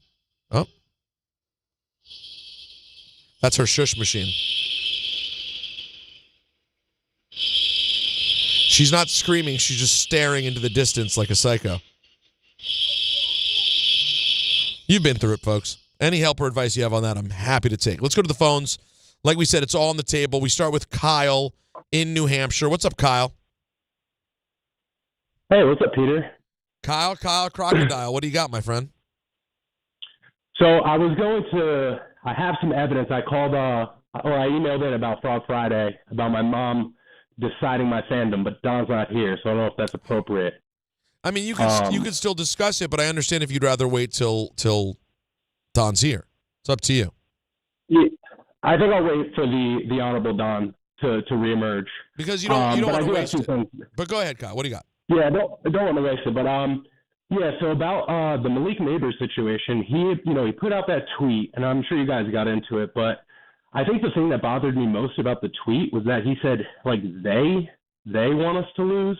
Uh-huh. I just found that really, like, troubling because it, as a team, like, I know he's young and all that, but, like, that's not a team mentality, right? Like, and he might want this administration gone, and I know he's referring to the coaches, but just really frustrating. And, the Giants season, it is what it is, and just real quick, so you guys have helped me through a lot of hard times. I was sick 2 years ago, and the way that my wife knew that I was better was that she heard your guys' voice playing again on my phone. So I really appreciate it, man, and thanks for everything you do. Really glad you're doing better, man, and that's really nice to hear. That we were part of that process in any way. So wait, real quick. So when you're sick, you took a break from us. You said enough is enough. I'm sick. The last thing I need is these yo-yos talking. No, it was like a mental health thing. So I was just not myself. I got that BetterHelp. Came back, and no, but I was just out of it. Came back. Got it. Okay, so it was a mental. It was a mental thing. So you weren't doing your regular stuff, and then once you were doing better, she heard you back to your regular routine, listening to your show, stuff like that. I got it. Makes sense now. Yeah, and you guys, guide me through it. And good luck on your bars. I don't know if you dropped those yet. The bars dropped this morning. Thank you. They dropped this morning, and you'll hear them again tomorrow morning. And I'm sure I'll put them up on my social media sometime tomorrow, would be my guess. But thanks for that, man. That's really lovely to hear. Let's go. Should we? Who's up for some dick in Manhattan? Richard? Don, Peter, Allen. Kafka was wrong on both accounts. It's an indoor game. 60-yard field goals are easy to tie the game, so you got to go up by more than 3. If the game was in the Meadowlands, a 3-point lead is pretty safe. He ain't going to kick 60 yards. Okay, here's where he was wrong, both accounts. He should have ran the ball 3 times. Okay, you have to run the ball. Why? You want them to burn their timeouts. Burn their timeouts. Now, he went for it on 4th, saying that he wanted to be aggressive. I don't mind being aggressive, but you got to be smart. If you know you're going to go for it on 4th, it doesn't matter whether it's 4th and 2, 4th and 7, and 4th and 9. You're still going to throw the ball. So you run it 3 times. Maybe not to score, maybe not to get a first down, which they couldn't get, but to make them burn their timeouts. I don't agree with it. I still would have went for the field goal, because a field goal puts you up by 6. Then their field goal will not tie the game. They'd have to drive the whole field and then kick the extra point. If you lose a game like that, if you lose a game like that where they score a touchdown without a timeout, you deserve to lose. You know what Kafka was telling us? He was telling us his defense he didn't trust. And those players aren't stupid. They knew they didn't trust. He kept saying to be aggressive. He's saying we're being smart because we want to get 2 scores. I don't trust my defense. They knew that. You don't think the defensive guys know that? Right. That's an insult. I would have never done that. That was bad, fellas. Pleasure always. Thanks, guys. I'll tell you what. I mean, I agree with everything Richard just said. Maybe not the tone, maybe not the volume, the octave, but I mean, listen to what Richard just said. If you didn't check out, and then listen to what Malik Neighbors said in the deleted tweet. Sometimes I think they be making us lose on purpose, because it's no way, bro. You throw the ball instead of running it to make them burn 2 timeouts. Then you don't kick the field goal. Then they have to go down and score. Come on, football common sense. Am I missing something? Yes. What's he missing? That they would have lost anyway. Oh, right. Of course. I'm telling you, Peter. No, listen. You know I'm right. No. Yes. You may be right that they would have lost, but you still got to kick the field goal. Fine. It still would have hurt the same way. Fine. No timeouts left, and then Lions drove all the way down the field and scored a touchdown to win the game? Where did the Lions end up kicking the field goal from to tie? It was 59 yards? 59 yards. So they didn't make it that far. If you'd given them no timeouts, you're right. Maybe Jahmyr Gibbs just breaks one off for 90. You're right. Where's Dexter You're Lawrence? Right. Why is he over there? Oh, well, he's watching Jahmyr Gibbs run down the side. But the thing is, you're right, but everything you're saying is like you're in made-up yo-yo bumchuck land. Correct. It's your heart. It's not real. It's a bad place to be. It's a terrible place to be. Because you've seen that, Peter. It's like you've seen the games. I know. They lose every week.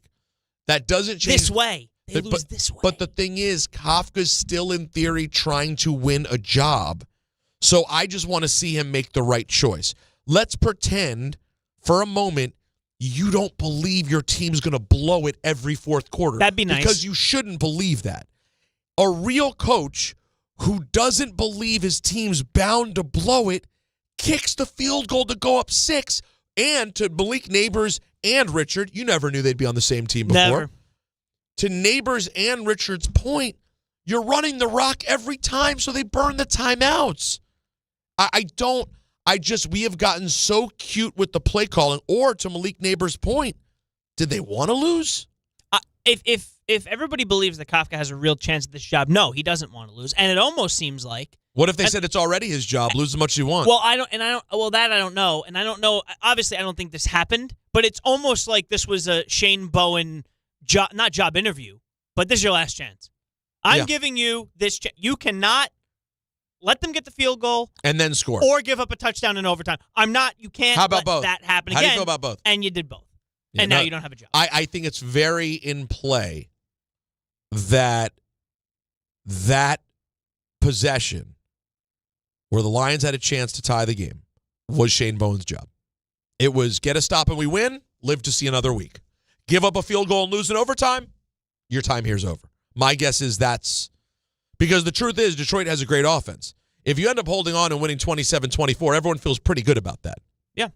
But you end up giving up this field goal and then literally an effortless. I mean, I thought it was pathetic when my team went to overtime and Marcus Mariota's first pass from scrimmage was intercepted and it led to a field goal. Was that the first play from scrimmage, Anthony? Oh, yeah. First play from scrimmage? Untouched. And listen, we know aren't you just keyed in on Jahmyr Gibbs every time he's in the backfield? Apparently not. He's the thing. I mean, don't get me wrong. They got some other great players on offense, but he is the thing. Let's go to Josh in New Jersey. Hey, Josh. Hey, Peter, can you hear me? Oh, I hear you. Me? Loud and clear, buddy. Yeah. Great. I just wanted to let you know I've been a big fan of you when you were doing overnights on Hot 97 since the beginning. And I appreciate you. So I just wanted to thank you, friend. Ask a question as far as I've been a big hip hop fan since I was born in '81, and I know that the Big L album came out. I just wanted to know do you ever think there's going to be a documentary on Big L or Big Pun, because those are two of, in my opinion, some of the greatest hip hop artists to ever exist, and I wish there was more footage on them to. Have you ever seen the Pun documentaries? There are 2 Pun documentaries. Well, one really, and then they made a second offshoot one from that. But there is a Pun documentary that's pretty detailed and serious and kind of dark and hard to watch about some of the more the tougher things about his personality, including abuse of his wife, and there's a lot of hard stuff in there. But there is a Pun. I believe it's called "Still Not a Player" or something like that. I'll tell you after the break. But I have it. I own it on DVD, and I know that exists. I don't know. There's no full-length Big L documentary, but there are shorter form things that have been done on his life as well. Danny on Long Island, we're going to get to in a moment. And we'll get to all of our final calls next. 1-800-919-3776. As you can see, based on that call, we're taking it all, whatever you want to talk about, till the show ends at 7 o'clock. Thanksgiving week is here. Closing out DHR on ESPN New York.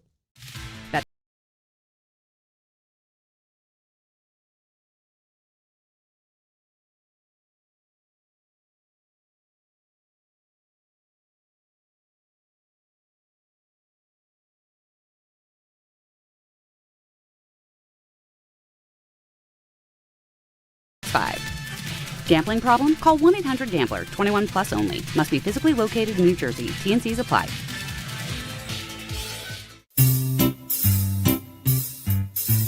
One 877 Cards for Kids.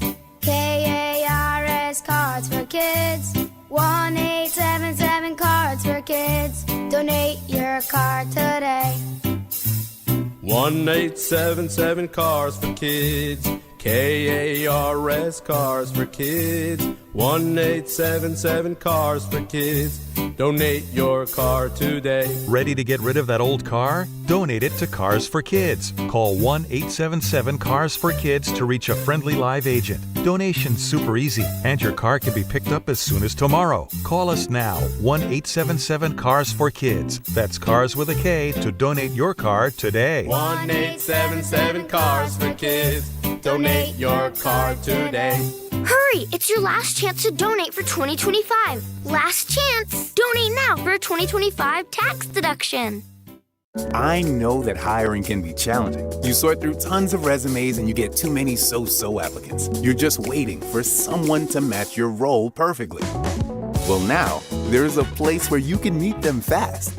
ZipRecruiter. Need to hire right away.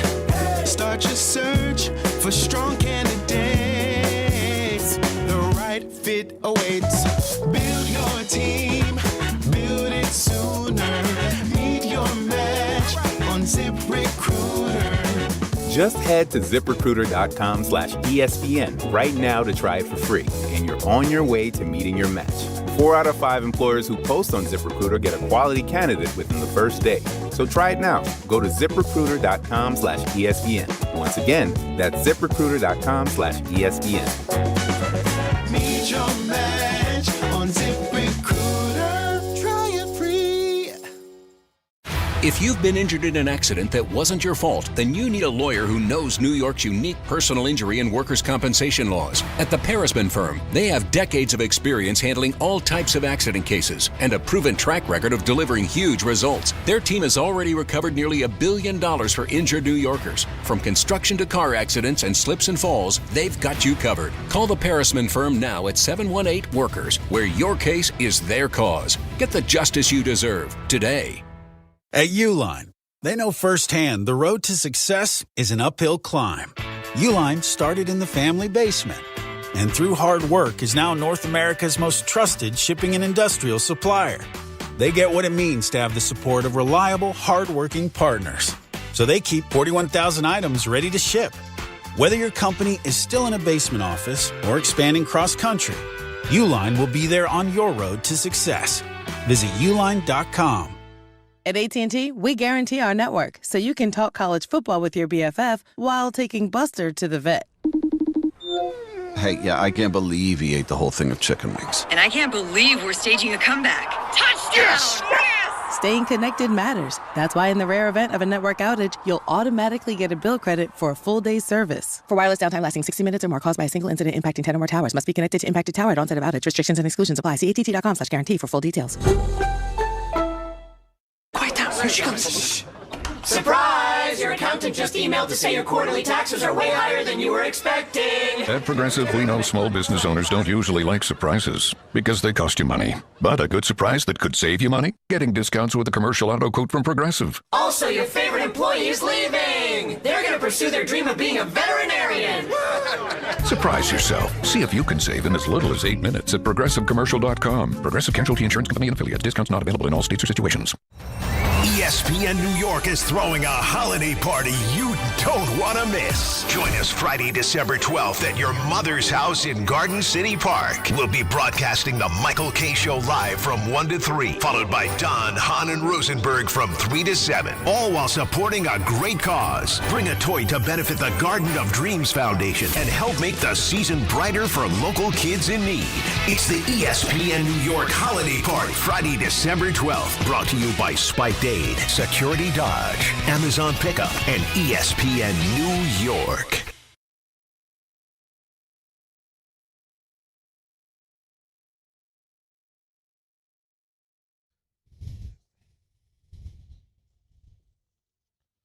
All right, I got a game time Brought to you by Tullamore Dew Irish Whiskey, because when it's game time, it's Tully time. It's No, Tully time. Tully time. The Knicks. Tully time. Okay. The Knicks face the Nets in Brooklyn. That's coming up next here. You got the Rangers and the Blues like you dream about on 10:50 at 6:30. St. John's, Iowa State is wrapping up right now. Did Iowa State just... Oh, Iowa State has won 83-82 over St. John's. Not the start you're looking for the Johnnies. An unhappy Rick Pitino walking off the floor. That's not what you're looking for, guys. So St. John's losing. Is that their second loss so far? Not ideal. Loss number 2 for the Johnnies. And Don's Devils are in Jersey facing the Red Wings at 7:30. Tullamore Dew, the original triple distilled, triple blended, and triple cast matured Irish whiskey. Be sure to grab a Tully. Try the new Tullamore Dew Honey during today's action. Glasses up to enjoying Tullamore Dew Responsibly. And I've been telling you guys all day long about how it's going down at Thanksgiving with FanDuel's brand new way to parlay together. Pass the leg. Here's how it works. You start a group build, you add your pick, and then you pass it to your friends so they can add theirs. So let's say, for example, you want to start the day off and you want to go Jahmyr Gibbs touchdown. And then in game 2, you want to go Mahomes anytime TD. And then you go Burrow over yards. Each one of you can have a different pick. Combine it all together with your friends, your family. That's how you do it. All right? With Pass the Leg. Visit FanDuel.com/Peter to get started. FanDuel, play your game. 21 and over, physically present in New York, option required. Bonus issued as non-withdrawable profit boost tokens. Restrictions apply, including any token expiration and max wager amount.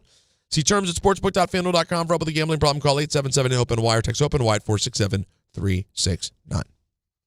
I did it all, guys. And Danny on Long Island. What's up, Danny? So many things, man. So many things to comment on. First of all, you mentioned the Wiz before. I don't know if you're aware of it, but the Sizzler is making a comeback. What a time to be alive. I mean, come on. The Sizzler's making a comeback? The Sizzler is making a comeback. Nothing like a cheap steak and a salad bar. I used to love a Sizzler back in the day. Oh, fantastic. Let me ask you a question. Do you know who Max Brosmer is? Max Brosmer. Max Blosmer. I can't say that I do. No. Max will be the starting quarterback for the Minnesota Vikings as J.J. McCarthy is back in protocol for concussion. So point spread just jumped up to about 12.5 points.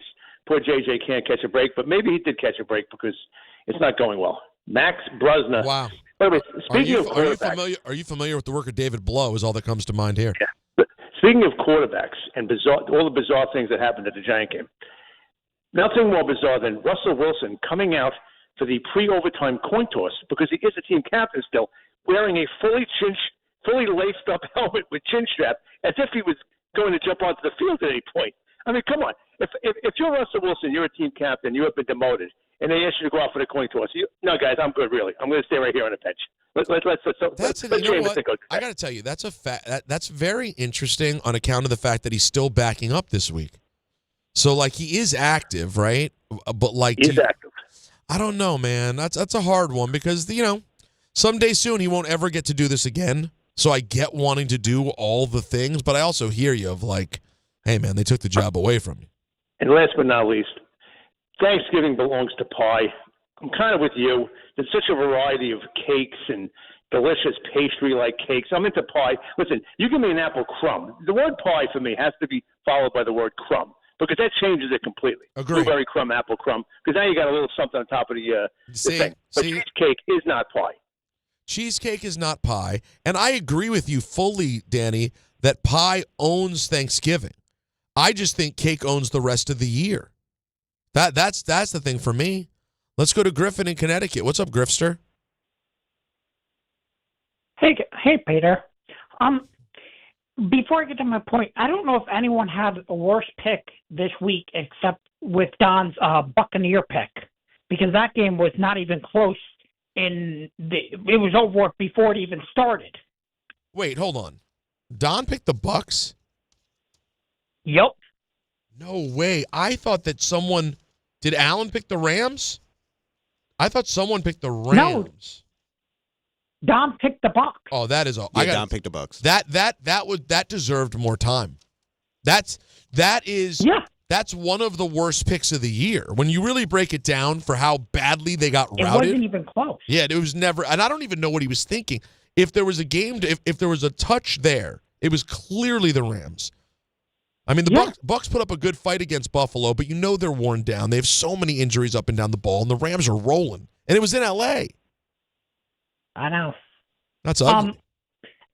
My point is, I want to talk about basketball. Before the season, I think Allen said this, and most of the people, all the Knicks fans said this too, automatically guaranteeing the Knicks the 1 seed and guaranteeing them the East, thinking it was them and nobody else.